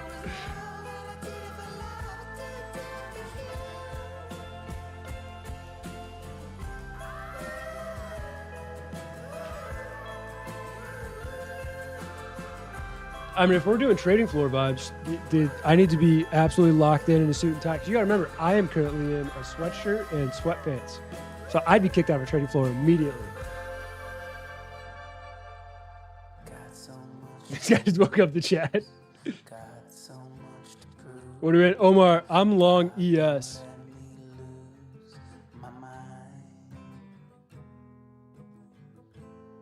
I'm in fat longs. I'm in longs, not fat longs.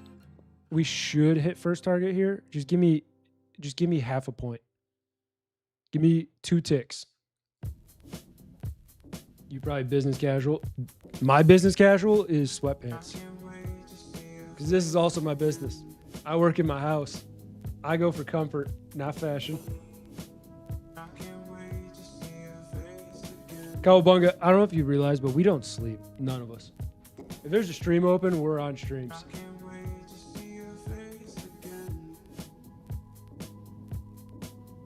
One of these streams, I'll bust out the business casual and I'll bring the suit jacket back in. Those of you that were in Discord know what I'm talking about.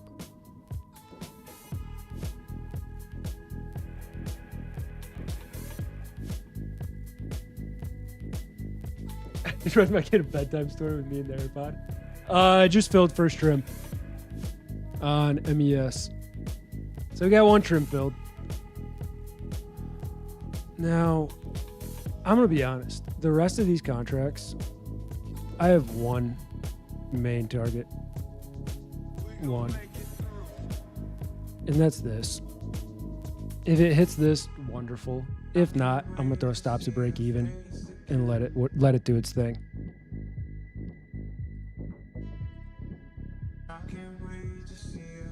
So stops, I gotta adjust those. Also, I know we talked about it, whoever put this group order trading thing on Tradeovate needs to be fired immediately. This is the most annoying thing in the world. Yes, sir, Jake.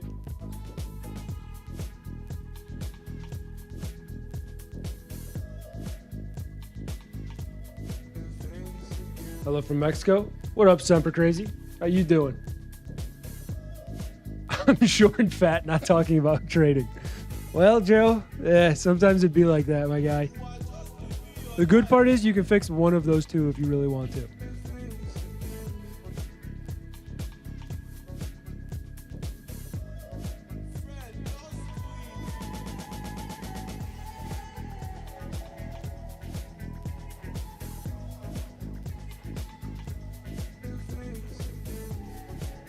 Chris, with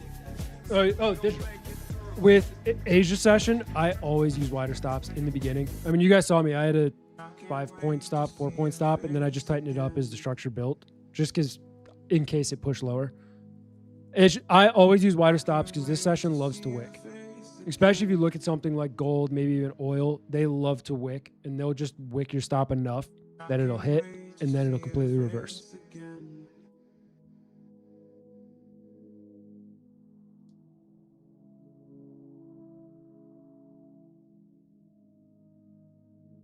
NC here. What up, CJ?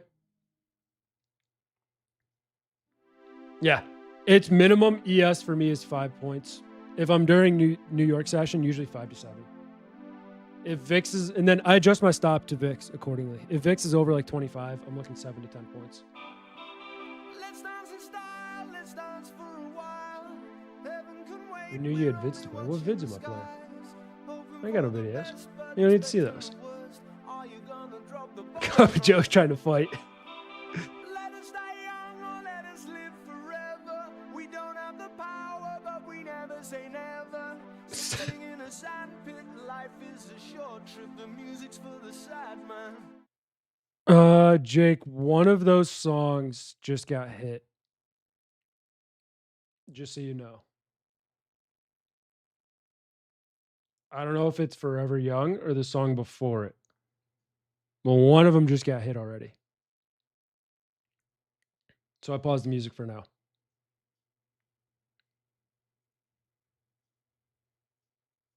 Appreciate you, Sam. I think it's the trouble. What was the last song? So we have Young Forever, which just played. And then the one before that was Fred. So then it had to be Fred again. What was the one before that? Trouble. Okay, so it's either Trouble, Fred, or I think it's Trouble. Okay. Yeah, I'm just letting you know I got hit once. Because isn't it after like 2 strikes or 3 strikes, they just shut the stream down?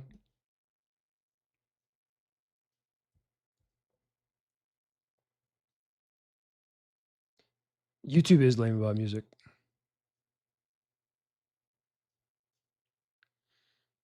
Jake in trouble.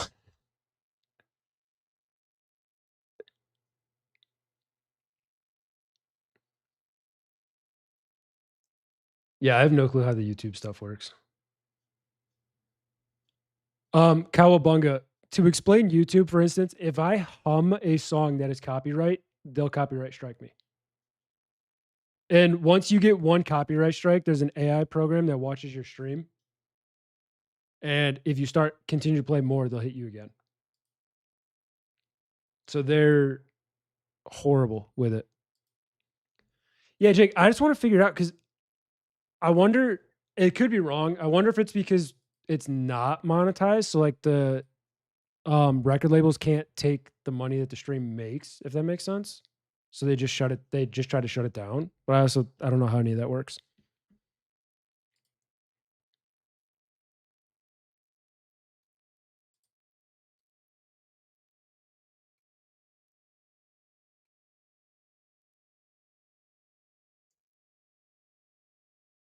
What if you make your own mix? Brother, I don't know if you know me, but I don't know how to mix music. Yankee Doodle. Should I try it, see if it gets copyrighted?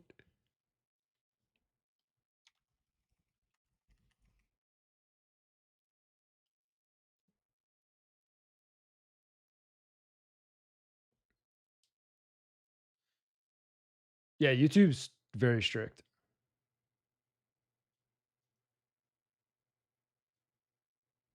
I think I should stay F my sleep and stay up for London session. Well, I'm going to be up. I'll tell you that right now. What I need to do, though, is find a remix Yankee Doodle. That would be sick.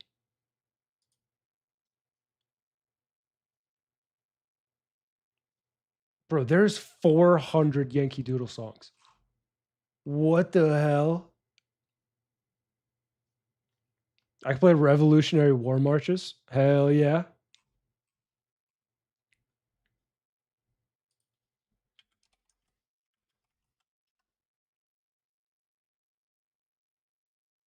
The problem is, like, I could play a Yankee Doodle remix right now, but I don't know if it's going to be good or not, is the issue.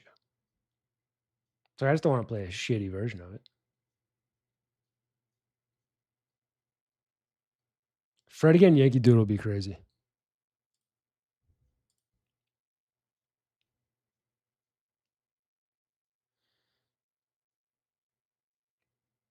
Cup of Joe, it would be fun at New York Open. The problem is that is the most volatile part of the market. And that's when you have to lock in the most. Because me and Jake used to stream together, but a lot of the times it was just one of us trying to lock into a trade. And then obviously you see how much Jake locks in at New York. I feel like New York's just the hardest session to have the bigger multi-stream, which makes sense. Something like that could happen either in the afternoon session, which would be easier, or for something like FOMC, where we're all just chilling to see which way we can need an eval. Yeah, it just, even with just me and Jake, I mean, me and Jake love each other, but there's a reason it's just Jake on New York. It can work. You just have to, basically, like if Jake's diving into a trade and he's locked into a trade, I'm just sitting there doing nothing, just waiting.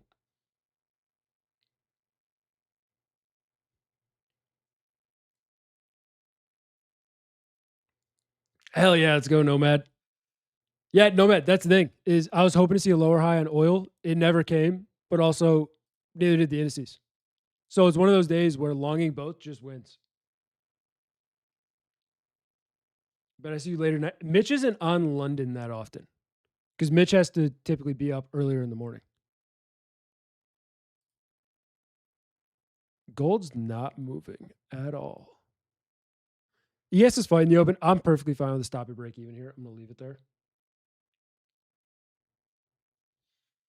I'm not fun to co-host New York. Yeah, Jake, you know, it'd be like that. But also, to be fair, if you think about it, like let's say Tuesday or Wednesday, whenever it was, if I was on stream and we were talking, and obviously you were in that trade, but if you missed the trade or missed your re-entry and you missed out on 20, 25K, that's not worth having me on stream, you know? Like that, the risk to reward there doesn't make sense.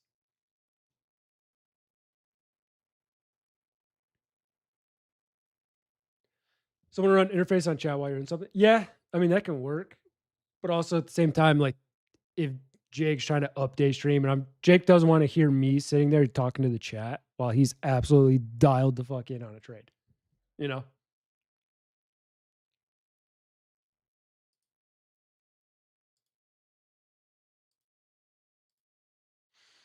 I like gold for like a longer term type of trade. I just don't like this little 5-minute structure. I think I can start to set up and see a move at least up to the open at like 713s.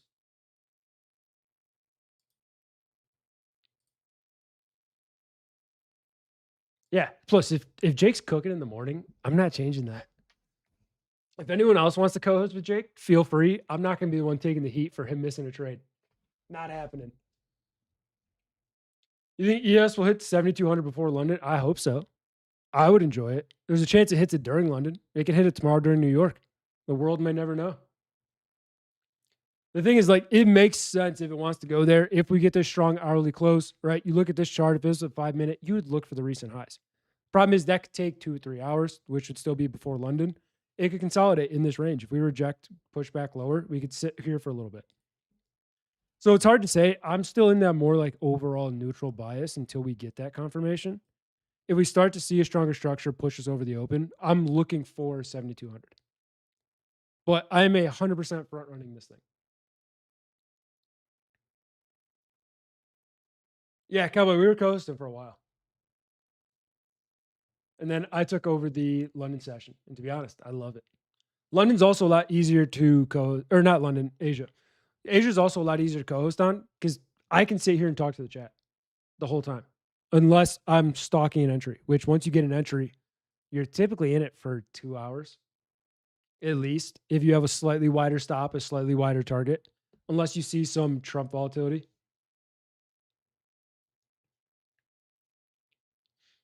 Do you and Jake have different biases? Not really, Cowabunga. I realized I skipped over that. There's even like right now, I've talked bearish on stream with Jake. I made a bet against Jake on stream that we wouldn't hit all-time highs by like last Friday. We hit it twice since then. Horribly wrong. However, the trade that was just for fun. It's $20. But no, I'll talk a bearish bias, but I will long this chart until it stops longing every time. I'm not going to short all-time highs unless there's some really nice structure. I mean, I'm open to smaller intraday pullbacks. It's a part of the game. It's going to happen when you're rallying 20% on NQ. You're going to get those. Oh shit, we need to clip that? No, we don't. I don't think we need to clip that at all. I think we just leave it right where it's at. But no, I'm really open-minded to biases. That's like if someone's talking in chat, they're overly bearish. All right, just tell me why. I'm open to listening to it, even if I'm in a trade, because there's two sides to every trade. If Jake's overly bullish and I'm slightly bearish, I want to listen to Jake's perspective on it, why he's more bullish. And I know he'll listen to mine on why I'm more bearish. It's good to know the other side, but also take it with a grain of salt. And that's exactly how you want to do it. Just see what their perspective is. If you agree with it, take that perspective, like take it into whatever it is. Yeah. And then just look at the chart, analyze it. If you agree with it, maybe your trade might not be the one. But if you look at it and say, yeah, I don't think so, then just keep riding with your thesis.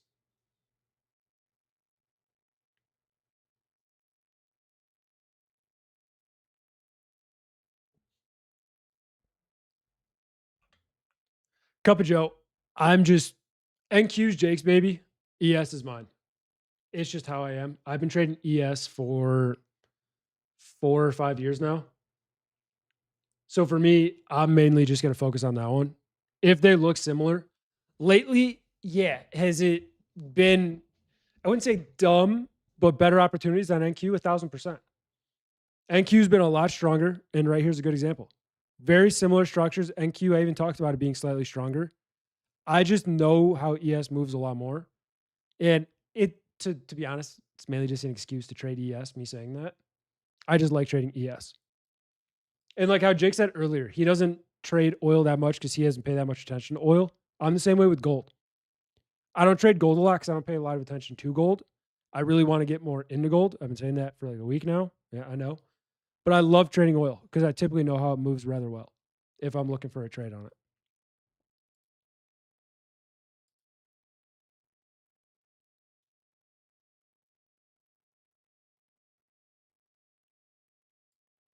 Also, if anyone did take that gold trade, you should be up really nice right now. Because was it up like 10 points? It's not a bad start.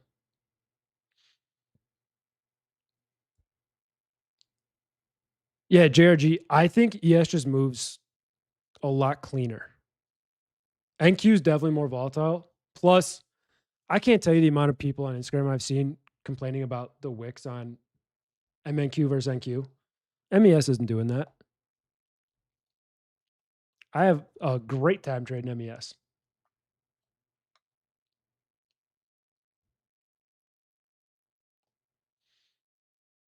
Yeah. Plus, a lot of the JRG, it seems like you know a lot more in depth about like market profile structure, like those terms. I feel like a lot of the pit traders, stuff like that I've seen trade or I follow on Twitter, whatever, they all trade ES. I rarely see traders like that traded back in the pit days where they're currently now trading NQ. I don't know why it is. There's got to be some reason behind it. I just like trading ES and SPY over NQ.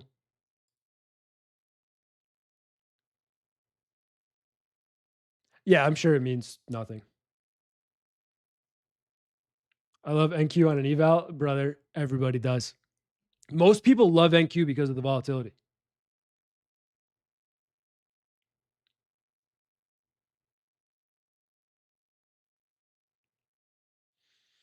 Are we up 50 racks? I'm up like 700 right now.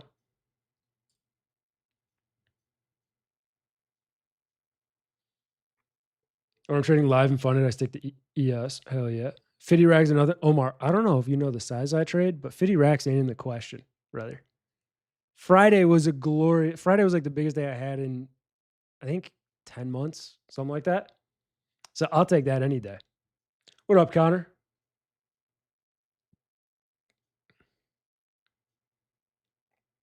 Wait, JRG, did you trade in the pit? Is that what that prior comment means?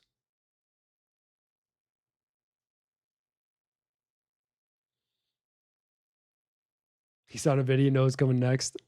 Yeah, Mitch, does that just mean I don't take the withdrawal that I desperately should take and just throw that entire 8K in the next one? Oh, hell yeah, that's awesome. I mean, you might know of the guy I'm talking about from like Twitter, maybe not, but his name's Pax. Oh, don't do that.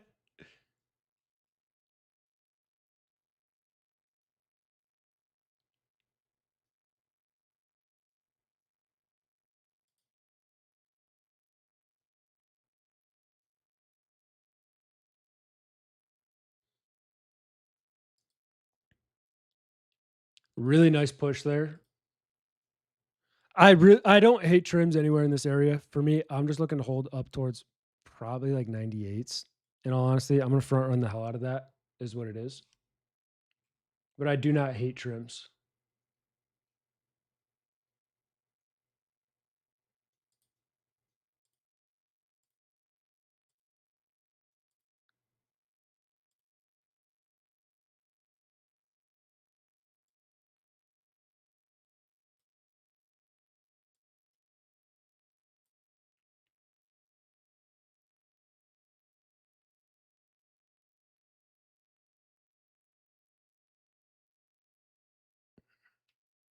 NQ is testing last week's high, so that's something to pay attention to here as well.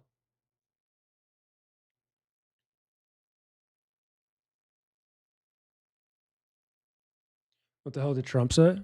I don't know. I haven't gotten any notifications. He might have said something.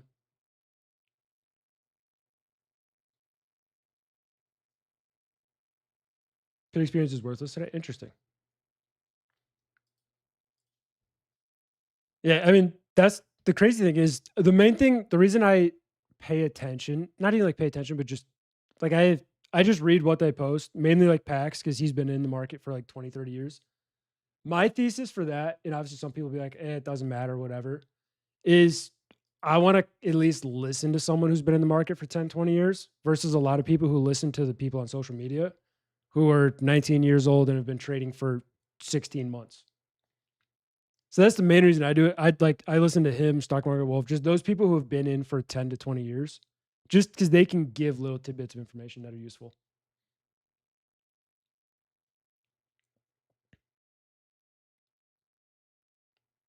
Mitch, I feel like I know nothing. And a good example of that is the second you start talking gamma, my brain turns into mush. I know nothing about it. I also just had to take a one contract trade of a micro on my Lucid account because for some reason it cut me out $7 short of passing. But we passed, so I'll take it.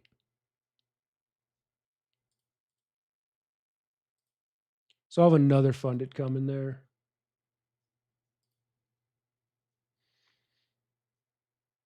Why did I exit NQ? I mean, if your target was there, it was there. All right, target hit there.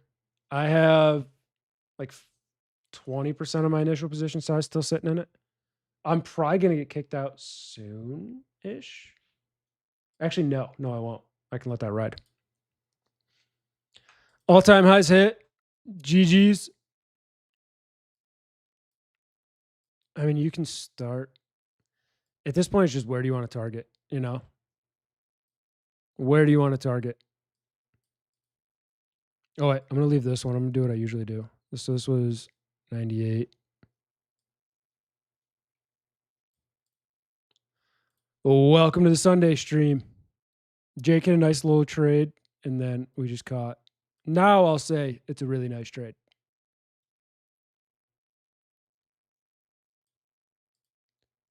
What was the initial stop? 5 points? Because I'm going to be honest. It was like 4.5, I think. 73. Let's go 73. 73. So that right there was 4R. My main thing is I'm not going to squeeze that stop and be like, oh my God, I hit 15R. It's not true.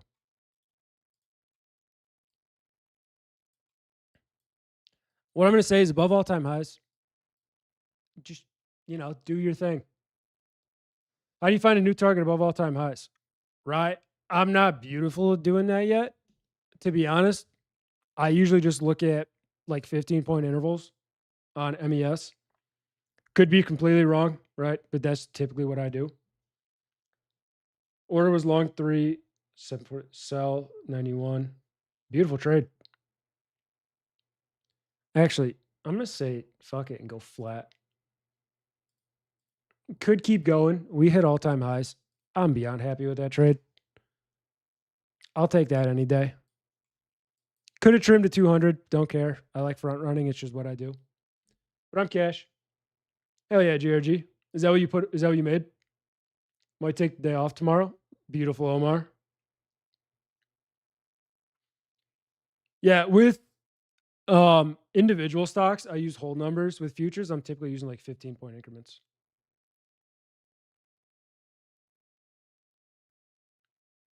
You applied to RJ, measured move. Yeah, I need to figure more of that out.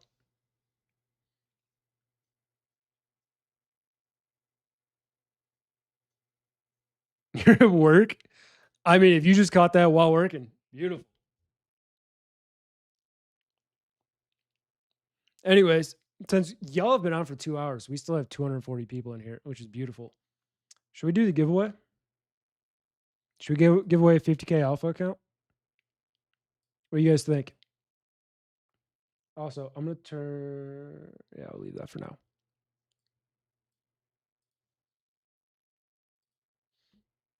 I've been on for 4 hours. Victoria, we all know those are rookie numbers. You might pop in for the London stream. You'll be on tomorrow for the New York Open. You'll be back on for the after hours. I see you in every single stream. All right. Hang on. So I don't like the 5-minute timers because it takes way too long. So I'm going to do 3. If you can't type 6 things and push the enter button in 3 minutes, you don't deserve to win. I don't know what to tell you. For this, all you're going to do, ! Enter, and then push enter. That's it. This is all you type right here. Not yet. Once Streamlabs pops up, which is right now. So good luck. You got 3 minutes. While you're at it, after you enter, if you're bored, heart medicine, you have to type the word, not just the exclamation point. Exclamation point, type the word enter, then hit enter.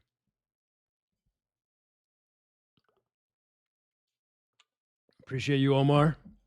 But while you're at it, if you haven't liked the stream, I haven't even looked at the likes yet. I wasn't going to push you guys to like it. I'm not going to do, you got to do this likes for the giveaway. No, we'll give it away. We had 2 nice trades today.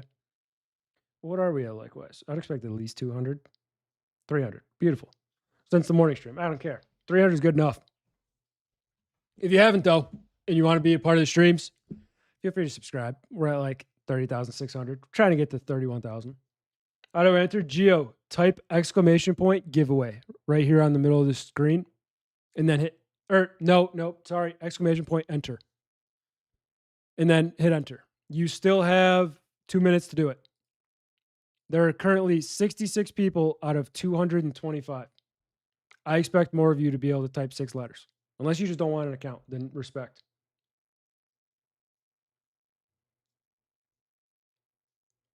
But you type it, the bot will reply to you, let you know that you got in.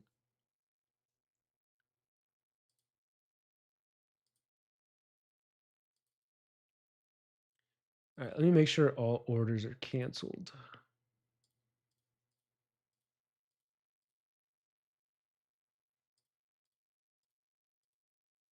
All right, we're good. There's probably not going to be another trade. So unless chat's going crazy, I'm probably not staying on until 10. If chat's staying active, I'll stay on. Just because I got nothing else to do. You have a minute left, 82 people in. While y'all are doing that, I'm going to run to the bathroom real quick. Just type exclamation point, enter, and then send it in the chat, and you'll get entered.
All right, I saw the giveaway is over. How many people got in is the question. 92 of you guys got in. Who didn't get in? Because in 3 minutes, not even half of you guys entered the giveaway. Should I open it for 30 more seconds?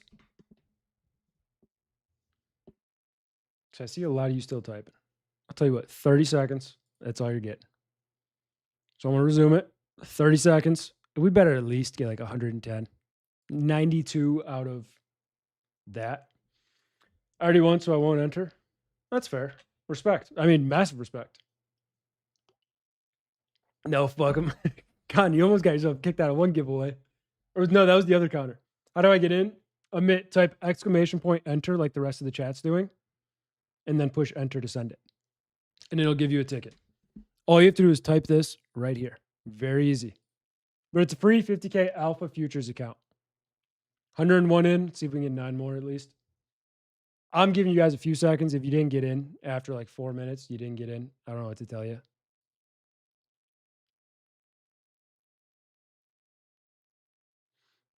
So I'll go till this candle close, which is 15 seconds. Then we're out.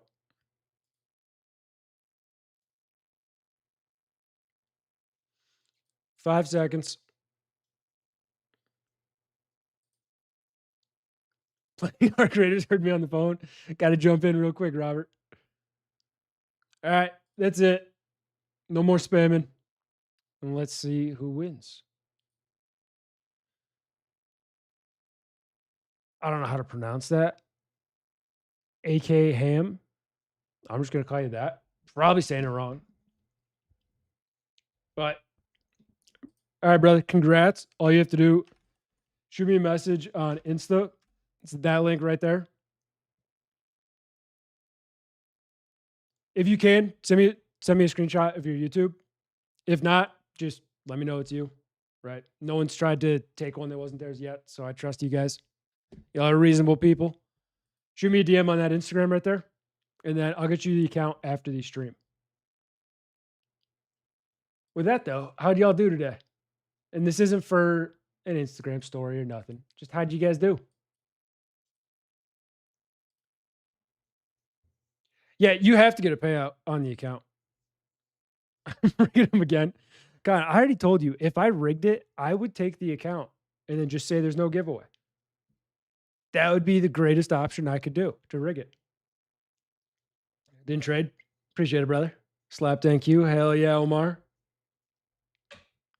Also, if you guys do get a payout on these giveaway accounts, tag us, please. Let us know.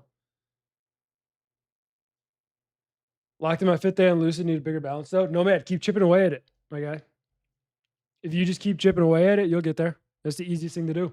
Congrats on the 5 days though. You passed the one hurdle that most traders don't get to. Keeping the account alive long enough to be able to get one.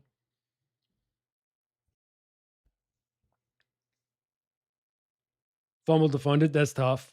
But at least you got the eval. Do you have a 50K eval? Did that pass it? Or are you on a larger account?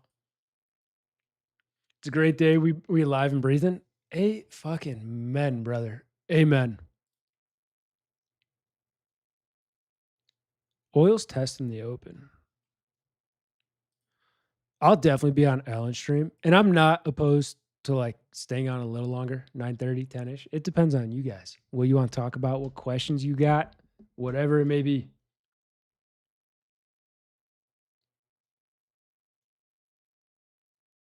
Nah, Brennan, I got out because I'm just happy with the trade. I'll take 20 points on the Asia session, low 4R. It's also like into all-time highs. After a move like this, we can get consolidation pullbacks. I'd be more, not irritated, but I'd probably start to get inclined to like add to structure if it ends up building, and I don't feel like adding into that position. I'd rather just wait. If a new position sets up, I'll take it. For now, though, I'm happy with this, and I'm just going to let that trade rip. Yo, is it cold in Ohio? It's still not warm here in New Jersey. The last 2 days, it was like 40. Before that, though, it was high 70s. And looks like we're going back into we're going to be 70 tomorrow and then back into the 40s for a little bit with a low of like 30s. So it's not warm yet. Yes, you're missing a long area. 90. Oh, right here. I mean, I like that. If we end up holding that area, look for a long there. I'm likely just done taking trades for the day for the most part. Yep. I'm live every single day, 7 p.m. Eastern. So every day, Sunday to Thursday, I'm live. Alan is live 1 a.m. Eastern for the London.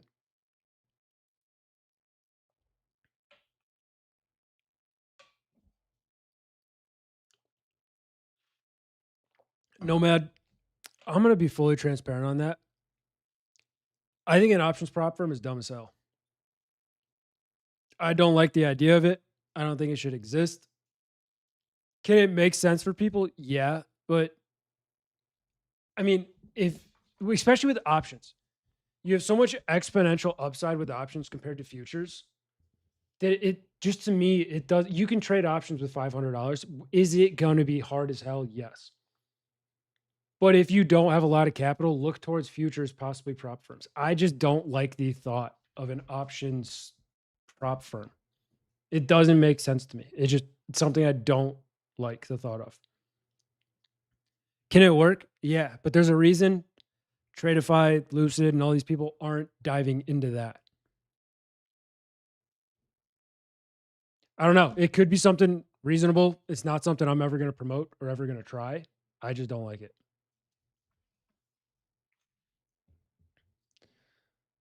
Vish, I just look at the structure. I just don't have interest in shorting that. Can a short work? Sure. But that's just not my trade. I like overall structure. So even on the 5 minute, I would like a higher or a lower high. For me, we're still above the open. I call what I caught. I'm not looking to counter that and dive short. Can it, like I said, can it work? Yeah. But I think there's better opportunity out there than shorting this. You could have shorted all-time highs. That could be like, all right, whatever. But I don't agree with the thesis there. But like I said, if it works for you, if it fits your criteria, trade your trade.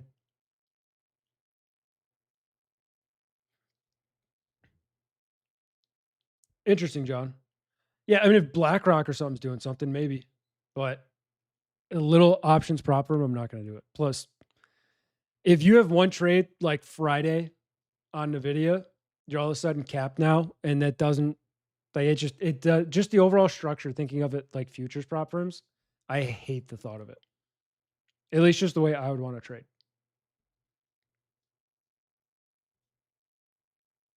89 short below on opening print. Yeah, you could look for the move back towards OP. And then below OP, I'd be more interested in shorting. Like I said, it's not like it can't happen. It's just not something that I'm personally looking for. There's nothing wrong with it if it fits someone's criteria.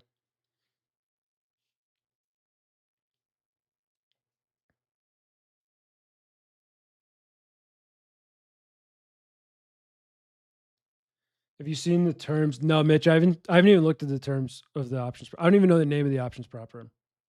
I just do not have interest in doing much about it. Yeah, I do not have interest in shorts, but someone in here might be trying to stab it. I just zero interest. Yep, agreed. Fully agree, JR.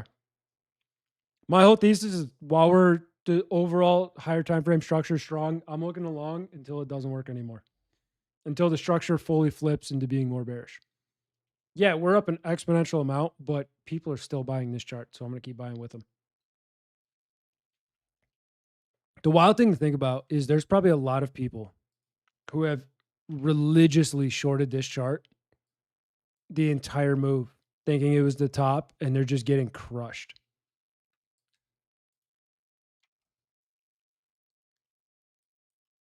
I mean, like I said earlier, I talked about shorts with Jake 2 weeks ago. I talked about them last week. I never took them because setup's not there. Structure's not there.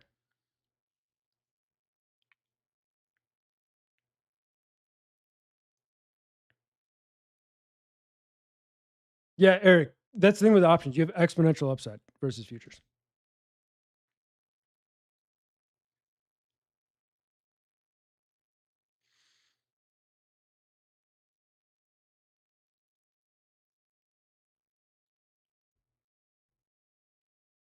I get it, Raska. I'm just primarily focused on this chat. I've never posted my night streams or my night trades, and I have nothing wrong with that. Like I said, it's something I can look into. I just don't really have that much interest in it for the most part. I'd rather keep full focus on this and not dive back and forth with it because it's easier to even just throw the stream in like headphones or something. Obviously, if you're working, you might not be able to. That's why we have 4 other streams throughout the day.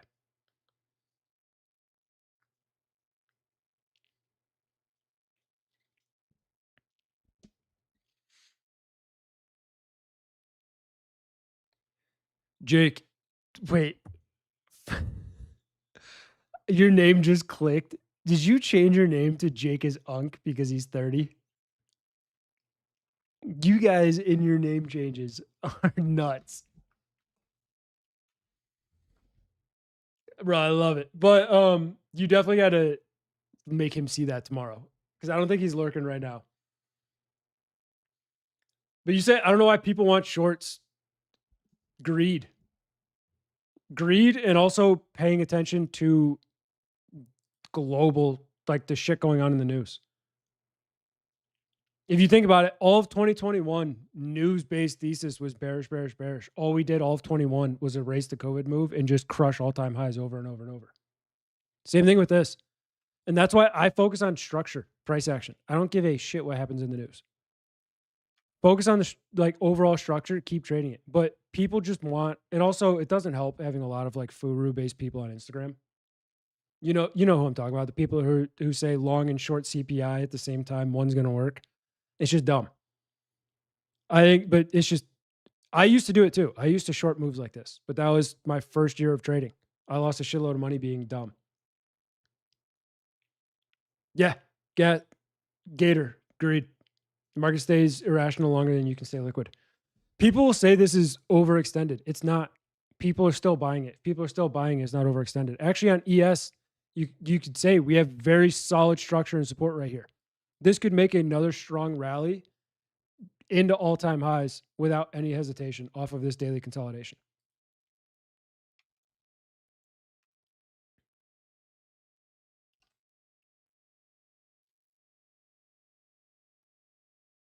Yeah, I agree, JR. I think this market can easily go up to 7,500. If people are buying, I'm going to buy. But too many people try to predict the market versus reacting what's actually happening with the structure.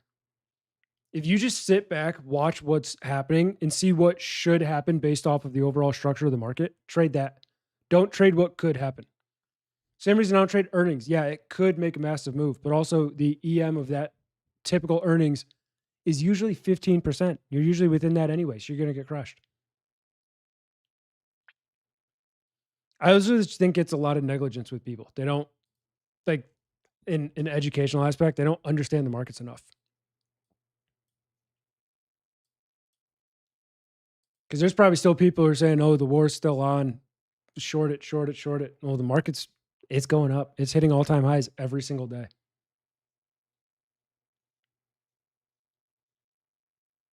No, CJ, a lot of us were dumb degenerates in the beginning. And I'm honest about it. I'll be honest about any part of my trading career. I lost, like I said before, I lost $50,000 in my first 18 months. Because what did I do? Back in this, I would see one red bar on the daily chart and just start shorting. Because I started in, where's it at? I started here. So we were already rallying all-time highs. I'm like, oh my God, this chart's so extended. Because I knew nothing about trading. Nothing. I caught a nice move in 2020 on shares. Thought I was king shit. And I just started shorting this chart because it can't go higher. What did it do? It continued to rally higher for an entire year. And I just got smoked. I traded earnings throughout this entire time. Over here in 2022, I was overly bearish. These rallies, it was manipulation in my mind. This shouldn't happen. It doesn't make sense. No, it's the type of market we were in. This makes perfect sense. You see a harsh move down, you're going to see a harsh recovery. It just is what it is. I didn't know enough. And I was also stubborn as shit. But no, I used to trade every earnings season. I was hyped for earnings season because I could degenerately trade. All I did was lose an astronomical amount of money.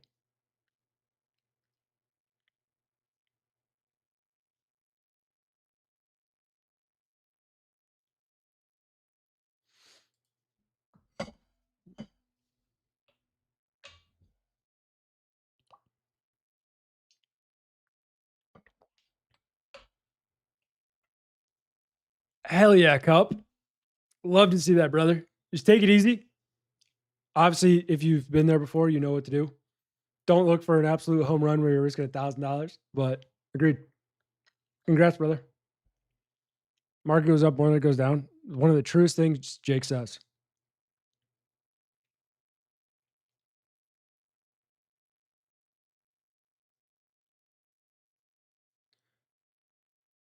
Nicholas, that's a really good thing to do for people. If you continuously stare at your lifetime returns, what I would do is just start a new broker. There's different option brokers you can look, use a reputable one, change it. And if you're just staring at your lifetime, then yeah, you're gonna look at that and be issued with it. My thing is, I lost that money. That money's gone. Yeah, is it more than I should have lost? 1,000%. Like I said, I was stubborn as shit back then, and I had cash. What up, Jake? Hey, where's that one guy I said that Jake needs to see his name? I need him to type real quick.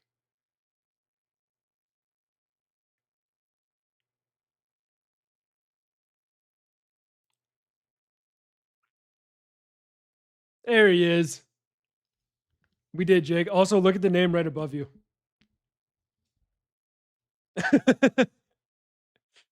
ES has better auction profiles, smoother formations, and value area discovery. Not as volatile. Dude, JRG, I tell so many people, because I know so many people that trade NQ and tilt. Now, there are people like Jake trades NQ flawlessly. He does well on it. But most people, if you trade ES, it's so much smoother. It's not as volatile. You don't see as strong of wicks. And if you look at the overall cumulative return, like percentage wise that it makes, NQ it was twice as volatile back when I did this whole backtesting thing as ES. Just off the percentage moves that it makes in any given day, like the ATR. NQ is my toxic baby mama. That's oil for me, but I love trading oil. Too much talking, not enough trading. But I mean, beautiful entry. I know you probably took it. I'm just not interested in trading again. I caught a really nice trade. I'm cool with it. Now I'm just yapping to chat. Have you seen those monthly candles? Dude, the monthly candles are insane. People say, why don't you want to short? That's why. That's a monthly chart. Can it be looked at as extended? Yeah, but I do not care. Structure is bullish no matter what chart you go to. I ain't shorting.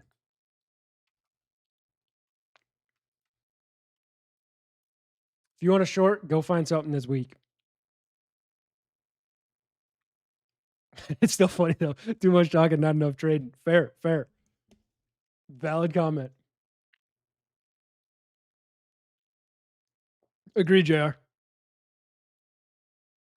The comments are blunt, but I agree with nearly everything you've said so far.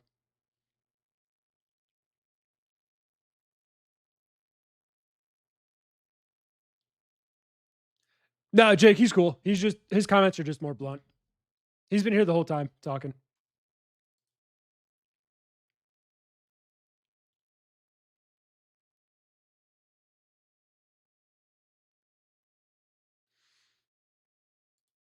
Hell yeah, Hope. Love to see it. 0 friends. I mean, well, that's how I am with my friends too. I mean, if I need to be, I'll be blunt as hell. It just is what it is. But nah, we're a big community here. As like at first, people may see more blunt comments as like trolling, but after seeing you in the chat, no, you're chilling, brother. And you actually know what you're talking about by what you're saying. So respect. There's people who have hopped in the chat and say, oh, like I would never long this, short it, and it just rips up like this. And you're like, yeah, good luck. Thought about starting a broker platform dedicated to futures. If Tradeovate is the best platform, it feels like very easy market to get into. Software engineer. Interesting, Joe. Yeah, I mean, Tradeovate and TradeC are my two favorite brokers right now. Don't bits to Chesty. What do you think about gold structure now on the 1 hour? I mean, I don't know if anyone took it. I said I liked gold a lot if it got over 700. I said it had good potential down here for a longer term trade off the higher time frames, mainly because of this hourly was forming a failure to go lower. If someone caught it, congrats. If you waited for the entry up 25 points at the highs, beautiful potential trade. If it continues to hold, I like it. You look at the overall 4-hour structure, it didn't quite sweep these lows, which is what it is, which means it's a daily inside bar still, right? We're consolidating at the lows. This 4720s was a bigger pivot to me.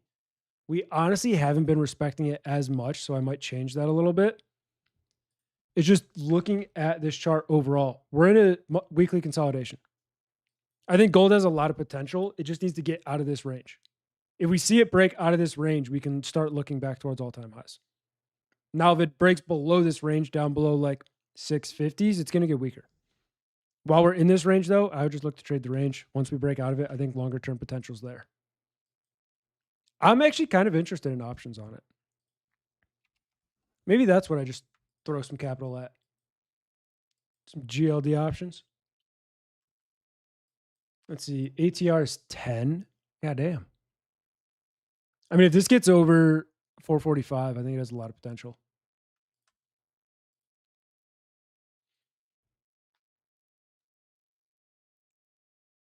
But no, I like gold longer term overall. Does oil have a micro? Yes. MCL. Every name that I trade, you can put an M before the mini version and you get the micro. The only one that's weird is the Russell. It's M2K for the micro. But I don't trade the Russell that often.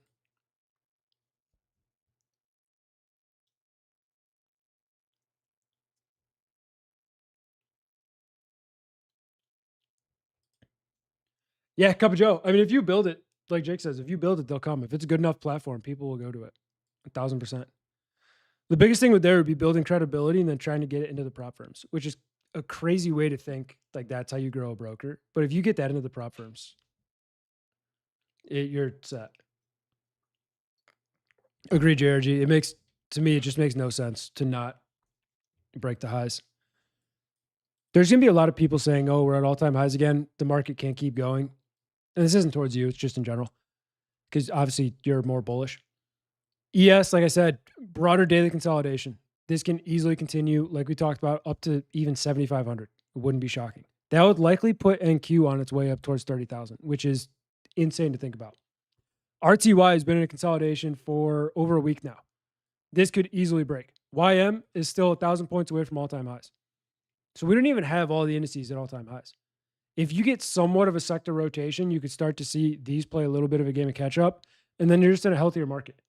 Give NQ a brief consolidation. Let the bigger tech names cool off a little bit, right? The ones that have rallied, give them a little bit of consolidation. The ones that haven't made that move yet, let them play that little game of catch-up, and you're just in a healthy market rotation, and there's still no reason to short. Why not just buy here? I've talked about it. JRG's given the exact areas he's looking to long. You can trade all day. I'm the type of trader, if I catch a really good trade, I'm good being out. I have no problem. I could watch this chart rip to 225. If it does, sick. Am I in it? No. Can I catch another trade tomorrow? 1,000%. I'm happy with what I got. I'm cool with it. I'm going to rock with it.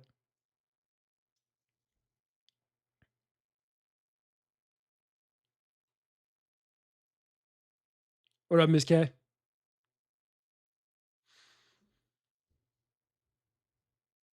Yeah, cultivating. If you're waiting for a payout to clear, wait. It's not worth it. In the past, I've talked about it on stream. I've requested a payout and blew the account before I got my payout. It was dumb.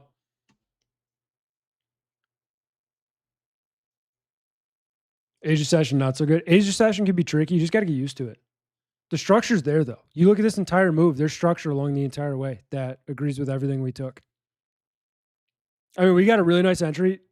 If you got an entry there, it's better. Obviously, this didn't get stopped. I moved my stop after it. So I'm going to put this back lower because that was like a 1.4 hour trade.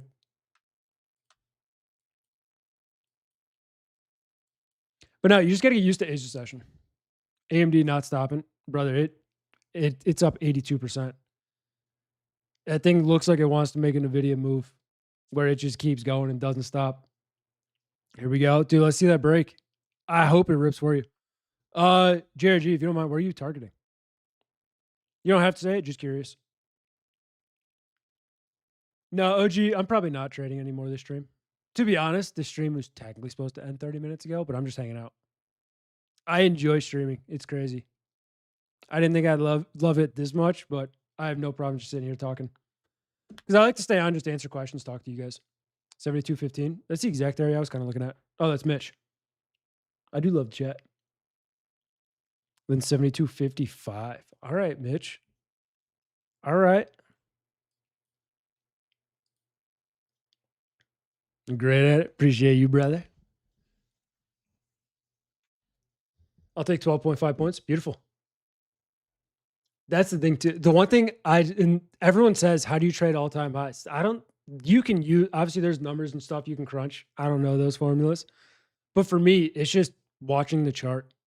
At that point, just trail a stop if that's what you want to do. That's what I like to do. Trail it, and then as you end up pushing back, like if it pulls back lower and stops you out, it stops you out. Catch what you can. I'm perfectly content taking this trade, catching 20 points, and calling it a fucking night. Me selling 120 points ago.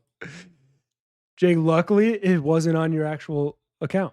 If it was, then I understand it. Could have held NQ overnight like last week. You could hold ES overnight if you're still in. To be fair, my initial thesis was holding overnight to 7,200, but it came a lot quicker than I expected.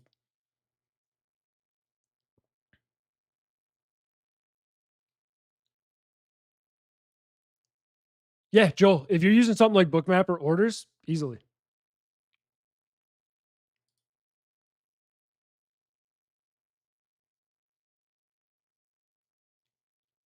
Mitch, this just goes back to last week where I caught, 15 points on ES, and off that same trade and same entry, Jake made $47,000 holding overnight. I caught this move, Jake caught the little piece before it. It's only fair.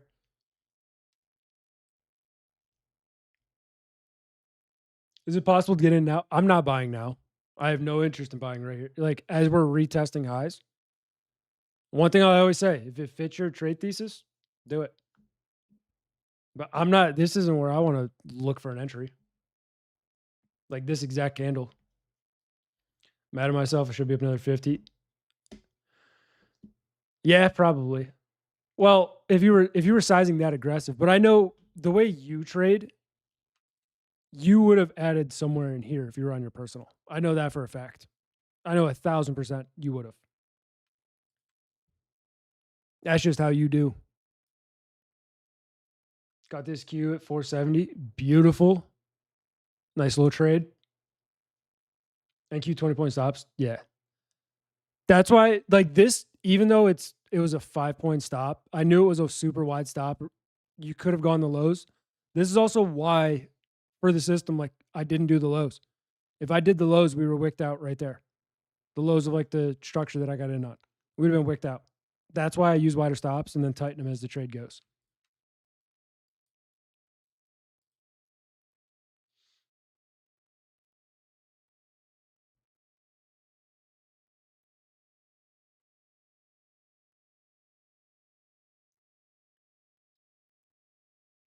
Nima, hell yeah. Also, get the hell away from any chart that you can possibly look at.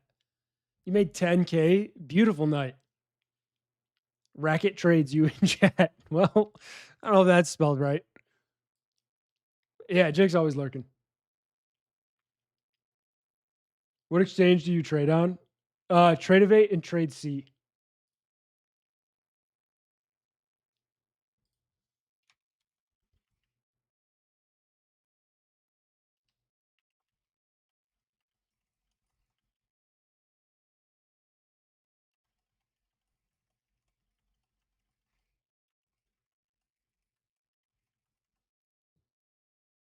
Take out TPT and 8,500 on Top Step. God damn. You just made basically, I mean, just shy of 20 bands. Beautiful. Well, hope you have a great rest of your night. Late here, why did you get into ES? Yeah, OG, Jake pops in and out. So he'll be in for a couple minutes. He usually like, I know Jake, he'll leave it on like his phone or his computer and then he'll go do his thing. And then he'll come back, check on the stream, and then go do his thing, and then come back, check on the stream. So that's why you see him pop in and out. Hang on. Past the giveaway 50K growth I won last week. I'm going to screenshot that just because it's awesome.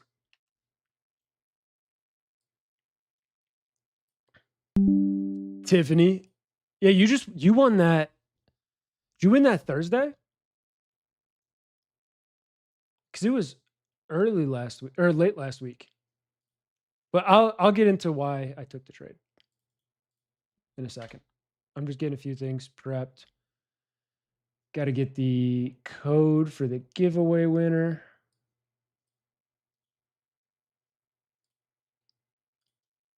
And then if you're still in here who won the giveaway, I'll get to you after stream. Don't worry about it. You'll get it 100%. We've given away every other account. I'll just get to you after stream. So y'all are crushing it today, by the way. Absolutely crushing it. And that's the thing. Right now, even though I'm not in this trade, I'm fully living vicariously through you guys. Like JRG's talking about him being in the trade where he's starting. I love that shit. I love seeing like other people trade. It's just what I love. Even if I'm not in it, I caught my piece. If you catch your piece after, fucking beautiful. Why I got in? Overall, I was looking at ES on the 15th. I was looking for this kind of like 3-bar play to the downside to fail, holding this overall structure down here a little bit, right off 75. I like the hold of 75s. That's what I was watching for longs. Held it, got above, got in, saw a brief pullback, not much, and then it ended up just pulling back higher. Hourly as well. Close a little inside bar. I'll get rid of all this. Close an inside bar. I was just looking for the break above. With this inside bar, you're going to see one of two things. We're either going to spike the lows and then see how we react to those, or we're just going to go break the highs and then get to continuation. Luckily, we didn't spike the lows. If we did, I would have been stopped. Possibly would have just looked for a reentry at some point.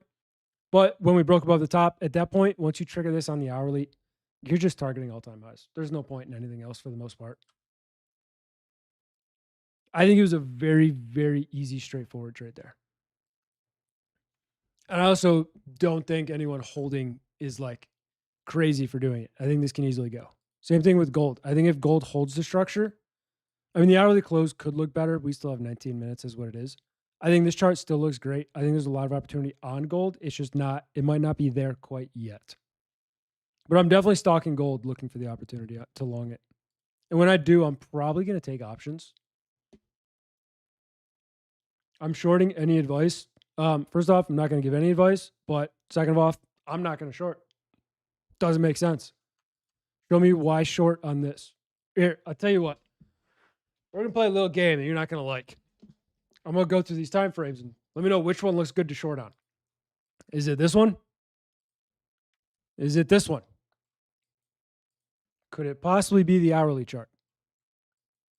4 hour? Maybe? No? Okay. Nope. Still all-time highs. Daily. Breaking out of consolidation. Weekly?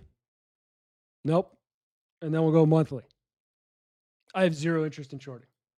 The slightest. I'm not even thinking about the sell button on any broker, any charts at all. I'll talk about shorts, but me talking about shorts means I'm watching shorts in possibly a week or two if structure flips. Try 1 second.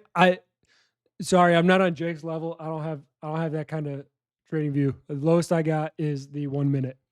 1 minute, still, nope. Nope, hitting all-time highs, no shorts. Simpson, eat my shorts. All right. Project 365 tattooed on my. All right. So Mitch says if we hit that, so quick little screenshot so he can't get rid of it. Go to stream chat and post. All right, Mitch, that's locked in. GG's. Hope we hit it.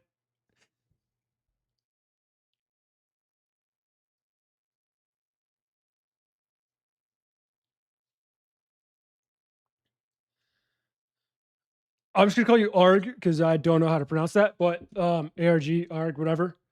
For me, if that happens, it's the worst, first of all, because second of all, Friday was pretty damn bullish.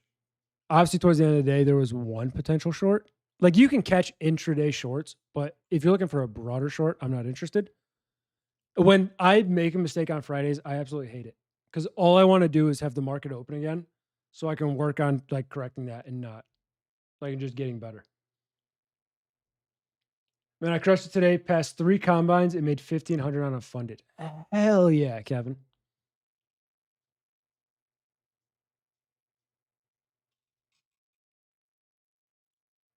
Can you imagine explaining that to my wife? Well, you just got to never show her your ass again. Good luck with that, though.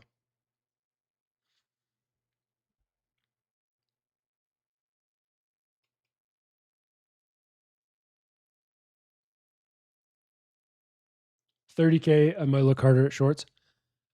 I have one level marked on NQ, and it's not even a level. It is just to see what happens here. But it's 550s on NQ. Only reason I have a alert there is because it's 20% off the lows. I just want to see if there's that typical like 20% type of move off of it. I'm not going to blindly short it. I'm just going to see how structure reacts to it. I'm not really interested in shorts at all until structure changes, but I'm really interested to see how we react to 2750, 550.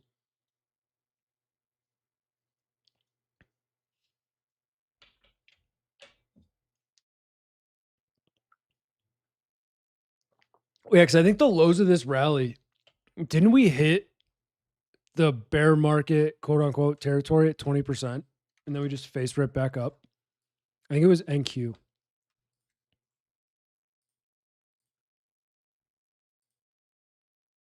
No, wasn't NQ. One of them did. Was it YM? Something hit 20%. No, maybe nothing hit 20%. I might just be delusional. No, hit 10%. All right. Never mind. I'm wrong.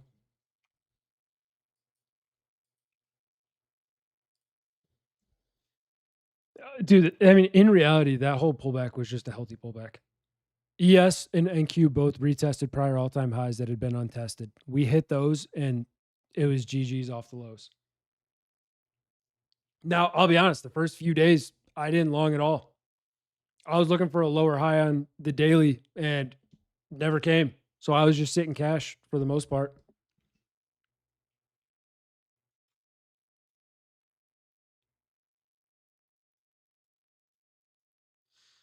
But I know his price isn't exact. That doesn't really matter as long as the structure's still the same. If you're trading the NAS, because that's 4X, right? And it's kind of funny because so many people thought the overall world was burning on this pullback. If this is a 5-minute chart, we just came down, retested the all-time highs from 2025, held those, and then ripped off. This is an insanely healthy pullback. This entire rally, we hadn't seen really much of a pullback off of the tariff days. So we rallied 40%, and we start to see, what, a 25% correction? That's nothing. If the world was burning, we'd be down below 6,000. Now, yeah, war didn't help. It obviously helped fuel it. But in reality, retested this and then just ripped right back to highs. ES and NQ did the exact same thing. Bull flags paying. Oh.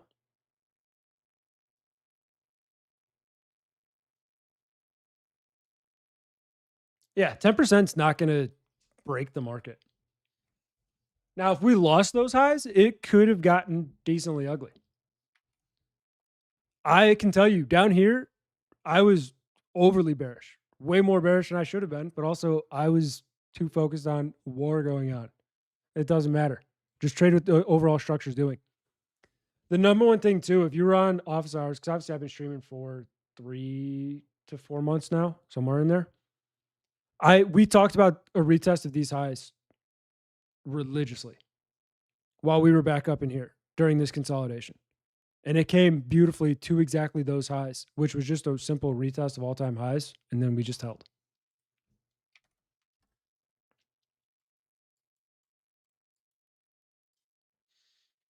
See you later, Cultivating. You have a good one, brother. Trump will defend those highs with his life. That's valid.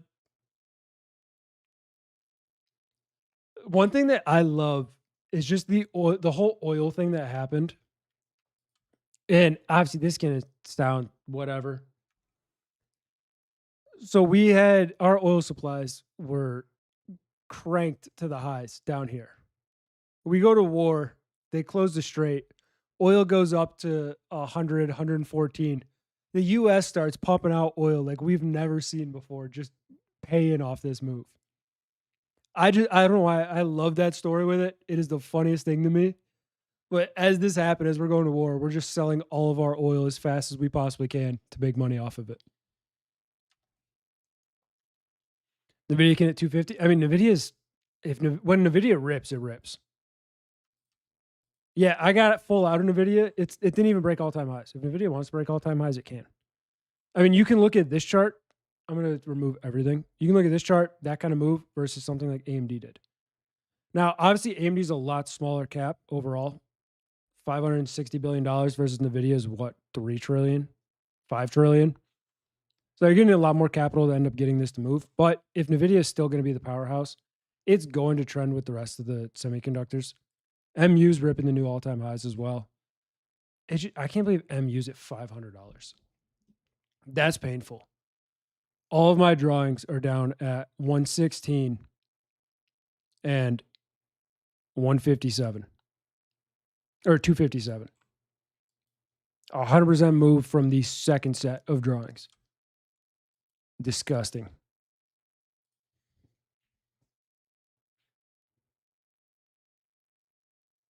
Yeah, AMD is drastically stronger than NVIDIA.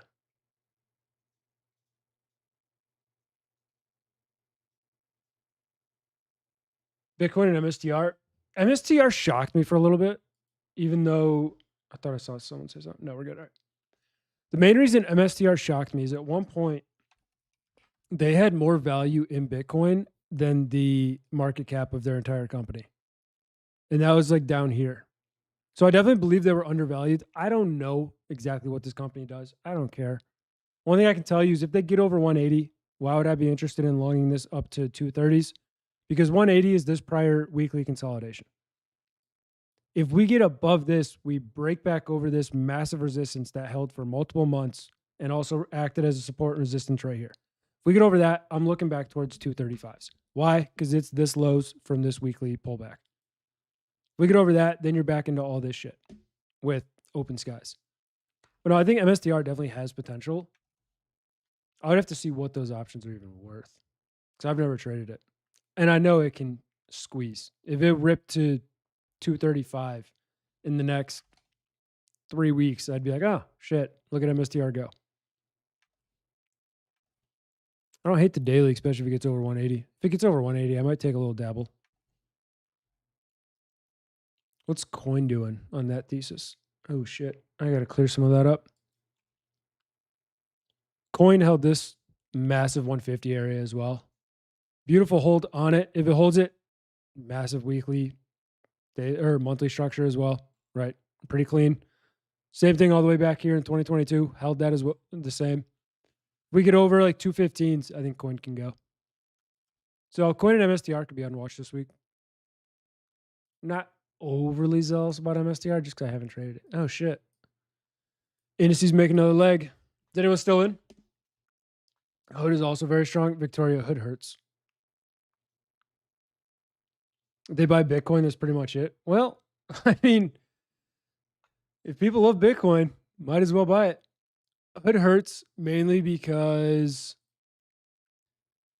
the one trade I had posted on Hood, when it gapped up 10% this day, I was long Hood. I was early down here.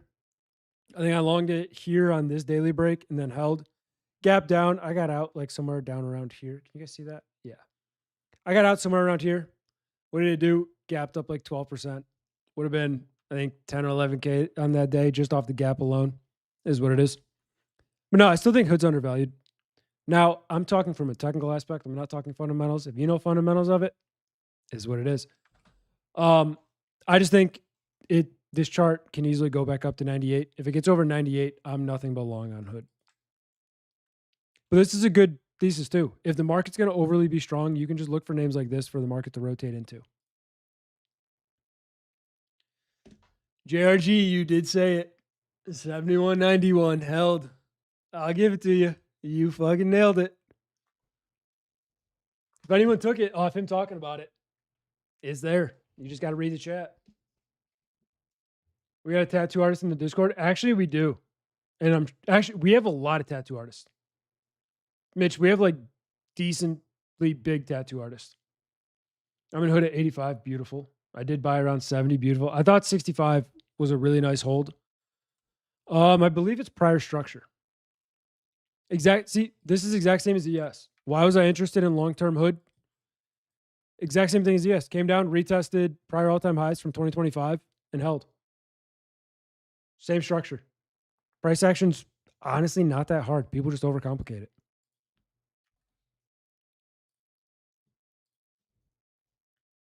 Fundamentals are good too. Yeah, because during that sell-off is when they brought in the prediction markets. Now, do I love the thought of prediction markets in my broker? No. Have I dabbled once in the prediction markets on my broker? Don't want to say it, but yeah, you know. But to be fair, it was a fair bet. It was a completely safe bet. In PLTR 128, PLTR is a good company. So if you like PLTR, I think it's one of the moves one of the charts I looked at this weekend.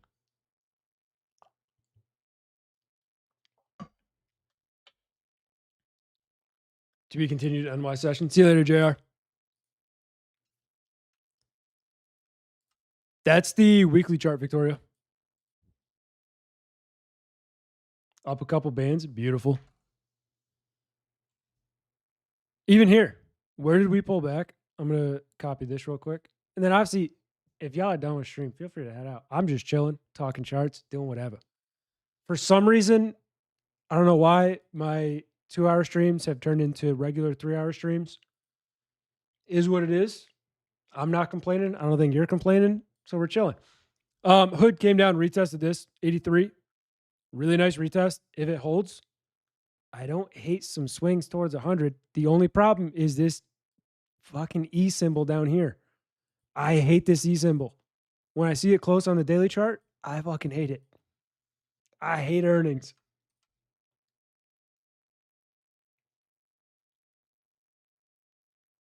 Appreciate you, Tiffany. You have a good night.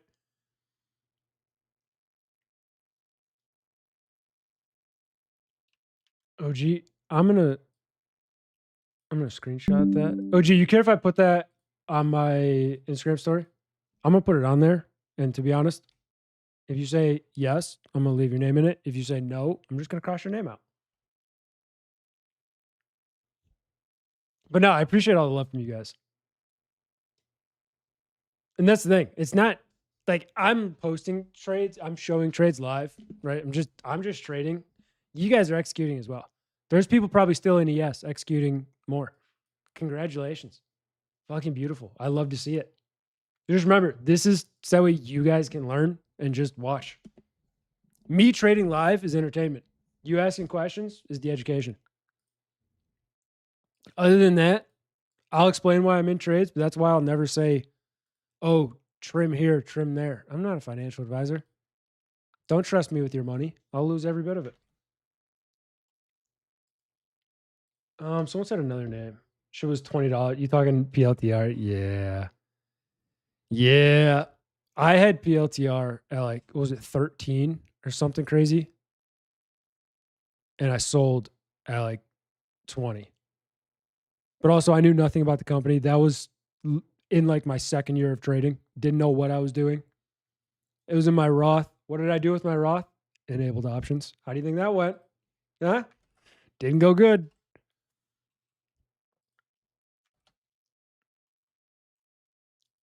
Yeah, PLTR has a massive resistance at 150. If it gets over 150, I like it a lot.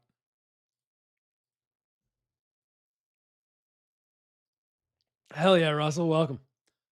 Russell, is this your first stream in general? I can just check your chat logs. It is. Okay. So just so you know, and anyone else who's new, because obviously there's new people in here. It happens all the time. I'm streaming Asian session every day, Sunday to Thursday, 7 p.m. to supposed to be 9 p.m. The end time is TLDR. Not TLDR. I can't think of the acronym. Whatever. Till whenever. Till I decide to stop streaming. I love this shit. I love talking to you guys. I do not care. 1 a.m. Eastern, we have Mr. Alan Zhang running the London pre-market and London Open. 1, 2, 3. It got dark. It is dark. Yeah. I gotta figure out more. I either gotta turn my light up. Like, how's the light look on my face? Is it bright enough, or do I need to turn it up more? Because I just see myself in like a little tiny picture. But Alan runs the London session. I'm getting distracted by chat. I gotta quit reading you guys. From 1 a.m. to 3 a.m. Eastern. Then we have Jake and Mitch in a little duo. New York sessions. Typically, like, I think Mitch, when he comes on at 7 a.m. to 9, 8:30, somewhere in there. And then Jake runs until 11 a.m. And then we have Christian, Mr. Power Hour, from 2 to 4 p.m. So because I'm doing 3-hour streams a day, essentially you have like 11 hours of streams every single day. Russell, that's why I do this too. When last have you lost a trade? Thursday. So the last stream. I think I lost 2. It's all in 4K. All the recordings are there. You can see the losses. The dumb thing is, I was just early. My trade thesis was down here-ish. No. Here. No. Where was I in? Here? I got to do maths. Yeah, here. My trade was somewhere around here. And I was just looking for this for the first part and then up towards 700. 700 never came, but it ended up working. I was just way too early. It ended up working in the morning session after the market opened. The dumb part is I went to bed here. If I just stayed up, see, this is why sleep doesn't matter. If I just stayed up another hour, I would have been able to catch the long. Can you see my message? I can see your message. Yep, I'm working down the chat. So I got you, brother. When you started trading, what was your issue and how did you fix it? I cut early. I have 65% HR and I've been trading 3 years and really want to break through it. What's HR? Hit rate? So win rate? I would assume.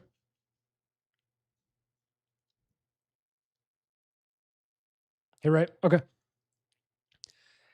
My issues in the beginning, first off, I knew nothing. Second of all, I liked gambling. And third off, I was very stubborn. What did I do? I'll give you my exact rundown in 30 seconds of my entire trading career in the beginning. COVID lows. Nope, that's not COVID lows. Where's COVID lows? COVID lows. What did I do? Bought a bunch of shares with like $7,000. Sold a bunch of shares on the way up till I think I was up at like $15,000, $16,000. All right. Well, then in February of 2021, wherever that is, I got into options, made $1,000 each week the first week, just blindly following someone else's signals. Thought I was king shit. So what did I do? I sized up. Second I did that, I lost $50,000. Because what did I do on Robinhood? Well, if you haven't heard it, this is probably going to be one of the most degenerate stories you've heard with Robinhood. I would get in a trade. If it started to go against me, I would add into position. I would add into position until I was out of capital. Well, then if the trade, I was like, you know what? This bottom is going to keep going. Well, they have this beautiful thing called instant deposit. I'd throw $1,000 right in that thing and throw it right into the trade. It's going to work. It's going to work 100%. What did it do? I lost $50,000. Don't do it. Wasn't good. Yeah, and I mean, you guys see how I talk about it. People, I tell, like, my friends will ask me how's trading, and like they want to get into it and stuff. I'm like, what are you willing to lose? My one buddy's like, maybe $500. I'm like, you're never gonna make it. He's like, what'd you lose? I tell him 50 grand, and he cries. He's like, I would throw up, and probably, you know, the jokes that you say with that. But for that, it's just, yeah, for me, that money's gone. I do not care. It's something in the past. I basically paid a college tuition to learn how to trade the market. It's a hell of a lot better than getting a degree because I also didn't go to college. I came from a tech school. But for Derek, to get more into your question, with that, you need to reverse engineer your current trading. Where are you struggling? What's causing the issues there? If you have a 65% hit rate, and I'm going to break this out a little bit. I haven't busted this out in a while. Future sizing guy. Fair warning, the background's white. you're going to go blind. Don't look at the screen if you don't want to. I made this. It's a little future sizing guide. It's somewhere in the Discord. Don't know where. And it's just win percentages. So if you have a 60% win rate, and if you're not making money or you're at the break even stage, you quite literally have to be under 1R on your current trims. So what I would do at that point is just look at your overall setups you're taking. Are they really worth it? And are they stronger risk to reward perspectives? Because at 65%, if you have a 1R, you should be profitable no matter what. So either you're letting some losses slip bigger than you're anticipated, and that's no matter what going to set you back. In trading, the number one underlying source is going to come from risk. Bro, it did blind me for. I gave the warning. You can't yell at me. I gave the warning. But it comes from risk. It's easy as hell to make money in trading. It's easy to have higher win rate. Derek, you have to look at it. That was for you specifically. Stare at it. But it's easy to have a higher win rate in trading and still lose money. Why? Because you can make $50 every trade and then lose $1,000 on your losers. Risk determines your entire trading career. Anybody can make money. Jake has flipped literal Zin cans in the air and passed evals. It's not hard. It's just when you bring overall psychology into it and you're not comfortable losing the money.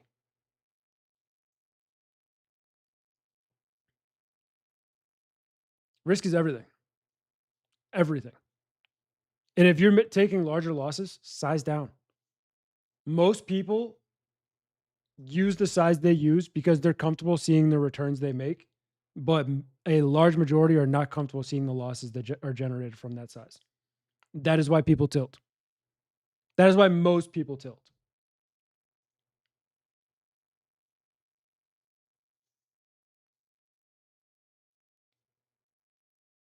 Christian, a huge thing there is if you can make 1K a day, what's wrong with that? You know?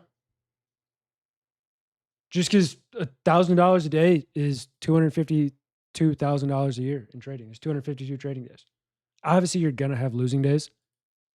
But the thing is, for me, I show profits at times. I have no problems with it. I'm happy with a $500 day. I'm ecstatic about a $500 day. As long as I'm not losing $1,000 on a trade, because my typical risk per day, I like to keep around 250, at most 500. So I'm content with a $500 day. Now, I know for a fact if I continue to make $500 a day every green day I have, and I have a higher win rate, then obviously I'm not red. Over time, it'll go up to 700.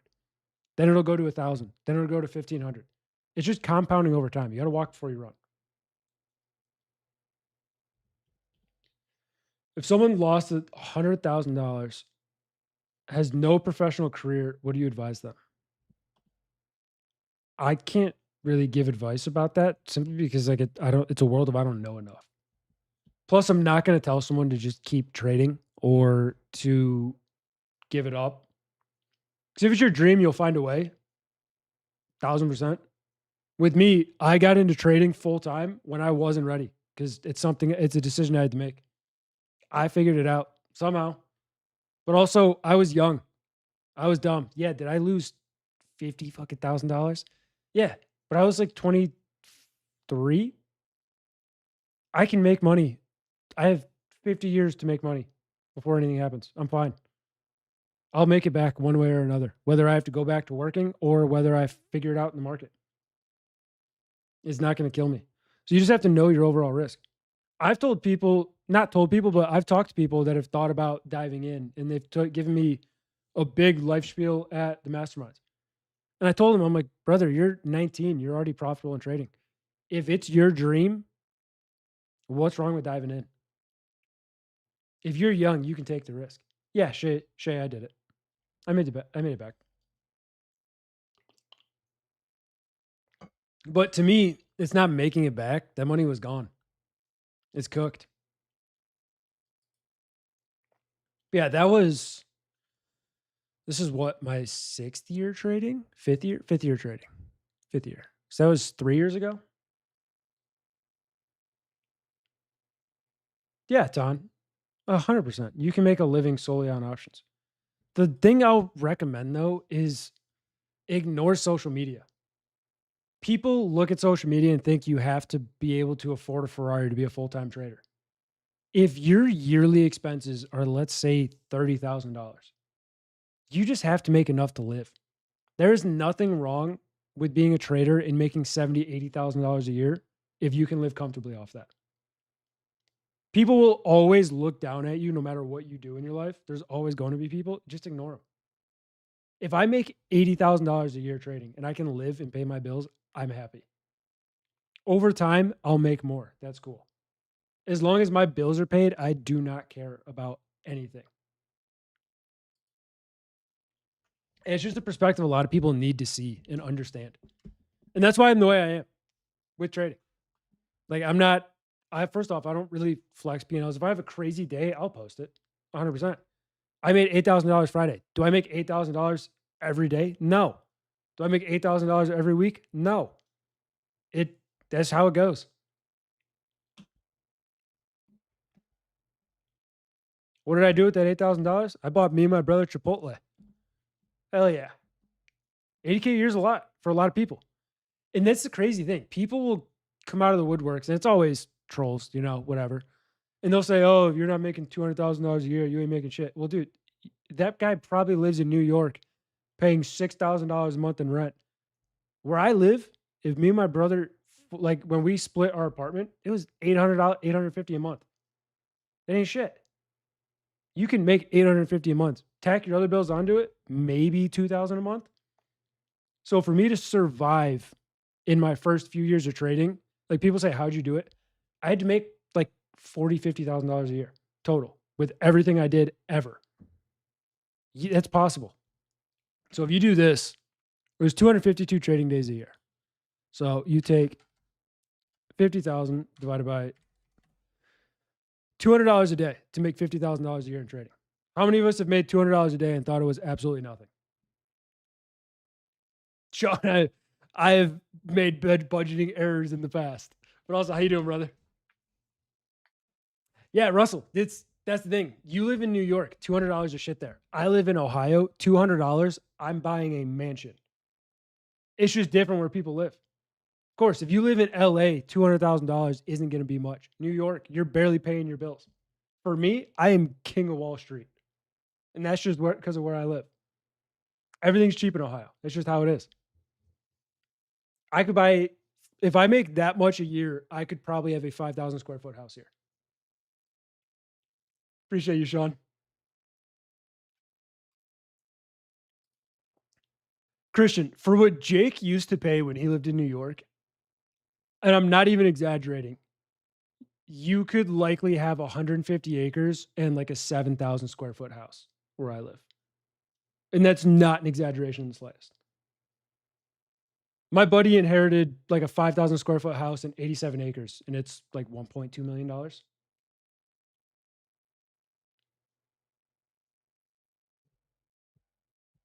And then you see people paying that for a 900 square foot house in Florida, But it's just different where I live. I don't live near the beach. We have all the seasons here. It snows 2-3 feet sometimes. We get the occasional tornado, You live in Ohio. It's just the price you pay. Yeah, everywhere you want to pay is going to be expensive. Viper, that's also not that bad. Like 40K is break even. Okay. So then you just got to figure out what you need to make. Everyone's different. I have to care for myself. I don't have a wife. I don't have kids. I don't even have a plant that I take care of, I just got to make sure I can live. If I have to skip a meal, I can. I don't have to, luckily, but that's just how I'm willing to do it. When I went full time, I was willing to grind and go through the absolute trenches to try to make it work. No goldfish? No. I've won goldfish from the fair before, but they usually die. I had plants, but my brother's cat killed them all. So I gave up on plants.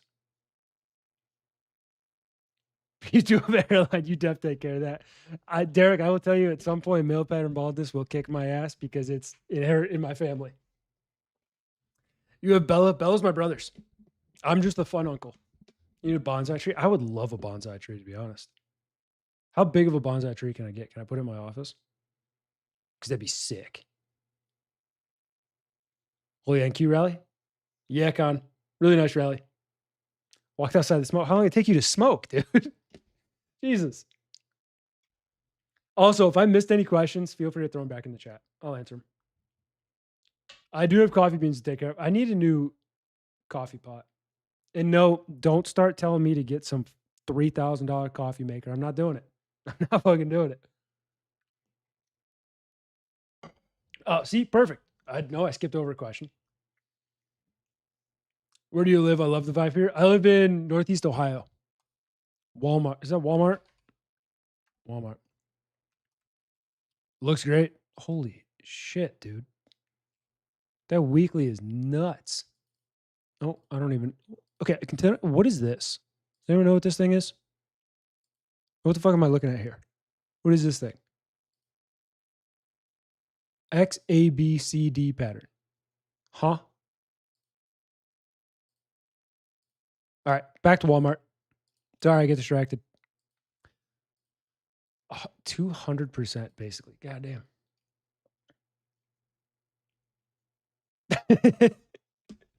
Jake, I told him my new time is 7 till whatever.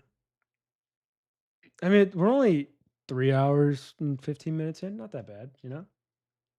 Ron Smith. Yeah, Mitch, I did. Yeah. Nope. There was a point for those of you that are new.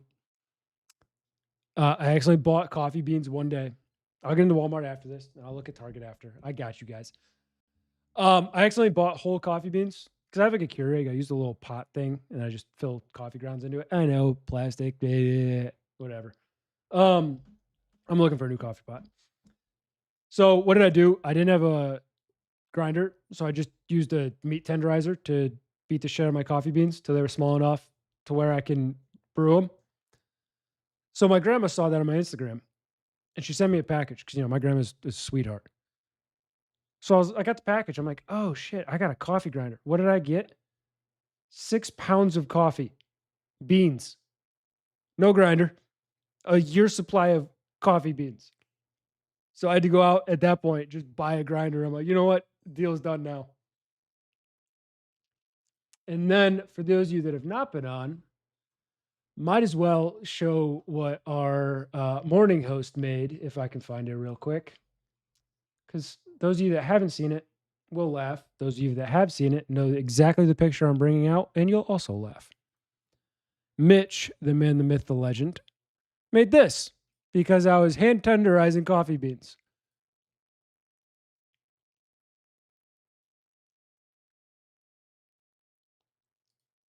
So you're welcome for blessing your feed with that.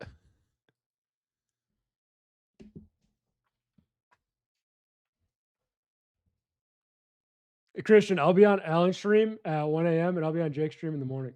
To be honest, I mean, I'm having fun. I don't care. Do I make more for streaming longer? No. I'm just entertaining you guys. I'm having fun. I got nothing to do. Damn, you've been on for a while? Yeah. The last 3 streams, I don't know why it's happened, but I've been on for 3 hours each stream. I'm only supposed to be on for 2. The thing is, no one goes after me, so I got time. Also, some of y'all are absolute degenerates, and I already know what you guys are going to want me to stream, and I'm not doing it. I told you the justifications of me doing the bigger stream that you guys are dying for. Got to run. Most of you later, Russell. You probably already dipped, but beat that on coffee beans. Yeah. Walmart looks great. Back to the charts. You guys are distracting me. Monthly low 3-bar play breaking out. It looks good for all-time highs. Is this possibly extended? Yeah, but I don't know shit about like the fundamentals of Walmart.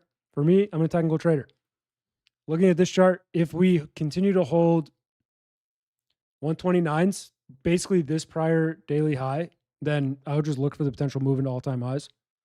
Over that, you're at all-time highs. I don't fucking know where to target. You figure it out. Next one was target. Okay, for a second I thought this was like the exact same chart, but target's cooked on the broader term. Hear me out. If you're a trend line trader, I know there's not many. I don't trade trend lines, but I like to draw them because they look pretty. Hold up. Wait a minute. If you send this to Callan, he'll love you forever. I'll tell you that right now. You show him that trend line, brother. It looks great.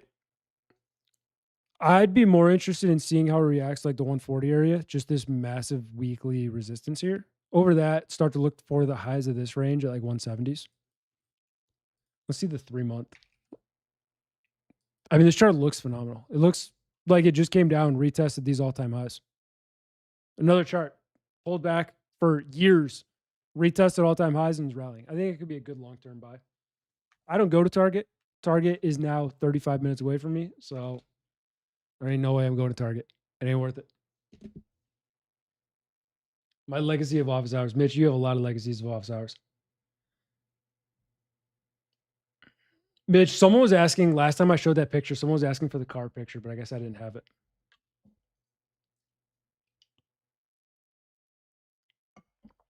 Alan Stream is fire. Alan Stream is insane. Alan is a legend. For those of you that don't know, he has a really deep psychology background. And to be honest, all you guys ask him too much about his prop firm payouts, which is great, right? He's phenomenal. And then you ask him a lot about like technical thesis, which makes sense. If he has a psychology background, ask him about psychology. He'll go into a 30-minute rant. I asked him one question about his favorite Marvel character, and he went into a 15-minute rant about exactly why that was his character based on psychological aspects. Just pick that little thread for Alan with psychology and watch him rant. Alan does have a YouTube. I think it's A Zhang Trades. You just look it up. Or go to his Instagram, type !Insta Alan. I'll do it for you, show you how to do it. So you type that. If you do that with any of our names, Insta, I believe it's Rake or Lamelli, Mitch, Ranji, all of them, it'll give our Instagrams. Eventually. This is the YouTube? Yeah. No, he talks about his trade recap, stuff like that on his YouTube, which I have no problem talking about it. But no, this is the main YouTube. Also, if you've been here for 3 hours and haven't subscribed, what the hell are you doing? Subscribe. Help us get to 31,000 so we can give away more accounts. All of this is self-funded by Jake. I haven't done a single cheeky plug yet. For those of you that stayed, you're getting a cheeky plug. Everything's funded by Jake. He doesn't have any sponsors. Nothing. So all of it's funded. All of it's supported by you guys, obviously. How do you support it? Code RT or Rake at the affiliates. All the affiliates are on my banner above, or you can type !prop. For those of you that think, it might not cost that much to fund, think about the giveaway accounts. Since Jake started till now, he's given away 3 accounts? That's already $400. And that's 4 hours into day 1 of the week. It gets expensive. But no, if y'all appreciate, if you like supporting, appreciate the content, all you gotta do, use code RAKERRT at any prop firm. Should work. I've been telling everyone about Project 365. My legend. Also, I probably missed another question. If you have it, throw it in the chat. I actually just came back from Japan from a month, and dude, the matcha and tea are game changer. Yeah, Derek, I have this problem where I crack open a first form and just slam 200 milligrams of caffeine right to my dome in the morning. I gotta cut it out a little bit. I'll be honest. I got to cut a little bit and get back to coffee. But right now, my coffee pot makes the mixture like half coffee, half water. So it's terrible. That's why I need a new one.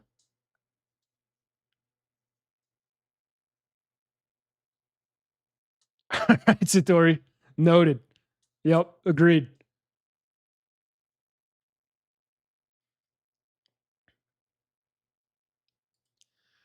All right, Derek. You asked for it. Let's talk about the lovely world of ICT. Now, I will shit talk ICT at times. That's because it's funny. I think there's a statistic where 80% of new traders trade ICT. 95% of traders fail. Is it a coincidence? I don't know. Could be. But for me, some people trade ICT well, is what it is. I think the man who made it, you know what I'm getting at. But in general, it works for some people. If it works, trade it. If ICT works, Christian trades a little bit of ICT concepts along with this. With any strategy, if you took our mastermind, most people aren't trading exactly what that teaches. For that, what you do is what I did. You get it, learn the core foundation, and tweak it to your personality. That's how trading works. If you try to trade someone's exact system, it's not going to work unless you're the exact same person as them, which is a very, very small chance, you know? But I don't judge people for how they trade. If they're trading something that's not working, I'll judge you 100%. If I do a one-on-one or like mentorship aspect with someone and they're just trading some absolute bullshit, I'll call them out on it. Because that's also how I teach. I'm strict with that stuff. But it's just, you got to be blunt with stuff. And I mean, I think ICT is a load of crap? In general, the some of the aspects, no. The random words he makes for just overall structure in the market, yeah, I think it's fucking weird. But it works for some people. There's probably ICT traders in here that are punching the air right now. I'm not talking shit on it. Some of it, dumb. Some of what a lot of people do, dumb. It just is what it is. If it works, let it work. Keep cooking with it. Like I said, Christian trades a little bit of ICT. If it works for him, ride with it. Wouldn't change a thing. If one of you in here, God forbid, uses the MACD and RSI, ride with it if it works. If not, I'm going to judge you either way. I got an espresso. Robert, I'm scared of espresso machines because when I was in Jamaica, all I was drinking was espresso. My entire Jamaica diet was espresso, tequila, and water. Bad mix. ICT hurts my head. I know very, very few ICT terms. If you look at them from the ones people have explained to me, when you look at like what we teach, they have different names for higher lows. They have different names for buy setups. They have different names for pullbacks. That's most of what it is. Best edge ICT has that fire ass name you came up with. Yes. Yes. The one thing I will say, and the reason I'm not a fan of the person in general, ICT, the concept can work 1000%. Anything in trading can work if it works. I don't give a shit. I've seen just the clips of ICT are abysmal. Abysmal. I've seen him live, like a recording of his live stream before, because I think that one YouTuber who calls out a bunch of traders, God forbid someday I somehow end up on there. But it's like, oh man, or whatever it is, I man, the one that calls out people. I saw one of his about ICT, and ICT was on a prop firm talking about how the market makers are watching his stop loss along with all of the people on his stream stop loss and targeting the stops to get liquidity. Bitch, you are on a prop firm. You are paper trading. I am paper trading on a prop firm. Those orders don't exist. No one gives a shit about your liquidity. And that's what I got to say about that. Is ICT fair value? Yeah, fair value gap, inverse fair value gap, that stuff is ICT. But no, if anyone ever tells you that the market makers are targeting their stop loss, quit listening to them immediately. Do you think a hedge fund gives a shit that little Jimmy has $300 in a put? No. That doesn't even fill a portion of their order that they care about. That is slippage on like 10, maybe 1% of their trade. No one is targeting your stop losses. You just got a bad entry. It is what it is. You'll get better at it. There's times I get wicked out. It's a bad entry. It just is what it is.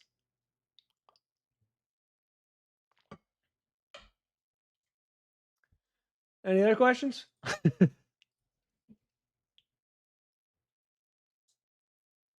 You can afford a new coffee maker after Friday? Well, you can see Victoria, but then I got to go buy a coffee maker and I got to pick one out. Hope it works. That's why I have you guys. You guys probably have coffee makers. Let me know what ones are good that aren't $500 coffee makers, because I don't need a $500 coffee maker.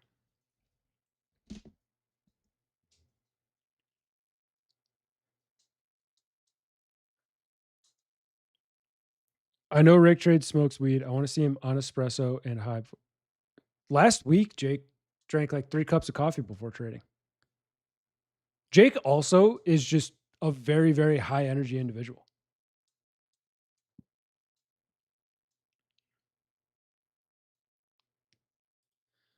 Sat, my win rate's like 60, 70%. My average R, I usually at least target 2.5 on first trims, like 2 to 2.5 on first trims. If I'm looking at options, it's usually exponentially higher. When I trade options, the only reason I trade them is like, holy crap, this is a really, really good potential setup. Like, for instance, Friday. Is it a normal trade I took? No, but I risked $600, made 8,100.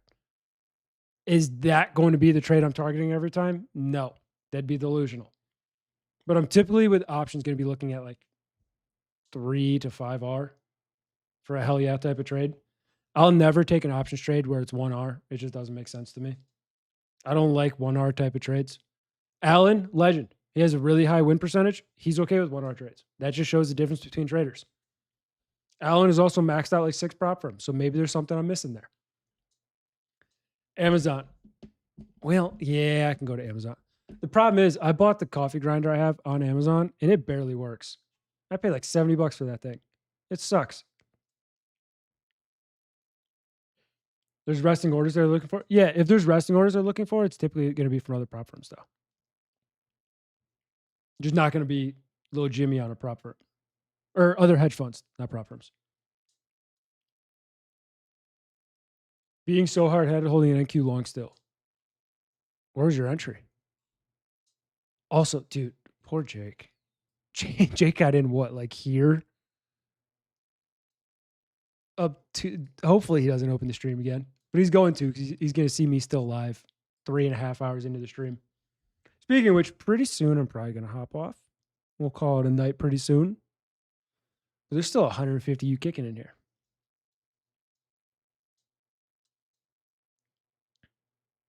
Instead of buying a coffee maker, decide to beat your beans to death.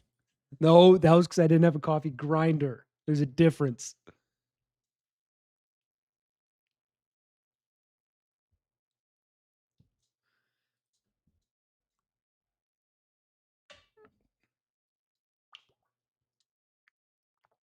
Well, if my advice for everything is 1, make sure you have an education and a detailed plan and system for every trade you take.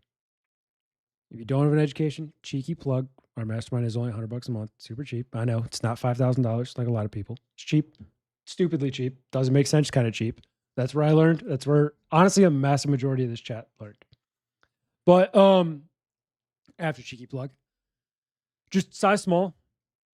If you're starting trading futures, size drastically small. There's nothing wrong with starting with prop firms if you want. Your overall risk per account is going to be like $100. What I would recommend is going towards a firm like Lucid to start.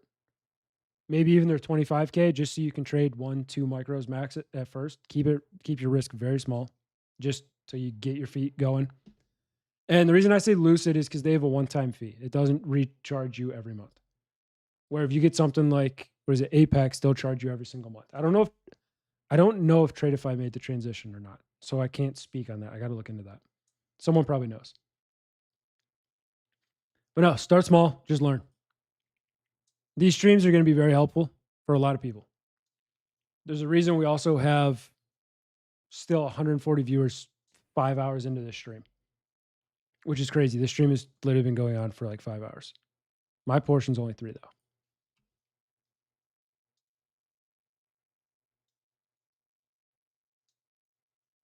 Yeah, Derek, 100%.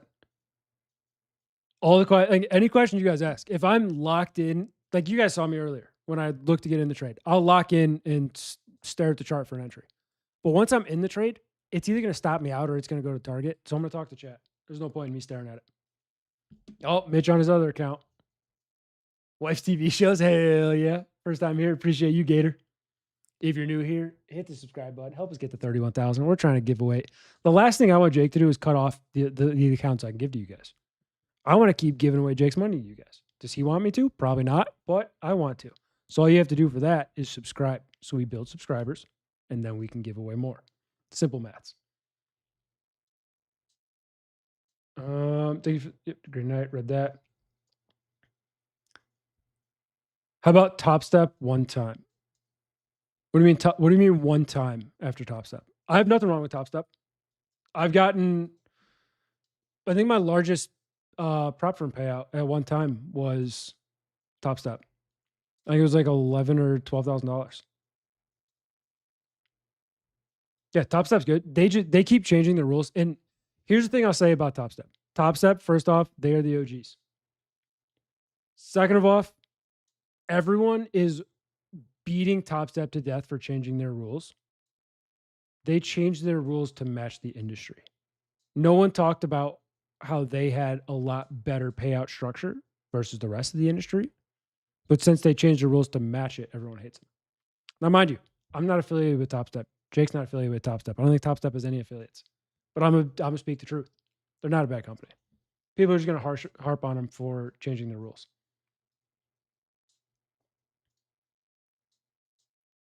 Hell yeah, Christian. When meetup, I have no clue. I know as much as you guys do about meetups. I know nothing. If I want to do a meetup, I'll just fly to Puerto Rico and go meet Jake. As a newbie futures trader, can you break down the relationship between Asia, London, New York sessions? What to look for in each session? That's actually pretty easy. Just think of New York. New York's volatile. New York is going to be the most volatile session. If you love volatility, 100%. For me personally, I rarely trade the first hour of New York just because I'm not interested in it. If it rips, it rips. I miss it, is what it is. You'll always miss trades every single day. Shit, I missed a trade talking to you guys, but was I interested in trading it? No. So that's a move. That's not a trade. If I was sitting here stalking for a reentry, then I missed it. I wasn't. Many of you caught this, and congratulations. But Asia session is going to be a lot less volatile, especially the first hour. When the 8 p.m. open comes, you'll see some volatility kick in. Typically around that like 8:20, 8:40 mark. It was a little later now, is what it is. But you can get, it's really easy to get a nice entry on Asia session. You just got to be willing to sit through hours of chop at times. It'll happen. Same thing with London.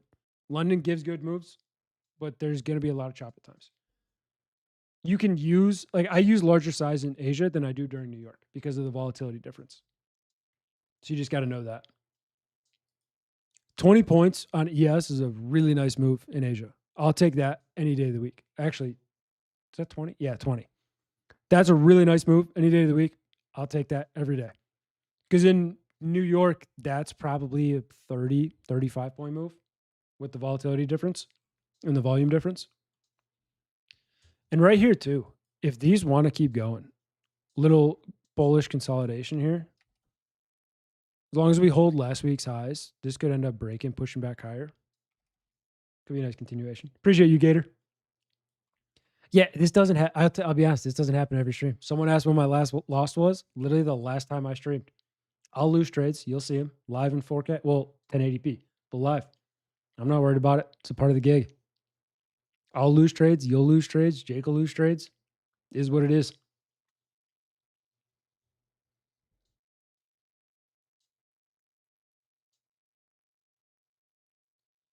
Mitch, it's what you just said. It makes no sense. Like when Jake mentioned the mastermind with the monthly subscription, I was like, that's a genius idea. But at the same time, like when other people are charging $3,000, $4,000, $5,000 for a mastermind, you look at it and you're like, damn, we're really giving this shit away and people are just sleeping on it.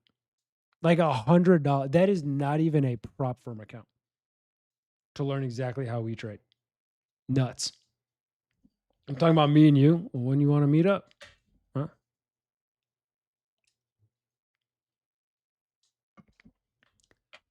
No, I wouldn't be where I am without that program. I wouldn't be anywhere near where I am without Jake. And yeah, it sounds like I'm kissing his ass. No, he's my home. Jake is my brother through and through. He supported me through everything. He brought me on the team 3 months after Mastermind, 2 months after Mastermind. He supported me my entire career. I love that man. He's a brother to me. But no, I would pay $10,000 for that Mastermind because I've also made more than that in my life. It's well worth it. That's the thing too, is we have like a lot of this chat is Mastermind. Yeah, there's a lot of new people here that don't know. And I'm not even trying to sell. I'm just talking to Mitch. If you want to buy. I'll give you a link. It don't matter. I'll give you a discount too. But no, it's just, it's a community we built behind it. The support we have alone just from the Mastermind is crazy.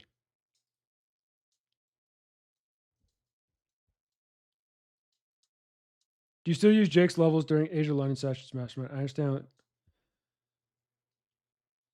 Janelle. Am I saying that right?